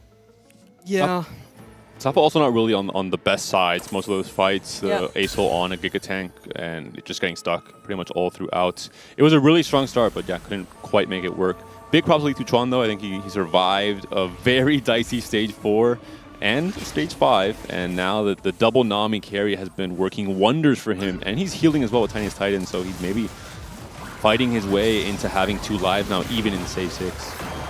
I really like the augment build that he chose for himself. He's healing at the same time, and then he has the glass cannon. You need damage amp if you have a lot of 80 AP with that Nami stacking right here. So I think Li Tuchuan probably overshot his expected position here, and I feel a little bit bad for Safo. I feel like probably too many Tom Kenches were out of the pool. He had a very strong 4 bruiser position, but never got the Tom Kench 2 online. Well, Darthnub also going to be falling here to the power of the double Nami. Yeah, I mean, we know 2 tanky is really good for the space groove. I personally haven't seen too much 2 tanky Nami without the 2 tanky augment, but Li Tuchuan proving that it can work if you just bully the rest of the lobby into obedience. I wonder for Safo as well, you could have considered playing, just dropping the Brawler, the Tongue altogether, and playing around Morgana 2 and Mech 2, Mech especially being uncontested this lobby, and not going for the greedier 4 Brawler setup for just the Cho as the main star. But some regrets that maybe Safo will deal with going to the next game. For now, our top 3 here, Upset Max in particular, also a player that I think we have to give props to in terms of aura farming, not off of a strong start, always dicey in terms of how you stabilize. He did it fantastically with just the Alawi as a main tank in stage 4. Yeah, just do that 1-star Alawi to get through it. And Li Tuchuan here, I think the Space Groove is really strong because every single Space Groove actually benefits and adds to the amount of groove that you get on these units. So every additional unit, even duplicate units, do count towards that. Very nicely done, as we do get a look at Upset Max, and I see something hiding in the background there. So he was able to Bard abduct an Elder Dragon. I don't want to upset you, but that is not Max. That is Stilo Evora. Yes, I got baited by the camera. Yes, Stilo Evora is our Meeple player, but he has an Elder Dragon, so that is the important thing that he can use if he can fit it onto his board. He almost has the goal to make it to level 9 to fit in the Elder Dragon. Yeah, we're seeing there. Immediately gone to 9 now that he can fit it. So a big spike for our HP leader. Did just lose his last fight. I think Tuchuan is trying to send a message like maybe I am the strongest player in this lobby. It'll be close. Upset Max also won his last fight. Arguably that was a ghost fight, I assume, because Stilo and Li Tuchuan met each other. So let's see if this Vex can take down the opposite board. That is going to be Stilo of Bora with the Elder Dragon this time on the board. Let's see if he has the power. Large number of stuns that can be utilized here. We saw on the end, wow, Upset Max gets the triple stun onto the backline into a Nunu snowball. So very well positioned, very good use of the Sona positioning, the command button. But is it actually still enough? He stopped a ton of damage from coming in, and it looks like it is. He is going to clinch this fight, even against a level 9 with 8 Elder Dragon. Stilo of Bora finding himself a little bit with the back against the wall as Li Tuchuan and Upset Max now both have more HP to work with, and he only has this last life. Not really much to do here. Is going to be moving some of those items. Lysandra is not going to be doing much with them anyway, and hoping to find the perfect positioning here against the opponent. Yeah, I think a mistake having those items on Lysandra in that last fight, just Lysandra 2 when you had the Karma 2, and I guess he's hoping for the Bard 2 in particular, but it will be Li Tuchuan against Upset Max. Both players still on 2 lives, 20 and above HP, still very, very healthy. The Battle of the Blitzes here immediately gets targeted by the Namis there. Maybe some risky positioning in terms of the Blitz now, not having any more of a failsafe if the Namis target him again, or if he can sneak into the backline. The Namis have been stunned for such a long time. The Blitz will be going down here before he casts. Is that going to be a difference maker? Frontline is gone, and with it, will that backline. Li Tuchuan is going to be hanging in by a thread, though. 2 HP and a dream, as a minor boon does come through from our god. Not necessarily the best thing of what you were hoping for, but will help on hopefully making that Kench a little bit stronger. I think this is the end of the road for Li Tuchuan. I wonder if he tries to sell here. I don't think he's beating either of his opponents. He's going up against multiple combat augments while he's on Tiniest Titan. He's going to give it one last try, not trying to sell. He probably has it in his mind that, you know, 3rd place, good enough with where I started. Especially no Blitz too. I think that's the biggest loss here for Li Tuchuan. Gonna go up against Stilo of Bora one more time. We're gonna be seeing that Elder Drake and how it can just tank pretty much anything in front of your eyes, but there is a chance that the Bard finds its way into the backline and just abduct the Namis, which would be a big matchmaker here for Stilo of Bora. Tahm Kench is down, and with that, hold on, Nami clutching up. Stilo is out. Li Tuchuan versus Upset Max in the final.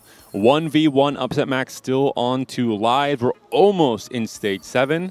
My pick'em said 7-2. Can we make it? I sure hope so. Does the math out? I don't think so, actually.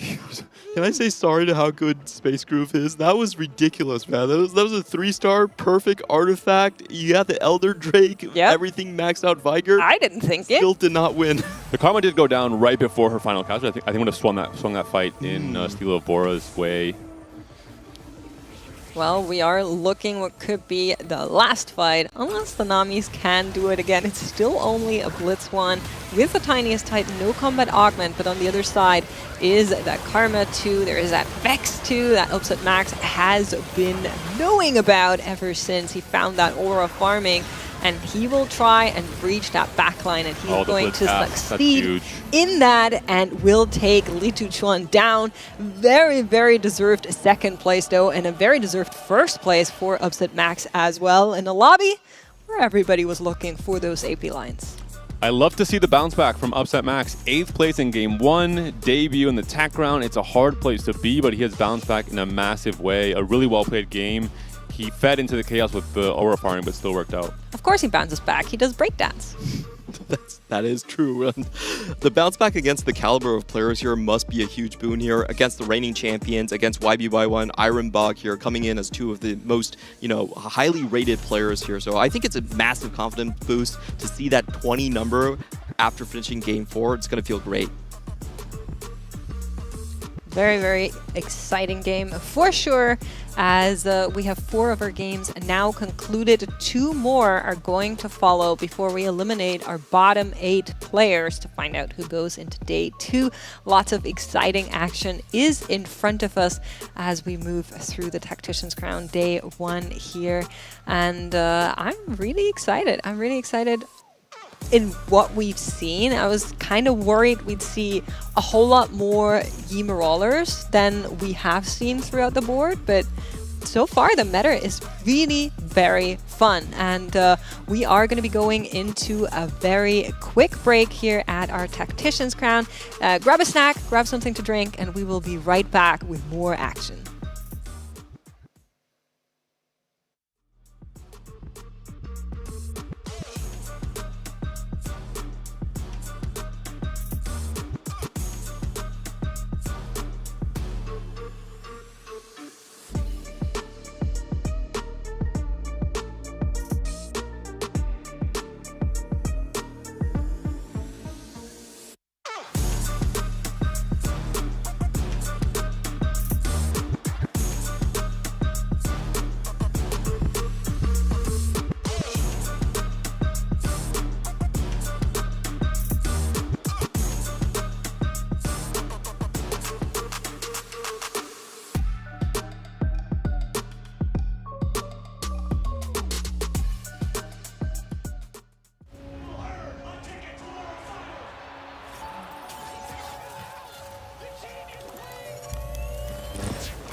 Welcome back, everybody, to day one of the Tactician's Crown for Space Gods. We have completed 4 games today, which means we only have 2 more before we cut our field of 40 competitors down to 32. My name is Nekra, and I'm excited to be back alongside Clement and Hupe-san to talk through these next 2 games and final 2 games of the day. But I hear we've got some updates. Hupe-san, why don't you share what you watched off screen? Yeah, of course. I saw the lobby 4, so we had Soyu playing the humble Corky line that you guys were mentioning some more. He got a 4th, and the spot was so difficult because actually Huaji, he was playing a Nar into also the meeple line, so he get the Corky for fun because he didn't have it itemized, so it was just so stressful to watch Soyu there. And of course, in the end, Tidal was taking the risky line, that Nova 9-5 that is so difficult to accomplish. He got the Misfits, very difficult to get there, and then he pop off with Thresh, additional resources, first place for Tidal. The other lobby that also was very interesting was seen by Gangly, so I really want to hear about it. Yeah, let's hear it. So, you already know I had to watch the King of the Americas, Dish Soap, as he tried to get out of this hole, right? Dead last right now. And so, I'm gonna set the scene for you. Yeah. Okay. Stage 2. Patience is a virtue. Generally speaking, this is taken as an augment where you do not roll, you save up, you bank your rerolls, and you spike really hard. Dish Soap instead, every 2 to 3 rounds would use his rerolls to make his board strong and 8 streak all the way through stage 3 into stage 4. He's playing Zayas, playing Altar. Altar's unlocked. 4-2. Roll down comes. 1 Zaya, 0 Nunus, no board.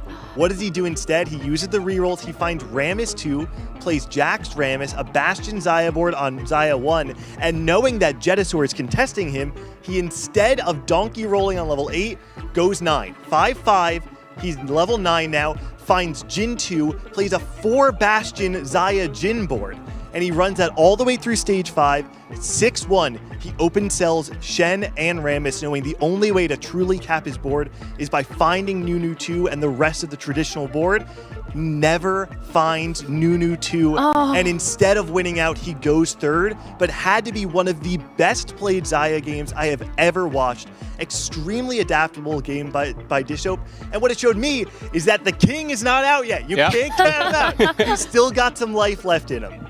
Oh, thank you so much, Gangly, for that report. We are going to take a look at the standings to show you exactly where Dish Soap falls. It was a very tough road at the beginning of the day, and it's still not over. 2 more games to make up the point differential. 11 points, even 9 points is doable to get out of this danger zone. And as we talked about, 25 points is the historical benchmark here. So both for Dish Soap and YBY1, they're angling for 2 back-to-back finalists to get themselves out of this hole. Yeah, for APA, also 2 bad placements here for Milo and Ironbog. Kaiwen also the same. He was a little popping off here, Nekra, but in the end, once again getting a tough return, playing the IP flex that didn't work. And middle ground there with the Spaniards, with Safo still holding up with the Mex and Anima. There's a lot of competitors here that have had a previous Tactician's Crown run. But if it's been a little while, I feel like I worry about some of those players because it really is a different beast to have to play amongst so many different regions who favor different play styles. And I feel like you're kind of seeing that reflected in the results a little bit. If it's your first time here, you really don't have that experience. If it's your second time here or if it's been a while, then you might find yourself having some struggles today. Oxema, for example, being true to his style, maybe sometimes 8th place, got a 1st place now and it started to pop off. And Along and Steelo of Bora, I think they're the biggest surprises out of APAC right here. They're not the heroes we deserve, but they are the heroes we need for our region. Yeah, you deserve it, Clement. We had like a pack sandwich, right? Kind of towards the bottom of the standings, but then you've got a couple of competitors at the top that do have a lion's share of those points. 2 more games though, and so what are we talking about here? Let's set the stakes a little bit. If you're at the bottom, you are trying to avoid going 8th. You don't want to be on the bottom 8 to get eliminated at the end of the day. But is this really the time to press the button, try to get those anima cash outs? Do you feel like that has been successful today? I think it really depends on where you are at in the lobby. If you're sitting at Dish Soap or YBY's positions, I think 2 of our most popular players out there, you need 14 points in 2 games. And the only way you can do that is if you're playing for the highest cap out possible. Again, I think we're looking for expedition starts, we're looking for anima cash outs, and we're looking for spreading roots, things that give you the most cap possible. also angles that show player expression. So we saw this show, as Kangli was saying, playing different, playing whatever the game gave him, but you need to get variance into that. So actually, as you mentioned, I think emblems will be the name of the game, especially with gold augments or anything that can give you that influx of power. And of course, you need to then handle that resource in your favor. Anything can go, and next game will be hype. I want to see a recombobulator game. That's on my bingo card. Well, especially after you got me so hyped, reminding me about what we saw at the regional finals. I thought maybe if somebody picks Build a Bud and then we get Thresh, we'll find out very shortly as we get ready and we see our players about to launch into the game. We are going to be focusing on Tidal and Dish Soap, two different ends of the spectrum, both double Tacticians crown winners. But it's going to be a tough road if you are Steppy or Dish Soap with only 11 points. As we talked about, this is the GOAT fight, what we've all been waiting to see. And, you know, it wouldn't be that exciting if Dish Soap really does drop out sooner rather than later. I'm rooting for Dish Soap to make a comeback. If you think about his second championship, he put himself in a very similar position on the start of day 2. Yep. He was going 3-8 and then still made it in at the very end. So he is a miracle worker. We also talked to him. You interviewed him in Necra, and he was like, I'm above average. And that's not normal, because this show normally says, I'm playing normal. No, he knows he's above average. He knows he can play the game. And now starting off, and we see immediately Thresh coming in and giving randomness and packs here to the players. That's what I wanted. Yeah. It's on the table now with Thresh as a god in this game. You could get offered the recombobulator. If you're Steppy and Dish Soap, I think the God of Packs is exactly what you want to see. Highest RNG possible. It's just, you know, I hope luck is on their favor. This lobby will also be very tempo heavy. Again, it is going to be a poppy start, so we will be seeing full item carries in stage 2. Yeah. And of course, it's against Echo, so I mean, Thresh is more significant right now. Everyone going for those resources. As Necra mentioned, if you have something 2-star already, you go for that recon bob and trying to maintain tempo, or just try to go for the full cap out board like Horos and Dishop said that they did recon bubble with the augment and then got immediately the recon bob with the Thresh and get something amazing like a 3-star 3-cost very early into the game. And I feel like because you know that Dish Soap and Steppy have to go for something that's high cap, it also alters the game plan for the rest of the players in the lobby. They can settle into more comfortable top 3, top 4 type compositions like the Shepherd and the Corki. You know that, you know, these two players cannot contest you on those lines. Yeah, and you also don't want to be the player that has to do the contesting. Yep. If you're trying to break an anima streak or something like that, do you even have the points to be able to do that? Because you have to think about the long game here. Points carry over from day 1 to 2. So even if you are at the top of the leaderboard right now, looking at players like Stilo of Bora and Tidal, you want to maintain those top standings because you could promote early into the grand finals tomorrow. It also just makes your day a little bit easier. Yeah, you cannot do it if you have to. You can do it if you can. So, for example, economic augment, something that really leaves you like, I can totally lose streak and it's okay, and then I can pop off immediately into the game. Apotheotic here, Forge, very interesting for Divine Artifact, and of course the 2 tanky with decent items here for this show.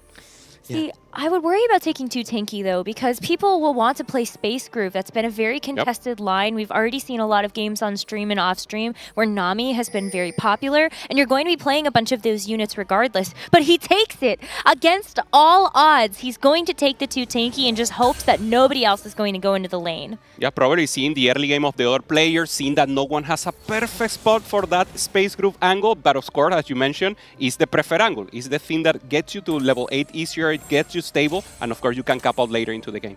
I'm just saying, if I'm Tidal, I want to straight out win the GOAT fight, and he has the econ edge over the 2 tanky. We have seen this over and over again in regionals. If you have the econ edge, you can roll before the opposing player. Wage and Iverson has done this many, many times. You just go straight into that lane and derail Dish Soap. So I'm getting really nervous. He's already committed the items into the Samira, but everyone knows if you just contest him here, you take a potential GOAT out of the game. I mean, it just does, when you think about it, like the strategic element of that, you're kind of playing defense with your offense. Makes it a little easier maybe for your path to the finals tomorrow, but we still have a lot of game to play out. I wanted to call out a couple of the other augments that we are seeing in this game, one of which Horo X did take the Jax hero augment. We've seen this a couple of times. Clement, what are your thoughts on this? Reach for the Stars is a great augment depending on kind of the setup of what you have for Stargazers. I think that one's really important. If you get something like the Medallion, it actually does a surprising amount of damage. And it's also something that I think is very tricky with positioning. A lot of the times you want a straight B line into the back, so it really kind of depends on where your Stargazer positions your Jax. So the Stargazer this game is going to be the Altar. Yeah, and we already saw Altar Stargazer in a previous game with a Jax hero armament going first. So actually the possibility of Altar to give you that influx of power later into the game. And of course the slow that gives a chance for the Jax to actually pop off, because if you focus the Jax, I mean Jax is just eliminated directly. So this is the perfect setup. This is the setup that actually already got a first place and is something we haven't seen on regionals. Yeah, Jedusor did have a combat augment with that. It was the Baron Slayer. So it was something that was scaling throughout the entire game. But that might be something else that you have to think about. When you take a look at Conda's board, this is going to be early learnings. Yeah, I think it's the ideal setup for this Veigar board. It's very strong still with this specific augment, even though it was nerfed. We saw it played a ton in both EMEA and CN. The only issue with this is you want to play tempo, but you also want to hit that magical 4 copies of Veigar, so you don't have to like put your Veigar down to print. And Nekra, you know about this. I've seen you play Veigar so many times throughout the weekend. Look, it's been to varying degrees of success, and I think something that we've seen a couple of our competitors struggle with is this isn't going to be a comp that wins your game. You're not going first with it. But you can, if you are in Conda's position where you're in the middle of the packs, hope that it's going to be good enough for a top 4. Yep. Are you guys ready for the random boon? I'm so ready, Clement. This might be the only chance for Dishop to dig it out. He really needs some high rolls. Free rerolls would be great right here. Let's see what each player goes for. It's Divine Intervention, another really high cap one. Yeah, but you have such a hard payoff for that. You need to drop below 30 HP, and that could be a tough amount of HP to give up relative to where people want to go in the lobby. Yeah, that's exactly what we see. Only Steppy and Tidal, both lose trigger, actually going for that line. As you mentioned, Nekra, you need to be in a position where losing is not relevant right now, and the ones doing economy are the ones going for that risky line. Now, what do you all make of this? So we do see the Rage Blade pickup and the Heavy is the Crown. Do you think that Tianlong could actually be trying to go for LeBlanc instead? Yeah, I think this is a Tempo LeBlanc or Vex line if it does come down to it. I think, Heavy is the Crown with Guinsoo Rageblade. It's such a classical combination for tempo streaking in the early game. It's a really nice build around just the fact that I think he probably popped his anvils after he saw his first augment, knew he had the Heavy as the Crown, and then built the Guinsoo's Rageblade to go into this line.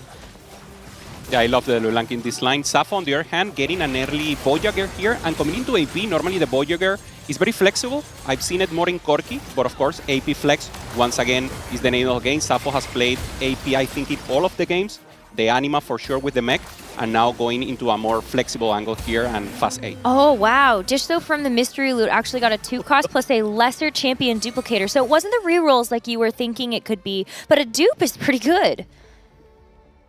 Yeah, sorry, I was just kind of stun-locked that Tianlong accidentally lost that fight because the Veigar took down his Heavy as the Crown. I was like, there's no way you lose this, right? And I was like, Hey, that's the drawback, is that if your carry holding the Heavy as the Crown actually does get eliminated, then you lose. Yeah, that was actually pretty huge for his chances right there because he's optimally looking for a Fast 9 Vex angle. Probably not anymore. We can settle for the LeBlanc. That's good enough. For Tilos Bora, this is perfect, maintaining the win streak. Has the infinite removers also, and this is perfect because he can just move the hat around depending on what makes more sense. And this will pop off. For now, a good win streak, and in the end of the game, if he managed to maintain the win streak at least 5 more rounds, that's a lot of stack to 1 carry. What is your favorite hat in the stack of hats? Ooh, there's a Teemo one, right? Yeah. Yeah, that's my favorite for sure. Okay. You have a favorite? I like Teemo too. Okay, that's 2 Teemo. Clement? But it's only because that's the only one I can name. Okay. Yeah, me too. I can't name the other ones. Okay, we all like Teemo. I like the name though. Kappa Juice is such a fun name to say. It's awesome. I wish the item felt a little bit better, but let's take a look at what Tidal is doing. Savings account, so there's going to be a huge influx of gold for title throughout this early game. That's what both of you are mentioning. Sometimes if you are able to accumulate enough, you can beat a couple players to the punch. And you're right, but it does kind of look like this might be more of a Vanguard game. Now that he's put together the the Leona, I'm thinking of LeBlanc. I'm like, that's coming next. Yeah, similar plan that of the one we saw before. Can be LeBlanc, can be Vex. We already saw taking a first place with Vex, 9-5 Nova. And of course, this is an angle that title loves and can really execute well. Got Arbiter in now as well, finding that early package. Diana with the coming in, so he can potentially even print 2 Leonas around here if he wants to. I haven't really made sure of the Arbiter. Oh, it is going to be chance for gold. This one is typically seen as a little bit harder to activate here, but Diana is a great item holder for a potential LeBlanc later down the line. I mean, look at that. That was just item slams right into the fight. And Steppy also with Winsus here. So we have 3 players going for Winsus, probably contesting the LeBlanc. One of them will have to go to the Vex line that is more difficult. But, I mean, that's the preferred line, right? It's early game, so just try to tempo out, preserve HP, and we will see many going to that line. And I do want to point out the reason why LeBlanc is so favored is because she is essentially single target damage. She allows you to take enemy units off the board and preserve HP. Earth's Gambit here would be quite interesting. 21 gold is also necessary if you're going for this double 3-cost reroll line for Dish Soap. But oh, sorry, this is Horo. I was baited once more. Horo, you know, going into the Reach for the Stars reroll. None of these options are great for him. Yeah, I wonder if there are maybe any emblems that you could think about having the... Yeah, I mean, you are going to get the Anvil, so it was the Earth's Gambit. I'm thinking maybe, like, is there some sort of class emblem that might be very good for this comp? I actually can't think of one off the top of my head. Maybe? Yeah, a difficult spot for sure, yeah, to get a possibility. Still Bora here, having just tempo out fully here with the... Finds an early Kindred. This is very good. Kindred has been buffed since a few patches ago. Even Kindred 1 could make a difference here until he finds the Jinx or the Samira 2-star. I feel like this is a sigh of relief coming from Dish Soap. So this is one of the players that could have gone onto the Xayah line and, you know, have kept a couple Samiras for himself. But now that we have the Marauder emblem down on the Kindred coming in early, he's pretty firmly established outside of Dish Soap's zone. I'm just waiting as Kindred does the victory dance for the hats to start falling off the stack. But we'll just keep getting bigger. I mean, that is a great print of the early 3-star. Are you still trying to re-roll in this comp, or is this because you got the early Kindred, you're thinking a bit more about trying to get levels? I would try to get levels. 6 Marauder Kindred is an incredibly powerful unit, and this lobby is not going to be contesting you on Master E. So I think it's a very comfortable position for him. He also is the point leader in this lobby. I don't see a way that you know, contesting reroll and giving your destiny up to chance would be a good option. Konda here, not looking happy, has a good item, but still capping here with the Veigar 1. So naturally not getting the Veigar, the items are actually mixed there between the Veigar and the Lissandra. So an uncomfortable spot here for the Brazilian. Yeah, yeah, it's tough because you would also really like this Veigar to be paired or have multiple copies on your bench. And this is the hardest part about playing the Veigar line. Sometimes you want to roll a little bit on 5 to make sure you don't have to find those copies later. Let's go into the Thresh. We do have the random boons coming in. This is the spiciness that we've all been waiting for, and Dish Soap goes for it. There's too many for me to keep track of, honestly. Interesting. Tidal, the only one going for the attack speed. So attack speed scaling for Tidal, thinking once again into the later stages of the game, and the rest are just going to have fun with the Gamba. You could get something really good. Let's find out here. Ooh, a Misfortune 2. Dish Soap, I think. Oh, what did he get? Got some rolls. Oh, I think it was just 5 rerolls. All right, that's the less spicy one, but still very good for his spot. He decides to pop off here. Roll. Trying to stabilize. One Samira is not good. Yeah, but I think he's full win streak, and the most important for stage 4 is actually going to be the Ornn. So I feel like he's in a fairly good spot, you know. 4 Ornns already found, you know, doesn't need to roll too deep for them, is stabilized right now, has 2 tanky online, and also has that Xayah in too. So I feel like this is a pretty decent spot economy for him. And the great thing is, nobody's in his lane. That's true. He's not contested at all at the moment. We have confirmation that Bishop got additional XP together with gold. So that's the reason he popped off here on level 7 and tried to stabilize. So easier for him, maintaining 30 gold. Pretty good, as you mentioned. Tafo's doing something quite interesting. So ended up getting that Voyager emblem early, and so is played around for Voyager. Would you want to ever add in a Timebreaker here just for some additional econ? Or are you happy with just rolling with the 4 Voyager? The Voyager comp is... I actually like to play it a lot, but Aurora is such a disappointing unit that I often feel like it's... Like, unless you actually have, like, the Karma, it's... I typically want to take out the Voyagers, but, you know, you can't say no to a Pike 2, Meeple 2, a Meepsy 2, potentially in this case. Yeah. Steppy, on the other hand, he got the boom from Thresh, so he will get 1 gold each round. Oh, pretty decent. That's really good. And of course, we'll think about the later stages of the game. Also with a Guinsoo, and now losing again to Yanlong, the crown is just too strong in this moment of the game, especially if you can protect your backline. And now we should be looking at title. I believe he has already finished his deposit here. 9-loss streak. This is the moment where we see where he ends up. There could be a situation where he's like, oh, this first shop has 3 Namis. I guess I'm contesting. And as I say that's there is the first one. Nami.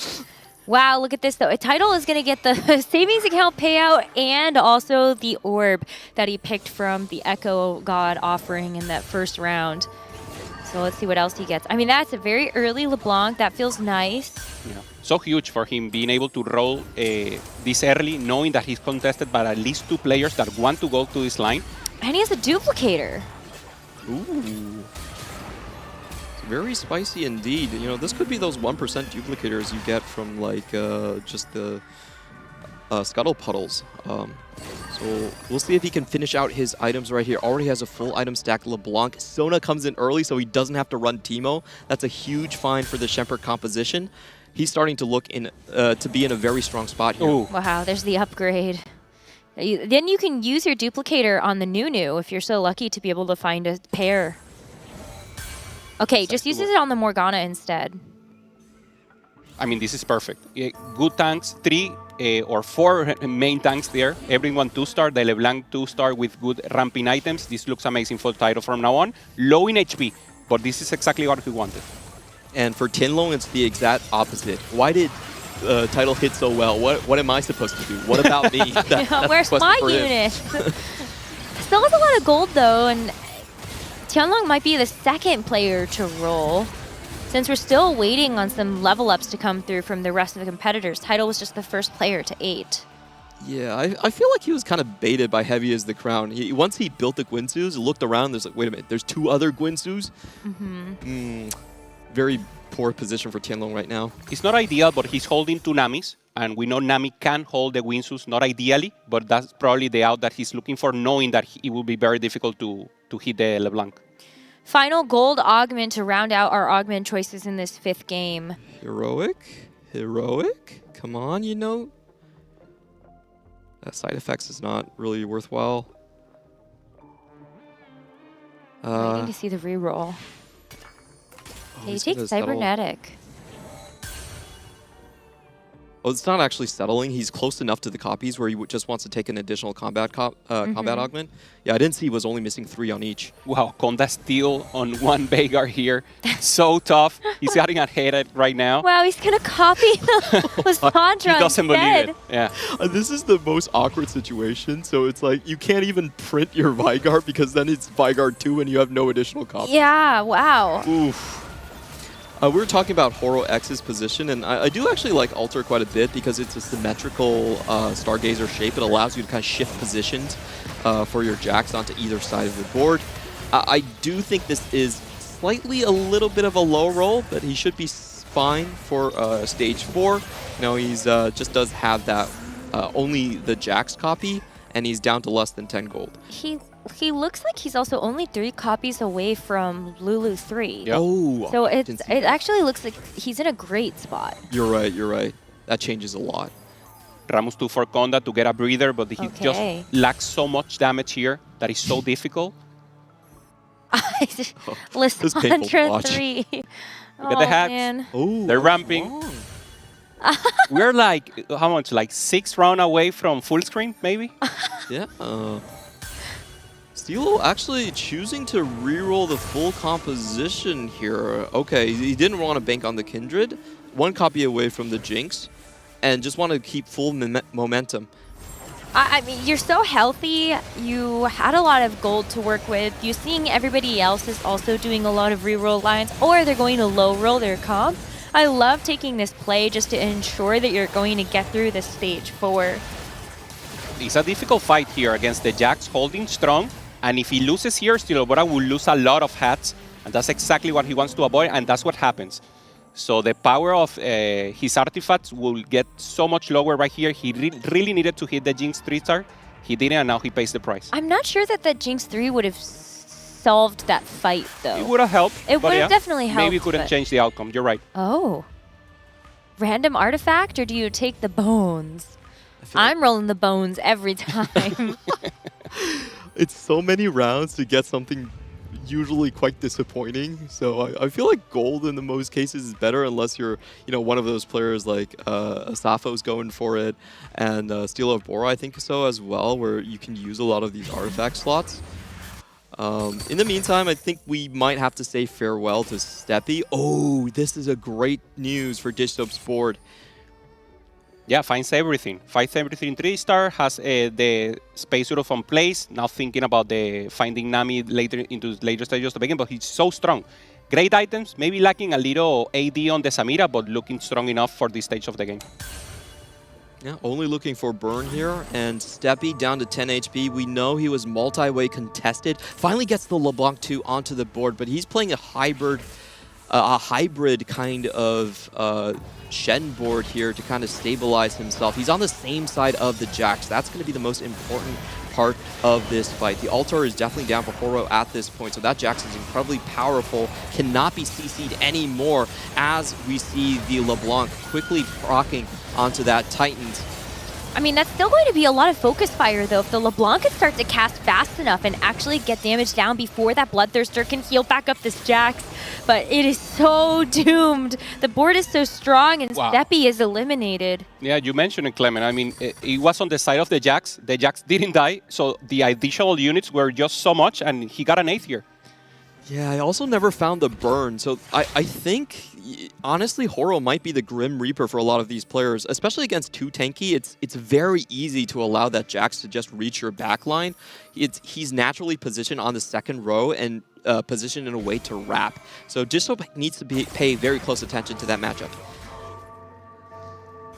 For Safo, Voyager, that's great. With Anima, Voyager. With Voyager emblem, go mech angle also. So it's great to see that he has a spot, but he's playing it according to whatever the game gives him. So that's also preparation. Oh, okay. Well, Tidal might have caught a nice break here. Conda was able to get the 3-star Lissandra, but everything else is looking kind of bleak.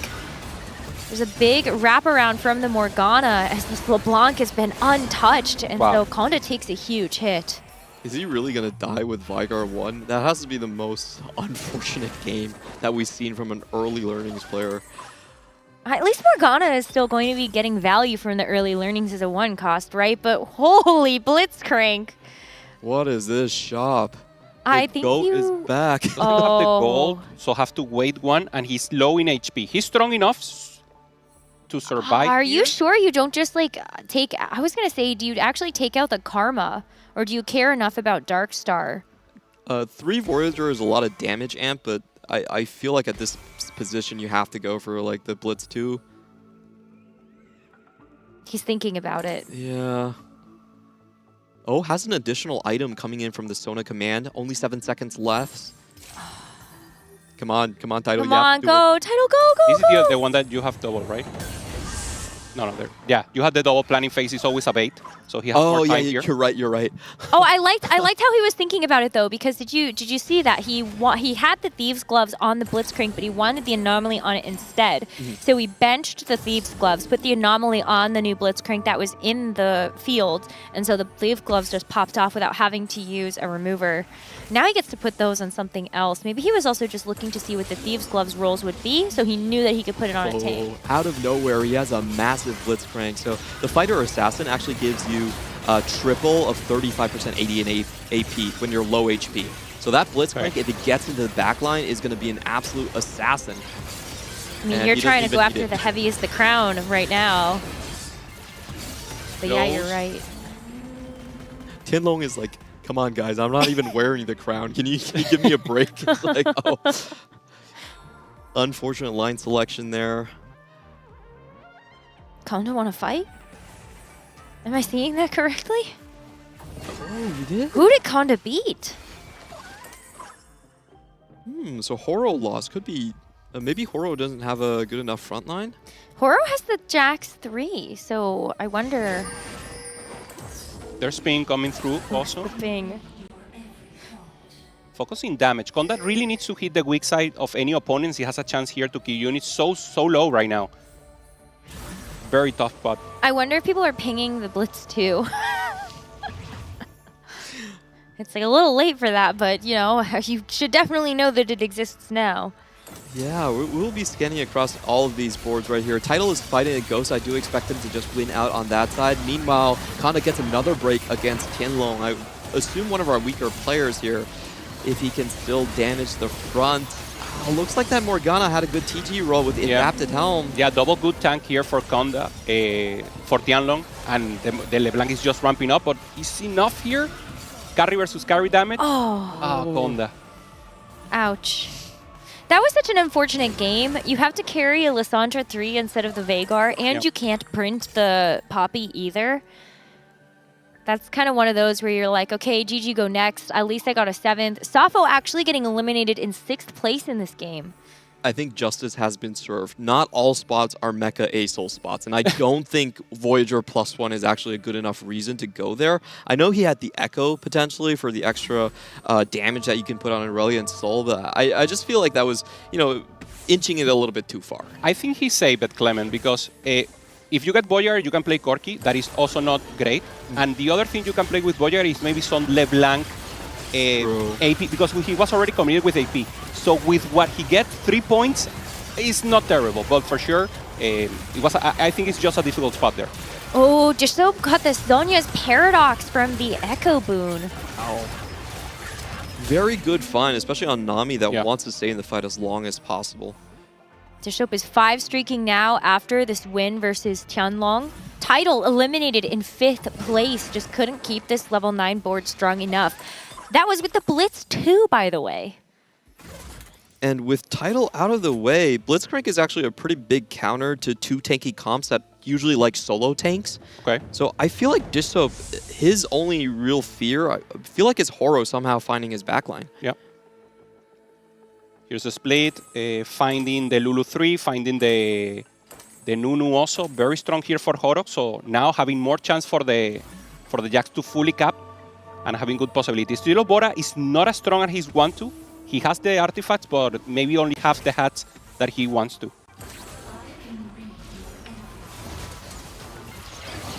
Against Tianlong on the right and against Dishop on the left. Dishop is just too strong here. Same side for Horok, so there will be access to the backline from the Lulu. So Dishop will need to be careful with the Samiras. He does deal a lot of damage onto that Ornn. It's going to take him down before Jax makes it to the backline, but stuck on the Nami. Down. Oh, wow. I mean, the Nami just does so much focus fire with that Samira that you're able to clean up the fight at the end of it. So Horo X is going to take a loss, as does Stilo of Bora on the right-hand side. This is going to be a level 8 roll down, though, for Stilo. And we'll see what he actually finds. Wow, I'm so impressed by Tianlong actually just making it across all of these different LeBlanc players. Just getting good tanks and just making sure that his front line actually outlasts the other to get him here. I don't think he was expected in the top 4. Yeah, very good item economy. Great item tanks here, being flexible, having the cut healing, having the reduction there on the karma. And I mean, perfect setup to have a humble board, if you will, but actually that everything makes sense, just giving time here for the LeBlanc to pop off. And Horo has had a massive upgrade. Going to level 8 and adding in the Ross for this composition is huge. He also has an extra emblem to use for it. It's a lot of extra attack speed. I feel like Horo does have a chance to now take down Dish Soap. For Dish Soap, the next upgrade is going to be finding his own Blitzcrank. Can he actually do that?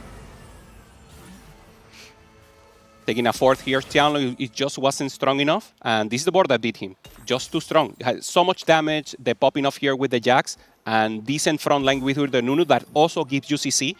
And this is the board that actually is popping off right now, and Bishop, the one with the full win streak, should be the boogeyman for him. Yeah, but we saw this fight play out not too long ago, and it was Dish Soap that ended up winning it, and that's just because the Samira and the Nami were left alone a little too long, and that was with a Nami 1. And so a Nami 2 would make a huge amount of difference if you get that Blitzcrank 2 upgrade. I think that's also something that might win against this Horo X board. So we'll see what we can find here as we enter into stage 6. I feel like Dish Soap, if he can get the top 2, his job is, pretty much done here. The next game, he gets a first place, then there is still a high chance that he can make it through. The margins are extremely thin. This is one of the most important roles that we have seen. The Caitlyn has been moved off the board for the Morgana. That's going to be another solid upgrade coming in for Horo's board. There is a Blitz too. Oh! Okay, well, I think that question's settled then. Also with the Sonias making the switch immediately, and this Blitz is just so strong. This positioning everyone and just ramping up the damage. I mean, the Blitzcrank is actually going to be on the Jax. And once that Zhonya's activates, Blitzcrank is going to be so strong. This is a Ghost board on the left-hand side, so it's not going to be fully indicative of the fight that we will see play out between the real Horo X. But Horo X and Stilo of Bora are fighting on the right-hand side. Does Horo X actually make it through this? Wow. Just barely. I mean, the Stilo of Bora just wrapped, so the Velvet went into the backline and deleted everything. You need to be attentive. You have to position against this, and this is a rock, paper, scissors. You have to position against the wrap, and you have to keep strong the front line if you get to the front to back. We just saw Horo X get a high roll from his Thresh dice there, completes an item, gets one of the better ones there as well, Sterix. I want to see some positioning trickery for him. He needs to dodge the blitz and somehow find the backline. Very difficult to do at the same time. Well, now Horo X is facing Dish Soap's Ghost. Yeah, I think he might be going down here. This positioning doesn't scream that there are going to be any wraps possible. I feel like Dish Soap did a great job making sure that the pathway to his Samiras was completely airtight. I mean, the Nunu just got instantly deleted, and now it's going to be the Jax, the target of the focus. Samira onto the Lulu 2, and it's going to be Dish Soap's Ghost that takes out Horo X. Stilo Bora falls as well to the real Dish Soap, and Dish Soap with a first place keeps himself in this Tactician's crown. Double kill, finds everything, too tanky, gets everything on place with tempo, and then obviously finding the Blitzcrank together with the Sonias. Just amazing gameplay, and now he can pop off low in points, and now with a first place before a second place, and having a chance here to come back. Even though this game, Dish Soap was super dominant, I actually felt like it was a lot of the early game line selection that cleared him out of the danger zone. He thought about it, yeah. Yeah. He took his time. There was 3 players that went for Gwynsu's. He was like, oh, okay, you're out of the way. Yeah. You're Yeah, there. just making sure. And Stilo of Bora is like, oh, double Marauders? Yeah, he's not coming back. So, so he just goes full commit into that line. And the story is still alive. If he does make it, this could be one of the greatest comebacks that we have seen in TechRun history. It's happened before. It only takes a couple of games to get yourself back in the driver's seat, and then hopefully you can cross that finish line. But it is going to be a tough road ahead still. One more game left, and we're actually, before we even get to that point, going to finish one of the games that started a little bit later. So let's actually jump back into a game 5 for Lobby 2. Immediately on the right, we see 6 Aurelion Souls for AQ1H trying to get the miracle. We already seen a 4-star 3-star 4-cost there with the Karma on the early stages of today. And Cheetos right now playing the best comp right now if you just want to win, additionally, the Super LeBlanc. Oh, Shepard LeBlanc seems to have been the most contested comp we've seen so far. He's also hit this LeBlanc just using the reinforcement, so that kind of points to me that there's other LeBlanc players coming into this lobby as well. Oh, there's at least a mecha player. AQ1H has kind of hit a lot of good things. I have to imagine, was this from no, maybe that was just from a Latent Forge. Yeah, got the Varus's Obsession here from Latent Forge, but can his... the thing about this one is you really need your front line to stay alive for a long time, and he only has the 1-star Galio. He's not getting full value out of it. This might be the turn where he has to send it. I think we should watch AQ1H. I don't think he has another option realistically. Yeah, we just saw it in the last game with Safo, with the Boyar Emblem trying to play mech without a good artifact, without Anima cash out, and it's just not enough. Oh, never mind, Soraka. Okay, we can play another round. 12 HP. I jinxed it. Everyone going for cryogenic. This is huge. You get a great... the one who has the biggest tank, the one who can get the most value out of the healing, is just amazing. So rerolls will be great, and of course the mech now improves a little. I believe AQ1H was already 30th place, in a lot of trouble if he can't find another out, and I guess this is the reason why he can't find the Galio. Along also contesting. He had the 400 cash out, but can't find his Aurelion Soul, so there's no need for AQ1H to even roll down. AQ1H is just trying to go 7th here. Step 1 is he needs to take down Along, and step 2 is he finds the copy himself. I feel like that's a little bit of a tall ask. Yeah, trying to find the angle here. Going full right. There's no weak side. I'm going for the mirror here. Double mech. There can only be one in this lobby, and so they will find out right now who gets to actually stay here. Oh, this is a tough one, though. You do at least have the upgraded Aurelion Soul in the backline for AQ1H. But you have so many stacks on the Aurelion Soul for Along, and it just is too much with the Mighty Mech 2 upgrade. And so AQ1H goes out in 8th place. Yeah. Item diff also. It's only ASOL 1, but it's just so strong with the items, and that's the difference here. It's just too much damage. Even with the 1-star, and now he has a free pass for the ASOL 2-star. This could be very dangerous. Might be the worst out for AQ1H. He was second place in both of his second place in APAC in both of his TAC rounds, and this time he's looking at a day 1 exit. So, we might have sacrificed AQ1H for Along to prosper, though. I'm willing to accept that trade, given how many points he has. Okay, yeah, you offer him to 27 points. Like, take him. Yeah, the altar.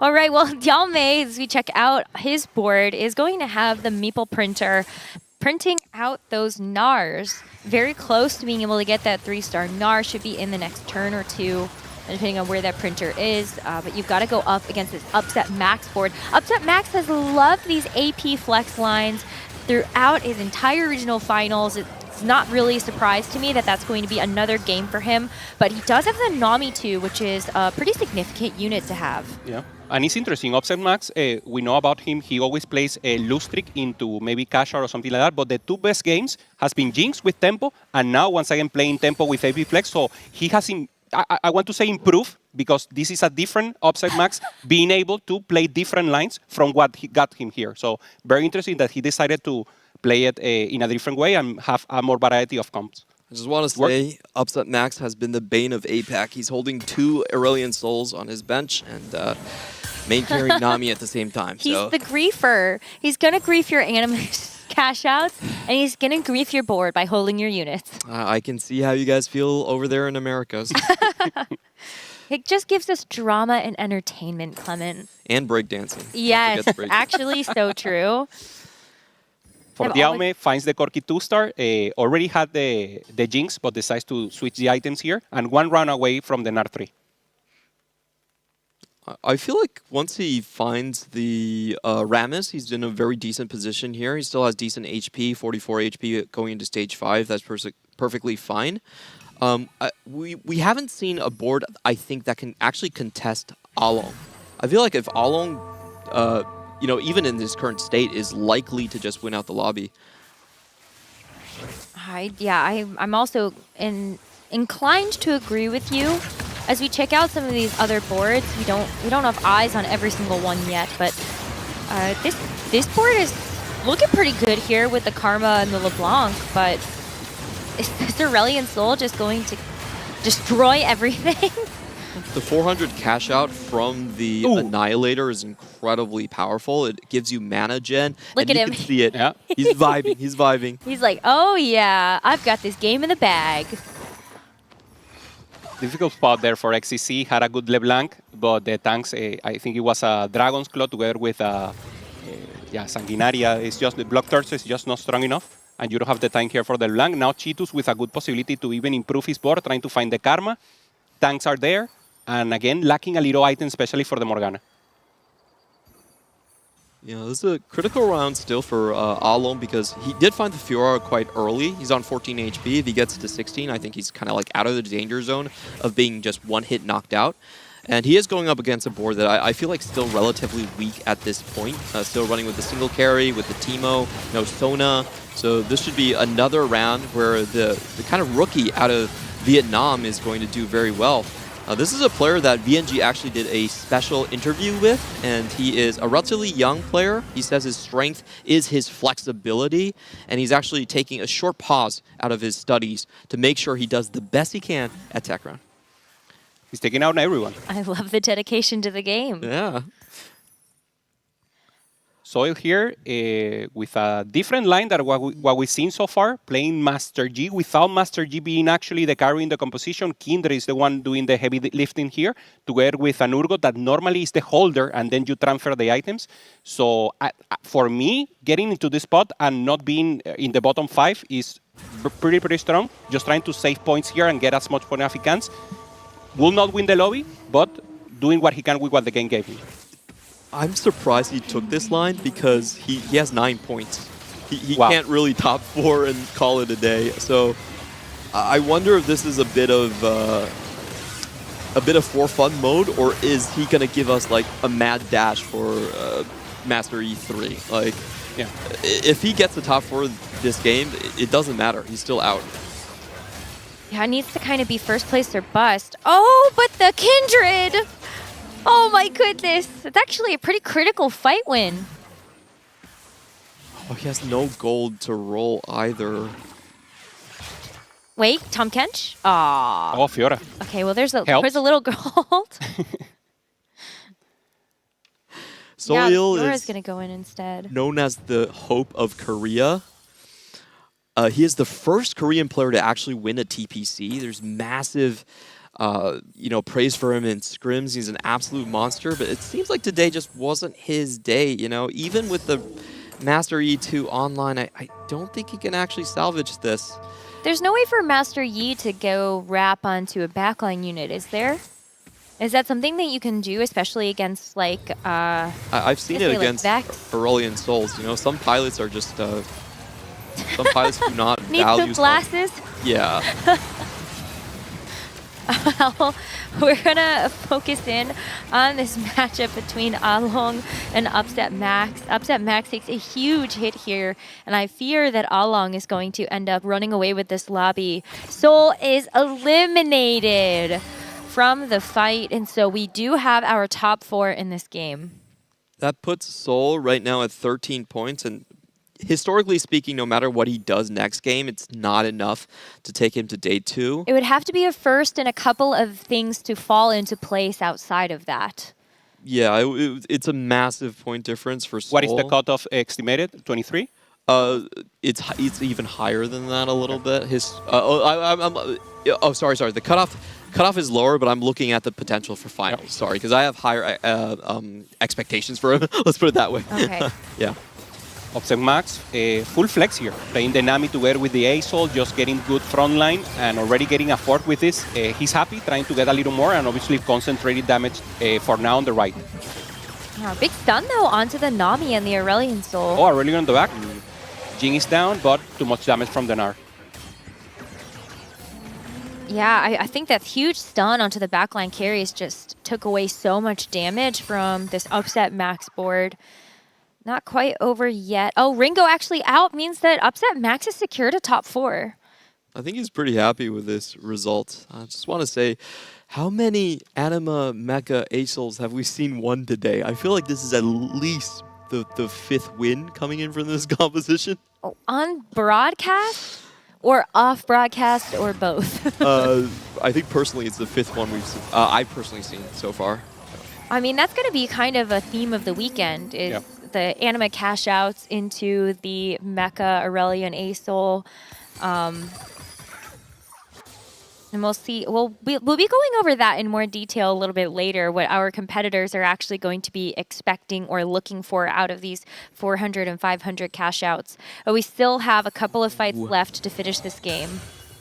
For Oxemax, Blitzcrank 2-star for Diao main, also getting a 2-star there with the Bard.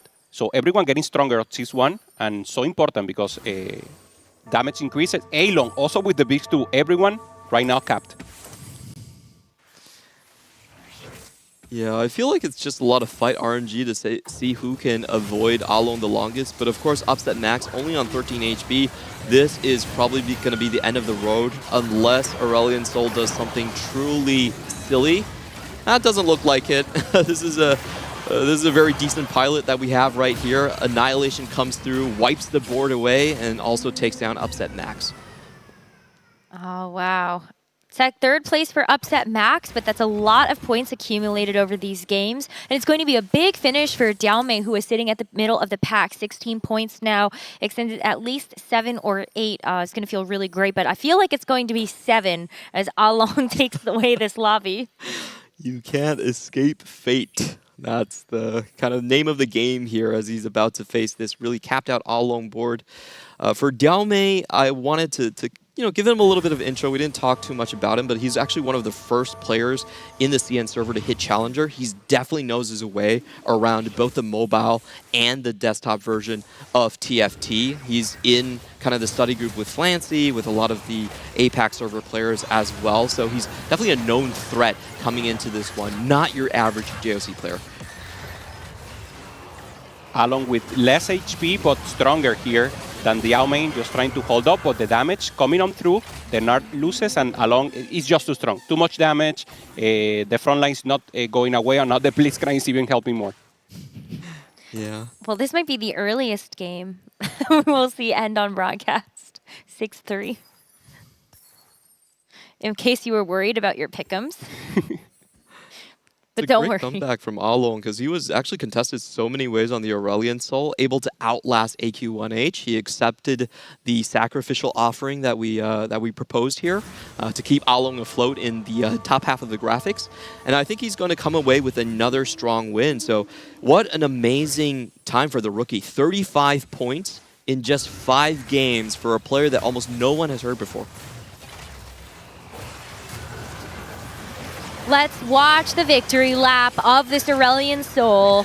We've seen this game play out just this last fight a round ago, and I don't think that there's too many things that can be done to change it. Even though there's an Elder Dragon on this screen now, it is just going to be another fight win for Along and a first place, extending the lead of 27 points. Aura points there for Along, taking the headsets out before the fight ends. I know, man. I got this. And taking the win once again with Aso. And Along could be chasing history. Our record here for day 1 is 40 points by Nanda, another JOC player.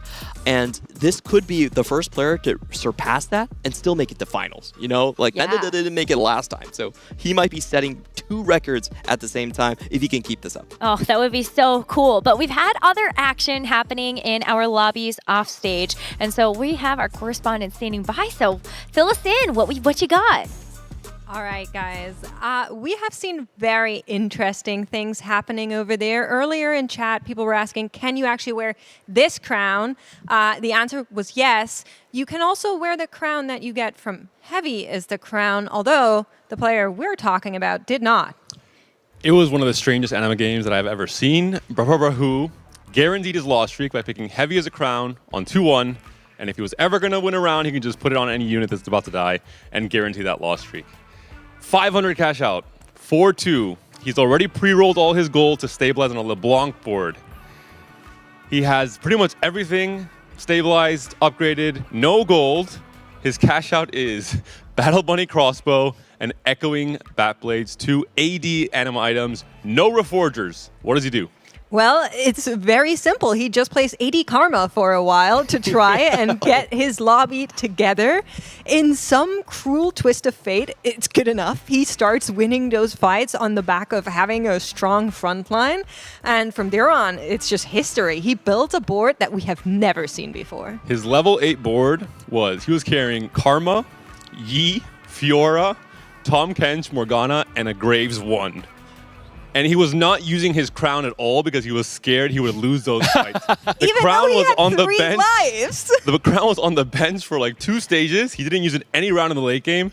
He took over the entire game in the end. I'm here to say 2 things. Number 1, I put his exact board into the Data Explorer and found that no one else has ever played this board ever in the history of this set. And number 2, let it be known that I was the one fighting for this guy to not be C tier, but he was listed B tier in our official power ranking. So you're welcome. BBBW is the king. Sorry. There was a fight where Soju loads into this board. He's just smiling, like a polite smile. And then at the end of the fight, he sinks down and he's eliminated. And the webcam flashes off. It was very funny to see. There was also 4 Leona 3 players in the lobby. They ended up 3rd to 6th. But Bensack came in 2nd in the end with a Lulu 3 board, Treasure Hunt. Strong setup, but not strong enough to beat Brabra Brahu. Was on the mountain as well as most of the Lulu boards are. But yeah, I mean, that Brabra board, magic. Really. I love this. I'm also now realizing we need to come up with a new name for him. Brabra Brahu is far too long, so if you're hearing this, please help. we need a nickname for you. I have a suggestion. Can we just do Brahu? Is that good enough? Or just call Bruh. Bruh. Oh, yeah, let's go Bruh. Okay. That's even better.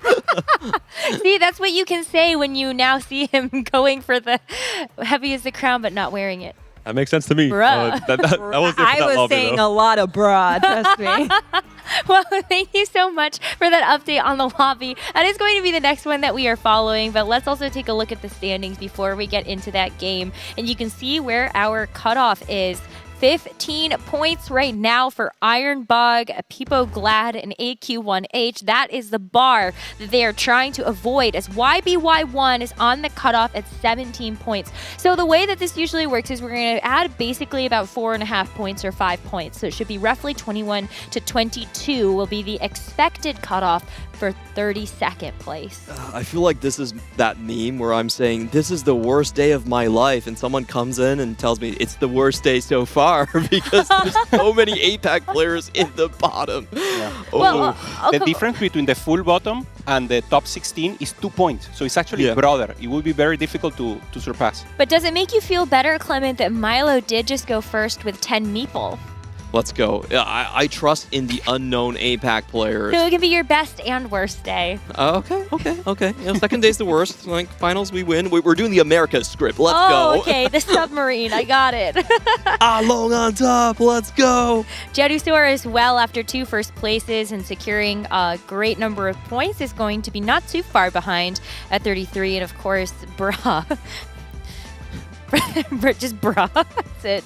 Full stop. And I want to say, I finally see Juan Mia at the top of the leaderboard. It's been 10 sets since Juan Mia has actually ended group stage in the top half. It's been a very long time. He did win opens, but at TAC round, it has been trials and tribulations. So if he makes it and Lisa makes it in, I'm happy. Yeah, both of them on the top, Juan Mia and Lisao, and that will be the return of CN to the Garnet of Greatness, if you will. So obviously trying to pop off and trying to get to the final lobby.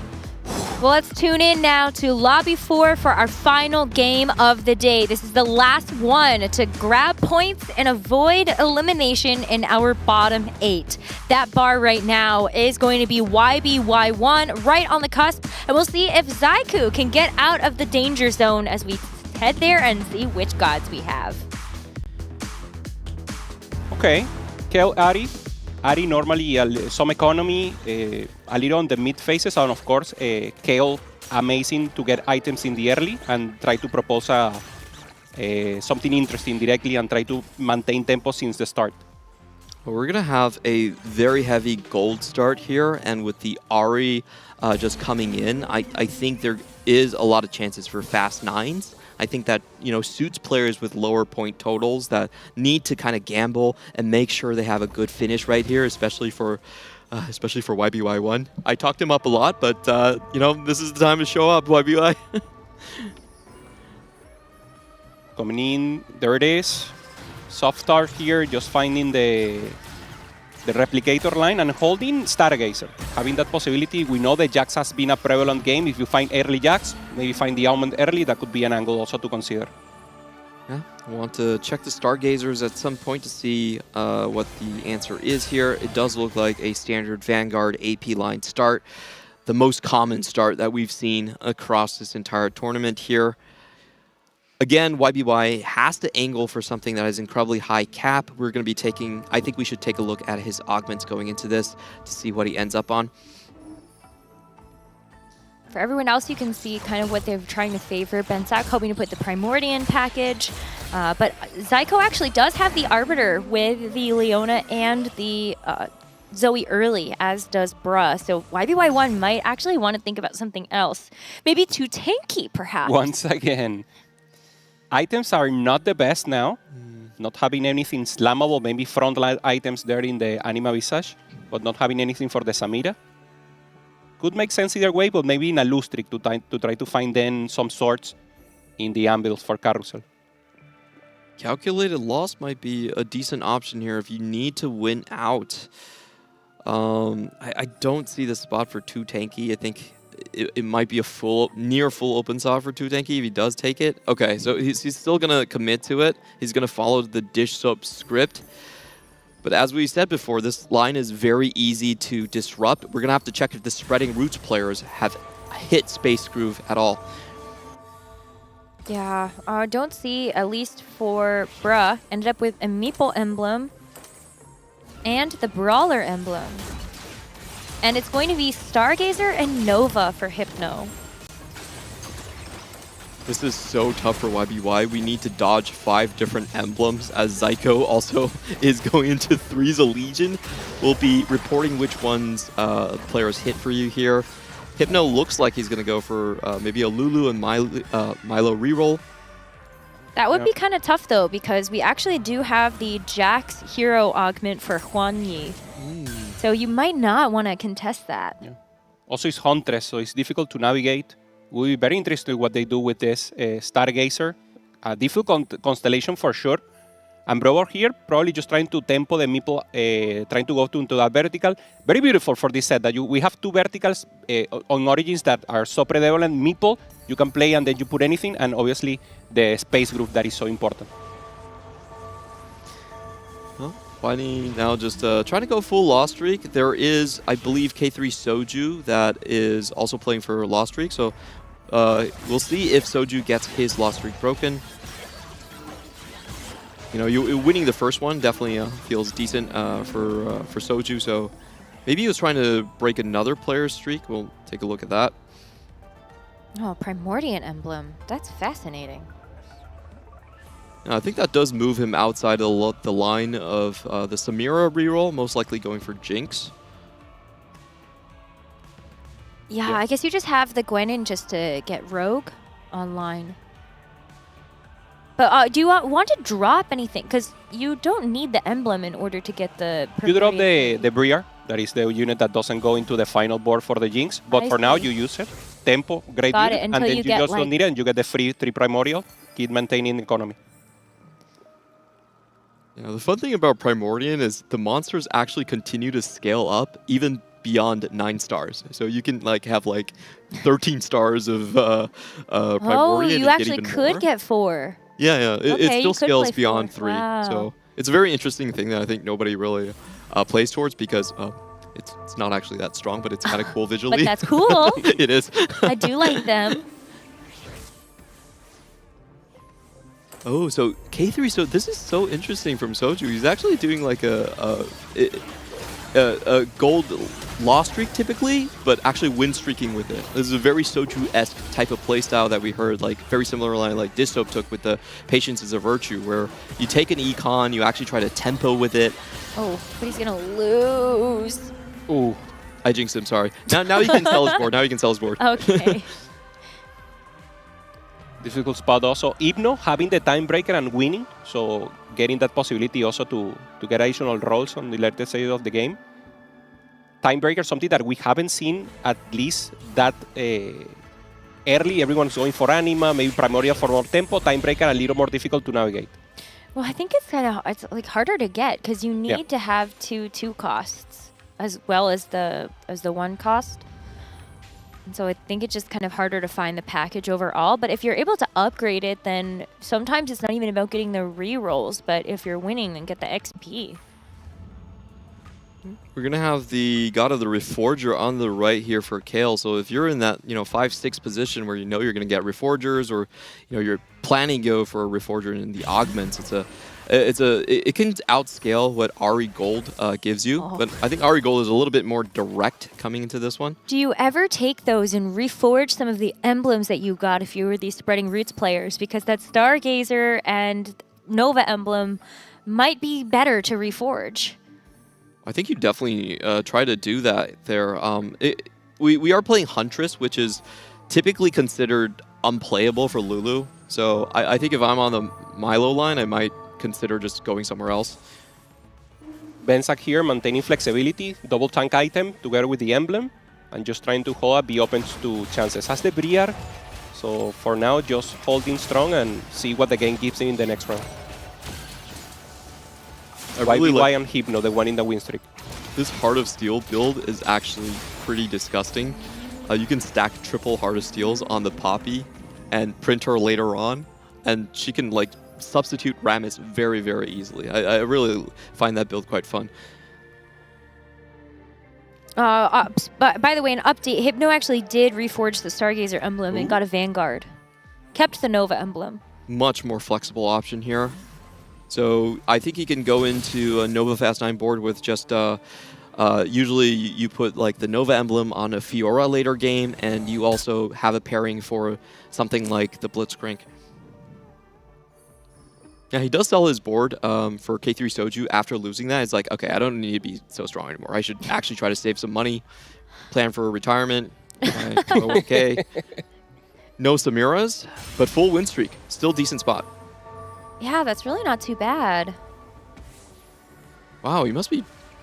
that's actually kind of obscene that he can get a full win streak off that. Yeah. No value of the 2-tank win streak. I mean, a lot of these players, they didn't really get very, strong synergies, for example. Hypno with the emblems didn't get a whole lot of power out of it. And everyone else is trying to lose, Kaiwing and Huanyi are trying to string together loss streaks. I don't know if it was just a matchmaking here, as YBY1's win streak eventually gets snapped. Yeah, Hypno really unhappy with that one. He wanted to continue to lose streak into the later rounds. He did have Timebreaker working in for him. But I think the key thing here is for YBY1, because he actually had a big win streak, can he find the correct items to play this Samira line? Yeah. There is Kale there, but you still need a lot of swords to stabilize here.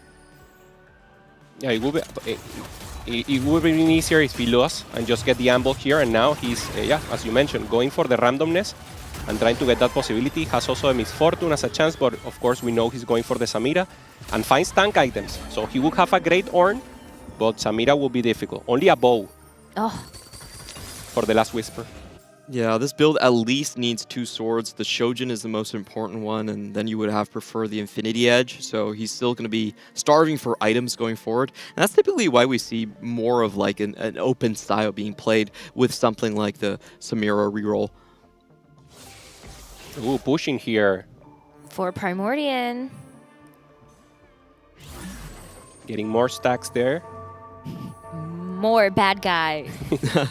Now, the magic number you want to get to is 9 Primordian overall star levels. That gives you the big bruiser dude. I love him. Yeah, he's so fun. He's so cool. I thought he was Darius the first few times I saw him because he's wearing the same armor. And he does 100 DPS in damage. I love how he just he sprints onto the board and just pushes people over. It's awesome.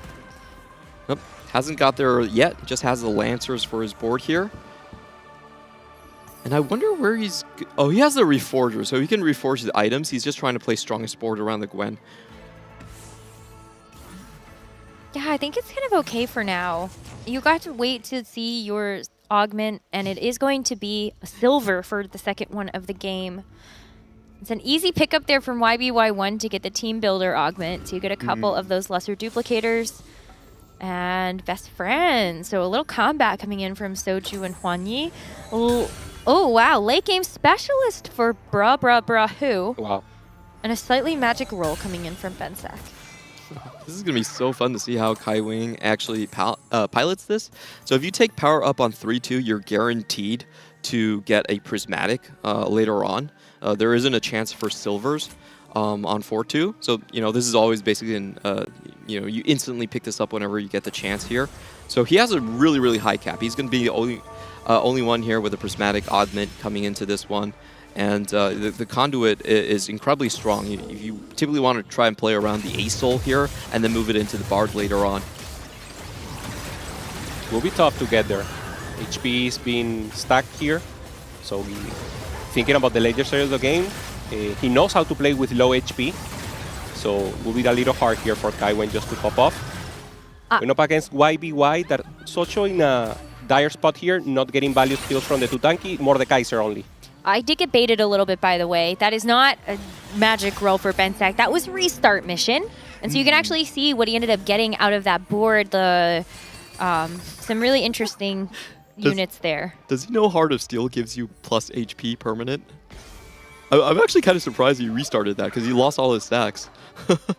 Maybe he just wasn't happy with what he had. Yeah, completely pivots out of it. I thought he was going to commit to the Vygar line a little bit. He did have the... He did have the early start. How that has gone, though, for a couple of Yeah, that's competitors. true. Possible if you just didn't have enough Vagars and you said, okay, well, I really don't want to be running a Lissandra 3 instead. So Actually, may the as item, well. Clement, it maintains the HP. Oh, even if you... Yeah, reforce because it's the- in the item itself. Oh, okay, that's interesting. But don't you have, like, cellular... Oh, it's in the item itself. Ah, that makes a lot of sense. Thank you. Bensak here just trying to hold strong and getting that chances. And of course, Kaiwen in the lose streak, thinking more about the later stages of the game. Will be very difficult to ramp up. Bensak in a great position right now, maintaining tempo.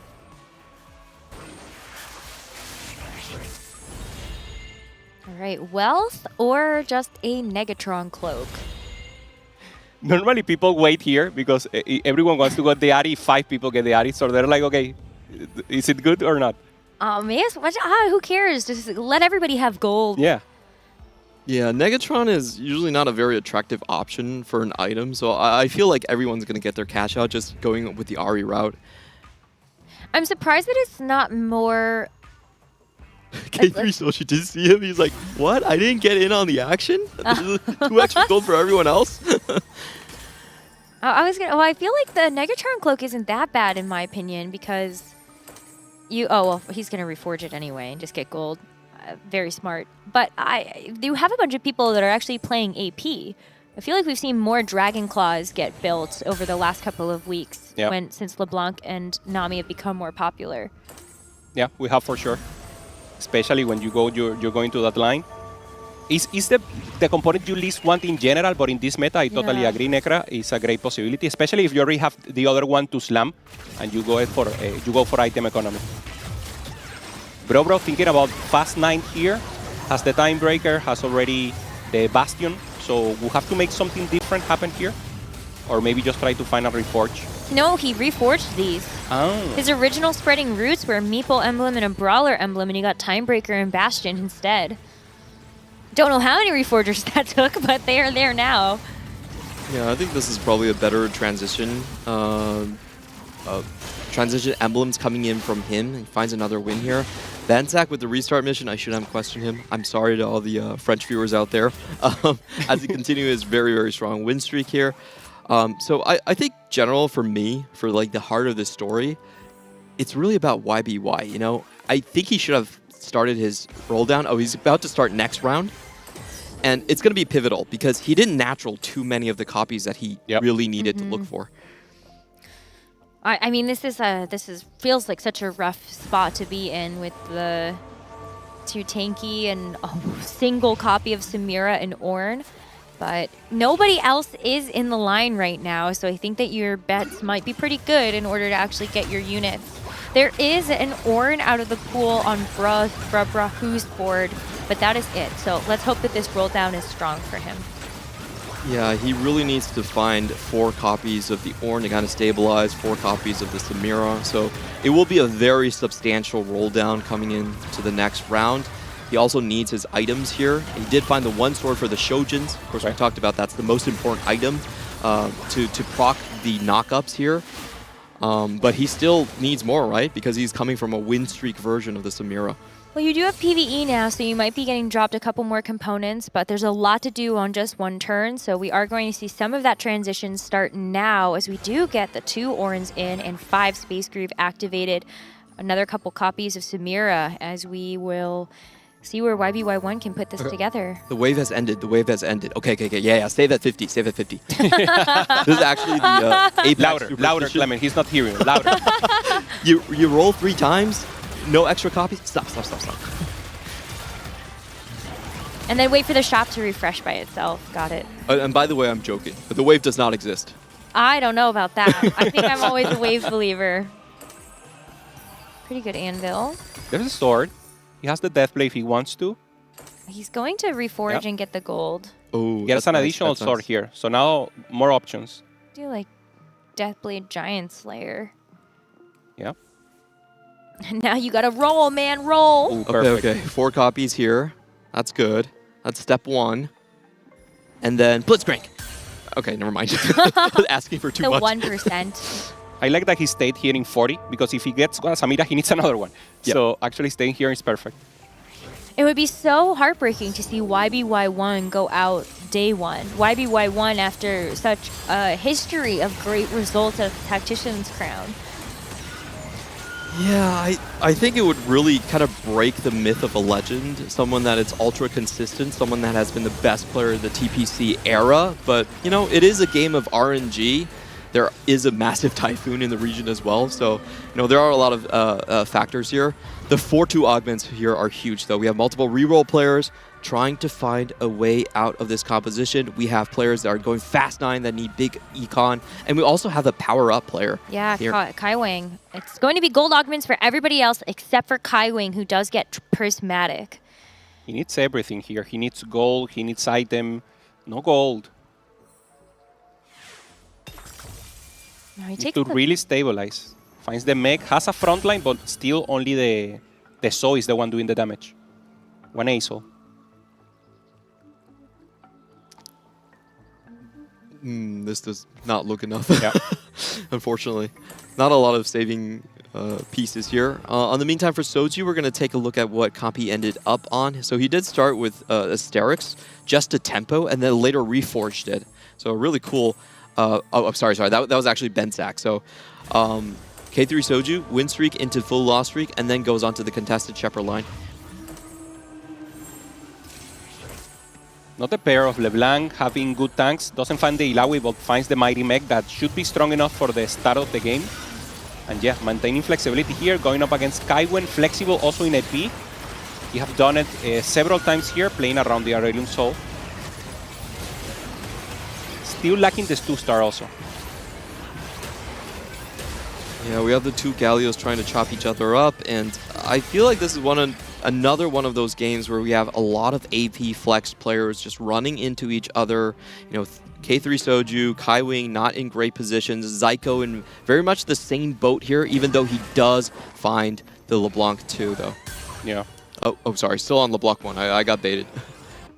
Yeah, also YBY was holding LeBlanc, so just trying to get a little more difficulty here for the rest of the people. Samira 1 has additional pairs here, but doesn't have the second Samira. He found it, the 1% Blitzcrank. Let's go. That's it's the always signal. how it happens, too. Oh, wow. Hypno actually ended up reforging again to get a Marauder emblem now instead of the Vanguard emblem. It's good. Maintaining the Nova. Now Marauder can go into that line together with, for now, Master G, maybe find the Fiora that you guys were mentioning before. And trying to hold up the Kindred is the one that has to do the most damage for now. Kaiwei taking an 8th here would be devastating because 21 points is the expected cutoff for the bottom 8 to be eliminated today. And that is a huge hit, putting Kaiwei at single-digit life. Can he actually find the necessary carries? But it's so difficult. There's a lot of Aurelion Souls outside the pool, and you're trying to play around a conduit. So I don't really know what he can do here. He still has a duplicator from Red-Blue buff, but he really needs to find the critical carry. And because he's so low, he's getting offered full 5 costs, which doesn't actually help him complete a damage dealer. 20 points here for Kaiwen. Very low right now. Needs to stabilize, and the board is not helping. He needs a miracle here. Trying to find the exact units. One of the Nunu, and only Aurelion Sol 1. Has the rolls. Finds another pair. It's absolutely huge. Can he actually find an additional bard maybe to do the swap? Nope, he's just going to pop in the Aurelion Soul. For Bro, holding still Verde Samir as the holder, has a good front line, but also needs to find a way to stabilize. 50 gold, but also, obviously planning for that level 9. Strong enough. Interesting the way he's playing the Misfortune, AP, and just trying to go for that level 9 and fully transition the board into AP line with fast line. Yeah, very interesting board that he's using right here. He's all versions of Misfortune are just AD, so he's just trying to kind of survive and get himself all the way towards level 9. Kaiwei, in the meantime, does take out YBY1's board right now with the Aurelion Soul 2, but there's still a lot of fights ahead of him that he needs to win. I love the way he transitioned this. He's actually using a 3 mecha transition to get the extra AP across both of his mecha units and make that Galio a little bit bigger.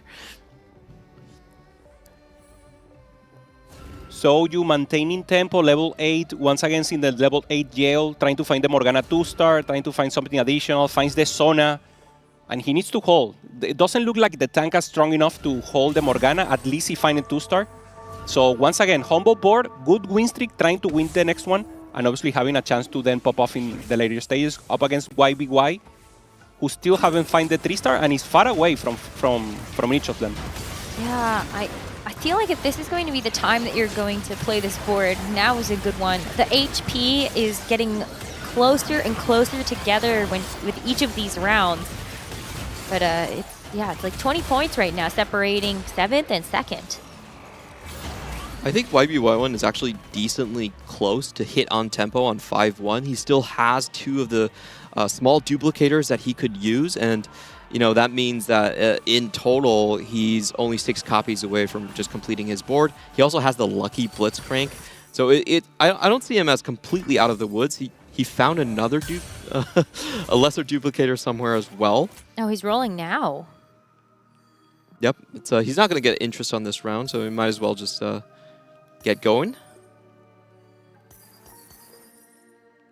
2 off the Ornn. And who's 2 off a Kindred 3-star is Hypno. Shy there, trying to get the unit that no one's playing and trying to get a pop-off opportunity there. 21 points, he needs a good position here to be safer for tomorrow. Oh, these are great items for YBY1. It actually gets to complete utility without spending too much on that treasure realm. We're going to be taking a look at Bra, who has got his late game cash out here. Vex 2 already on board. Does he have another Reforger? Oh, no, it doesn't. He's going to have 2 kind of semi-useless. No, he got one because of the God offering. He just got it right now. You're right. Great call out. Gets the Kale one. It's going to reforge the Anima, gets Stargazer. Oh. Well, I guess you could put it, you do have a Nunu, I suppose, but I think that's going to be pretty lackluster. You just use it for the stats on this Shen, I guess. 20 with 2 3-stars here, very far away from the Lulu. It's all down to the Jax, but I don't see really enough combat augments to support this hero augment here. Yeah, Bro is going to take him down. A little beefy, but yeah, the Jax there with the best friends, but it just wasn't enough. Needed a little more. Kaiwen taking the 8th. With 20 points, that's mathematically difficult for him and probably out of the competition. Oh, a very tough day for Kai Wang there. That was the America's regional winner. Of course, there are some miracle scenarios that he does make it in, but pretty unlikely. Zyko, in the meantime, we saw a smile flash across his face. Once Kai Wang was eliminated, those LeBlancs, some of the forecasts were released, and he is able to get that LeBlanc 2 finally with the 7 Shepherd. How do you think about the 7 Shepherd, Clement? You must know stats on Bia and Bayan. I gotta say, 7 Shepherd is usually a salvage play. You would really prefer to play better 4 and 5 cost and not play the Teemo. But he hasn't hit them. He doesn't have the gold to actually search for them, so he's kind of settling and trying to scrape by placements. I thought there would have been another wave cast. Yeah, 7 Shepherd is never as tanky as you think it is. Well, it worked. So I guess Good it doesn't enough, really matter. All right, so Zyko stays alive, and it now is going to be down to him and Bra, who will actually go out in 7th place here. Bit of a roll here for Bra, who kind of hoping to be able to find Blitz 2 if you're so lucky. Yeah, one off of the Blix, trying to find also the Sona, but only one away, not even the pair. Good front line and good chances here to pop off, but still only 2 items here on Vex. So damage is a little split right now. Could be better. Low in HP, trying to pop off with any additional resources the game can give him. Yeah. Goes up into, let's see, the matchup here, Bensack, one of the stronger boards. But there is a chance where Sona just targets randomly, and Sona's burst damage is insane. If you actually luck out on the backline, sometimes you can just win fights out of nowhere. I do think Bensack has the far superior front line here with the Mecha Acel, still staying alive all this time, but the number of targets are dropping quite rapidly. Sona, if she gets the target, can she get the Aurelion Soul? She does actually find it after 25 seconds into the fight. Mecha has less units on the board to really shield that Aurelion Soul, and that kind of is the downfall for that comp. Bra and Zyko both take wins, so maybe it's actually Hypno and Hwanyi that are actually in the danger zone. The HP is so close. 7th to 3rd place only has 8 points between them. Yeah. Hypno now, 21 points. We have asked the admin, and the mathematical cutoff will be 21, but it will also depend on the rest of the players, and we already have one other player in 21. The pings should be incoming. Hypno is 1 off. There we go, there we go. I think YB1 started it. He always likes to start the ping chain. Oh! While we were looking at 8 Kindreds, Bensack snuck 9 Aurelion Souls. Oh. What? That was in less than a round. Yeah. That might be lights out for YBY1. Where did that come? Wait, no, but where did that come from? 28 points for Bensack right now with the Acel 3-star in a great position for tomorrow, and already thinking about day 3 for him. EMEA looking good. Holy! I'm just stunned. Yeah, no one was really looking at him. You know, Hypno, he's, Bensack's probably thinking, he was like, oh, thanks for No, he had less my than pool. 6 in that last round. So he got 4 out of nowhere? And it's so interesting because it's the second time we've seen it. We've seen other players going for it. In regionals, this was not a thing. It's very difficult. The pins came through, but it was just too fast to actually make something out of it. I wish to have APM that's quick. Oh, Project Hail Mary not going to work out here. Does sell part of his board, but realizes he's not going to win if he sells even more. And runs into the strongest player, which guarantees the bottom placement. Yeah, Hypno can't believe it at all that this is going to be how he gets eliminated. Gets up and walks away because Bensack hit Aurelion Soul 3.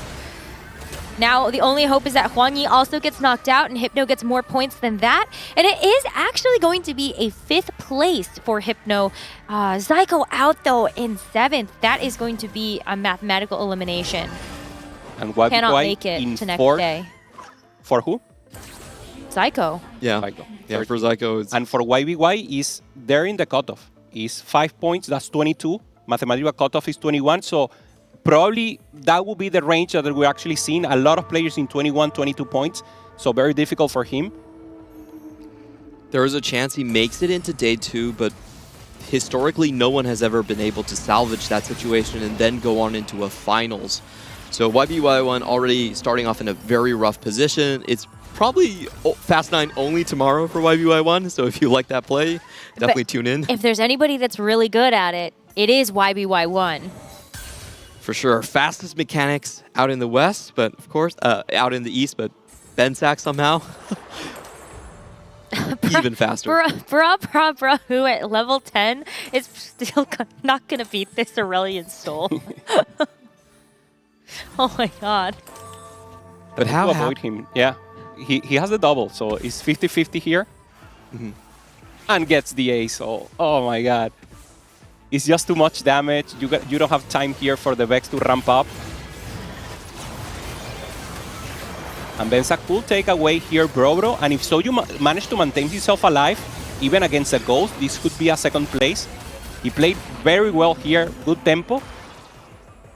Bro still out? He should be out. Unit kills. Yeah, that's it. They're Soju both dead. double kill for Bensack, Aurelion Sol, 3-star Soju, playing humble TFT with the LeBlanc, getting a great second place. So, I wonder if Soju is happy about that second place, or like, how dare this Aurelion Soul 3 get found by I think he's happy and he's saying, why they laughing? Why they laughing at the Ace Soul 3 for free? Look at his board. This is actually pretty insane. He's actually playing 2 Voyager units you typically don't see on the endgame state for these AP Flex boards, Aurora and the Galio being there. So just playing whatever he can and getting over the hump to level 9. I feel like Soju, probably played the best spot here, just getting it to that second place.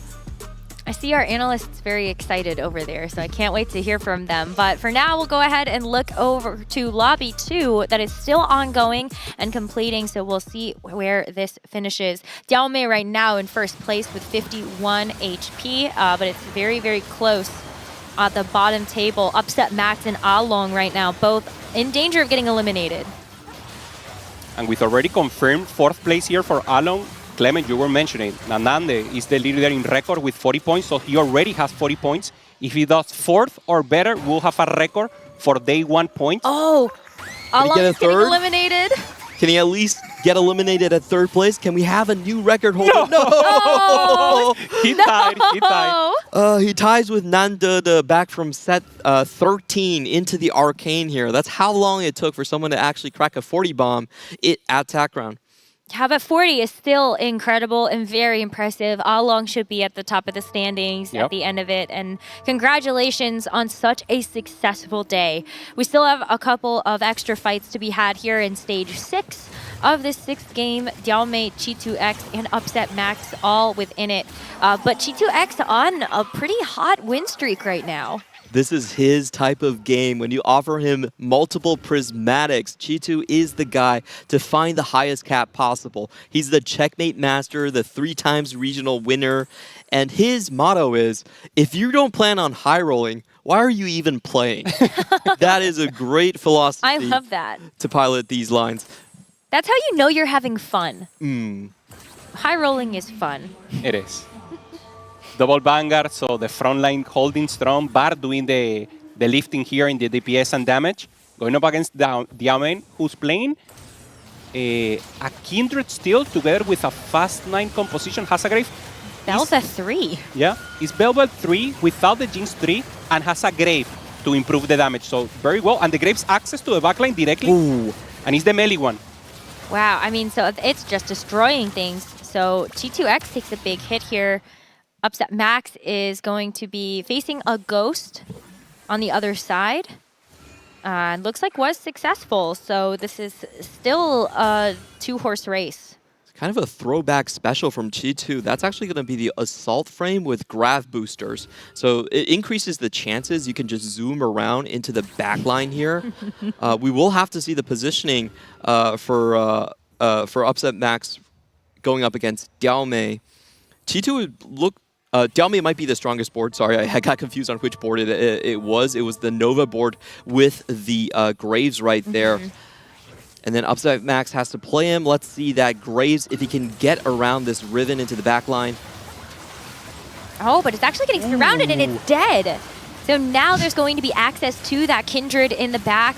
And those stacks aren't going to be stacking up enough as the Riven ends up getting it. Look at Upset Max. Cannot believe his eyes that he ended up winning this fight and getting the positioning. I built up all that hype for the grab boosters and it was gone in like 2 seconds. Clement, that has been your caster curse today, is you get so excited about something and then you see it fall on its face. Yeah, T2 also gets knocked down in 3rd place, but should be enough points for him to go on to day 2. Still on the lower end, I would say. A 27-point day 1 finish. Oh my, so many Blitzcranks. 4 Blitzcrank here, just trying to block any possibilities here for the Diao main. Obviously, Upset Max playing around that Blitzcrank together with the Space Root to try to pop off. And Diao main just trying to block it directly. Much better positioning this time. Not even one Blitzcrank for Upset Max. He has one in the bench. Yeah, he's lacking one. 4 out of the pool once now, again, but access look. to the backline from the Riven immediately going into the Kindred. Kindred's out. Yeah, but the Graves is alive longer this time and is actually going to end up taking out the left side of the board. And so there are a lot more units left to actually try to burst down from this Nami. It's one more to fall, and it's still going to be another win for Upset Max. He's stringing these together. I have to say, both of these fights felt like they could have been turned around by positioning. Kindred dropping as one of the first 2 units in both fights seems a little bit egregious. He might have to change here the Shen sword or try to make something different in positioning. Probably in the last second will be the change. And of course, Max will try to respond to that. This is huge. He actually gets an Edge of Night onto the Shen. So the Shen can res back again and then just take a lot of aggro into this composition. Once again, he's trying to shield his Graves and finally moves the Kindred. Thank you. Moves the Kindred away from harm's way. Let's see if this is enough. It should be. Once he gets those additional resets, that's a lot of additional attack speed for the Graves. But the Graves is running right up against the Riven right here. Which carry is going to take the other one out? It looks like the Graves is now working on that Riven. 2 shots, the buckshots go through, and graph boosters, the tech wins. Finally get to see it pay off, and a big win for Diao. A great and valiant effort, though, by Upset Max, leading the charge for the Americas right now. 27 points, increased now by 7 from that 2nd place. Also a composition that's very difficult to navigate. He played around the Graves, the melee Graves that you mentioned, Clement, didn't have the Jinx, so it was not easy. And we saw it in the expression. He was happy. He was like, okay, I made it here. Amazing. And at 1st place, I signed that. I love it. It's been so nice to be able to watch all of the games that we have had on the main stage. And I know our analysts are buzzing, so now we get to hear from them. What did you all watch out there? Okay, remember what I spoke to you guys about the last time we talked? No.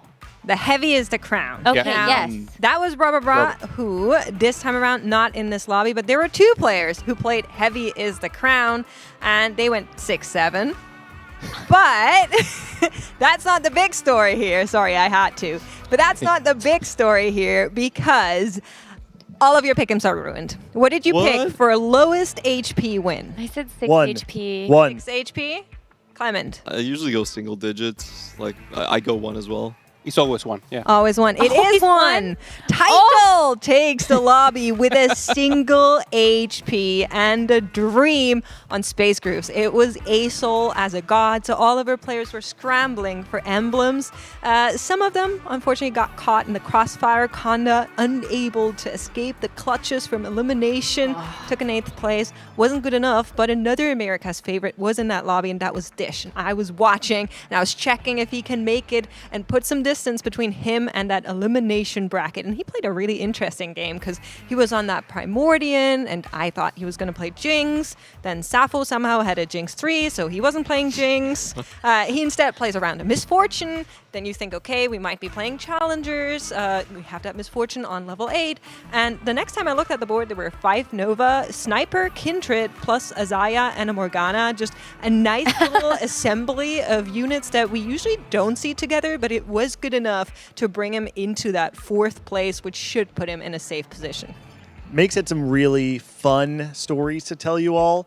Clement, I want you to know, I was doing this for you. I was All like, right. we got to watch Ironbog because he's sitting at the bottom. He's one of my favorite players of all time. I know Clement loves him. I'm ready. Give me the story. He needed a 3rd place finish to get to that 21 points, get around the elimination. Great line selection. I want to play Jinx. This is what you do when you're looking for that top 3. And this is where it got dicey. Stage 3 comes around. When you're playing around this, you really want to be able to get your Jinx items on stage 3. Instead, he ends up with all of his melee bruiser items, your Akali and Belveth, which are strong. The problem is it's very hard to streak all of stage 3. You run into one strong frontliner and you can't get through it. He wasn't able to streak through stage 3. He just ran out of gas, and unfortunately, Ironbog went out in 6th place. But the other 2 players I was watching, VCLF was one of the other lower tier, or one of the players with lower points going into that game, and he was playing a very risky game alongside Darthnub. One was playing Expedition, VCLF. Darthnub was playing Anima. Darthnub was able to get the 400 cash. VCLF was able to get his full Expedition cash out and play Mecha Asol. VCLF found his top 4, secured his spot in the tournament. He's going to be moving on, and Darthnub won the game, which we saw going into that game. Hwanmie was sitting in the top 8. That means with Darthnub winning this, I don't know exactly where he is on the standings, we might have 2 previous TAC Crown winners sitting in the top 8 right now. Well, it's not the only thing that's crazy on the standings. I will only take one more thing, because you guys were talking about the 40 bomb and how exciting it is that we now have another player on those 40 points. Well, I'm here to tell you, we don't have just one. We have 2 players on 40 Wow. You'll see who it is. Don't say. You'll see in the standings. But I want to know now. Well, you'll find out. Okay, well, I guess we will. Thank you so much for telling us all the other happenings in our lobbies. As we wrap up our day, now that these 6 games have concluded, we are going to take a look at the standings. And the first page you see are going to be the faces we say goodbye to on this day. And it's a heartbreaking one. Oh, that went by really fast. So both of the Flash Wolves players are out. I believe Tardaman has also been knocked out. Zyko as well. The French and the TW servers both losing a lot of players here. And here are your players that made it through.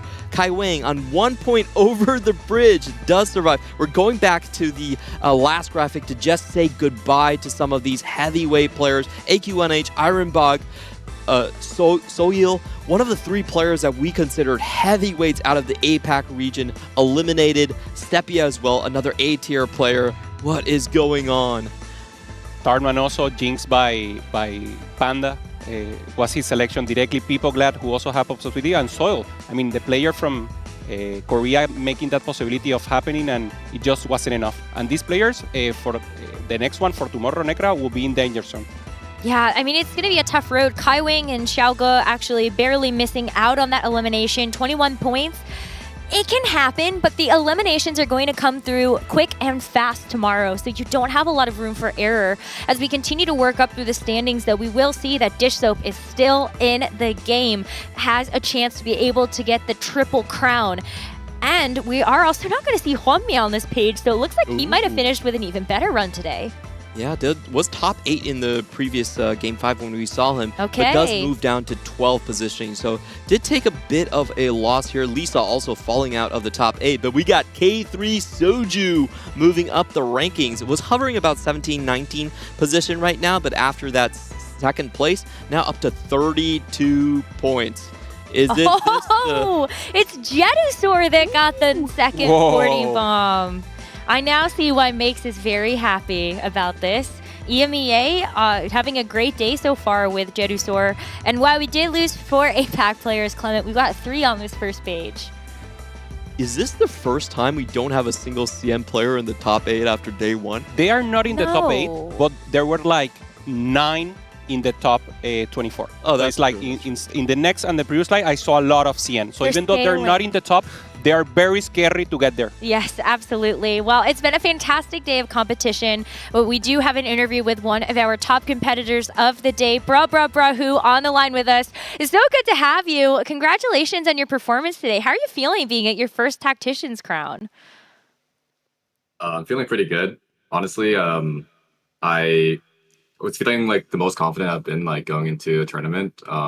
Even though it's like the TAC round, like playing against some of the best players in the world, I think like I know that I have the ability to perform and like play well against these guys. Like I've been scrimming pretty much all week, so I think I had a good read, and luckily I think the variance was pretty on my side today. So hopefully it goes well tomorrow as well. Fingers crossed, 37 points definitely sets you up for success. But, Bra, I want to actually talk to you a little bit about your path to get here. Because at the Americas Regional Finals, we didn't see you in the final lobby, but we saw that 9th place was good enough once those slots ended up actually rolling down, since we saw Soju and Darthnub in that finals, that you got to go to the TAC Crown. Are you missing out at all not being able to have played that final lobby for regional finals, or are you just like, okay, no, I'm going to show up and show out here at TAC Crown? I definitely was like a little bit disappointed that I didn't make it to the final lobby. I think if I played better, I definitely could have, but I was at least like consoled by the fact that I made it to Worlds. And I think for me, like that's really the main goal. I think nobody really cares if you go like 4th or 5th, like in regionals, but if you do well at Worlds, I think that's a lot better. And I'm just gonna keep trying my best. Can you talk to me a little bit about the preparation going into this? You've been able to watch several Tacticians crowns now, but now finally being here yourself, what did that prep process look like outside of doing all of the scrims leading up to this weekend? Honestly, I think I did most of my prep like going into regionals, and it's the same patch, so I think my read going into regionals was pretty good, but I think I just needed some more reps on some of the games. So this past week, I've pretty much exclusively been scrimming. I haven't honestly been doing too much VOD review or like stats review. I think most of the stuff has pretty much been the same. But I think for me, it's just like getting more reps on some of the comps that I was less familiar with. So what are some of those comps? Can you clue us in a little bit in terms of things that you expected to have to play at this event, or things that you feel like might have cropped up after some learnings during all of the regional finals that took place? I guess one of the comps that I think is probably the best in the game right now is like 5 Shepherd LeBlanc. At regionals, or like going into regionals, I hadn't actually played a single game of it. So Really? even though I knew it was the best comp in the game, like I wasn't that prepared for it, and so I think I didn't like execute the comp as well as I wanted to. But basically in scrims, I was playing LeBlanc like maybe like 40 to 50% of my games, just to like kind of test the limits of it. I don't even remember if I played it today, but just sort of getting a better understanding of the comp, which is like the most meta comp in the game, really helped me get a lot more confidence. The day is a blur, and I know it's very early for you, so I'm sure the details are going to be a bit fuzzy. But if you think about the competitors that you've played against, have there any players that you've been excited to actually get a chance to play or surprised by? I want to get the chance to play against Tidal. I don't think I got to play against him today, but I think like watching him in some of the earlier sets and sort of the runs that he's gone on, I think the guy's like such a legend. Like he probably the GOAT of TFT. So being able to play against him on the world stage would be really cool. Also, I think I played against Soju quite a few times, and I think he's been like doing really well. So I know I play against him in TPC and stuff, but I hope that he continues to do well and hopefully makes final lobby as well. I have a question from one of our analysts. Yeah, bro, congratulations on a great day. Compete TFT is meaning that every time you win, they would add a bro to your name. So if you want them to make it easier for us, is there a way that you like to be called? Maybe a little shorter? Is there something you can give us? Honestly, I don't really have anything like. A lot of people actually told me I should change my name because it's so difficult to like refer to my name. Please change your name. So, you know, that's a work in progress, but I don't have anything for you now, sorry. Okay. How about just bruh? Because I feel like we've been shorthanding to that a couple of times, but we would like your blessing for it moving forward. Yeah, you can go with that for now. I'll think of something. Okay, well, before we let you go and get some rest, are there any final shout outs that you'd like to make? Yeah, I would maybe want to shout out like my study group mates. So I've been studying a lot with the Brownies recently. And then also like my other study group. So it's like 149CM, Ready, Crazy Cat, a bunch of other people. Also just want to shout out like all my friends who are like supporting me. I know it's like pretty early in the morning, so a lot of my friends like woke up just to sort of support me and watch me. And also want to thank like my parents, because I feel like, you know, I'm a full-time student, but I'm also kind of not doing anything right now. I'm kind of just like full chud maxing, but I'm kind of pursuing this TFT thing. And they're pretty supportive of it, even though they don't really understand what TFT is or really any of it. And they're totally okay with it. So I just really want to shout them out. Well, it is summer break right now, too, so you may as well go all in and all out. Bra, thank you so much for your time speaking with us, and good luck tomorrow. All right. Thank you. Thanks for having me on. I was going to say congratulations and then good luck, and then it kind of just like jumbled, and now it's just, you know. Good luck tomorrow. Yeah, good luck tomorrow. That's it. Wow, I'm just so impressed by the youngsters coming out of the woodwork this time around in TAC round. We have 4 players in the top 8 that have never participated in a TAC round. Along, Stilo of Bora, which we just had that great talk with Bra, as I will now refer to him. And of course, Bra forever. If you weren't going to ask that, Hupe-san, I was. Okay. So. Just in case. Yeah. And Upset Max also. Yeah, 4 players that we've never heard before. I think TFT esports ecosystem is alive and well. We have so many new players coming in just this set from tier 2 to suddenly just potentially snatch the crown. Also, they put in the hard work. We saw Bro, and he wasn't surprised. He was I put the work, I know I can compete against the best, and that's not a guy that would you say he's overconfident. He actually put in the work, he has a great study group, and actually making it happen here, playing difficult line, going fast 9, playing aggressive, and amazing that he has the result that he's giving. Yeah, it's been an amazing day of competition. Only 6 games, and we still have 2 more full days. Tomorrow, you're not going to want to miss it because we are going to cut this field of competitors from 32 all the way down to 8, who will finally play out that grand finals on Sunday. And you're not going to want to miss tomorrow because we're also going to be revealing the dev drop for set 18 and other fun announcements. So thank you so much for tuning in today, and we'll see you tomorrow for day 2 of the Tactician's Crown for Space Gods.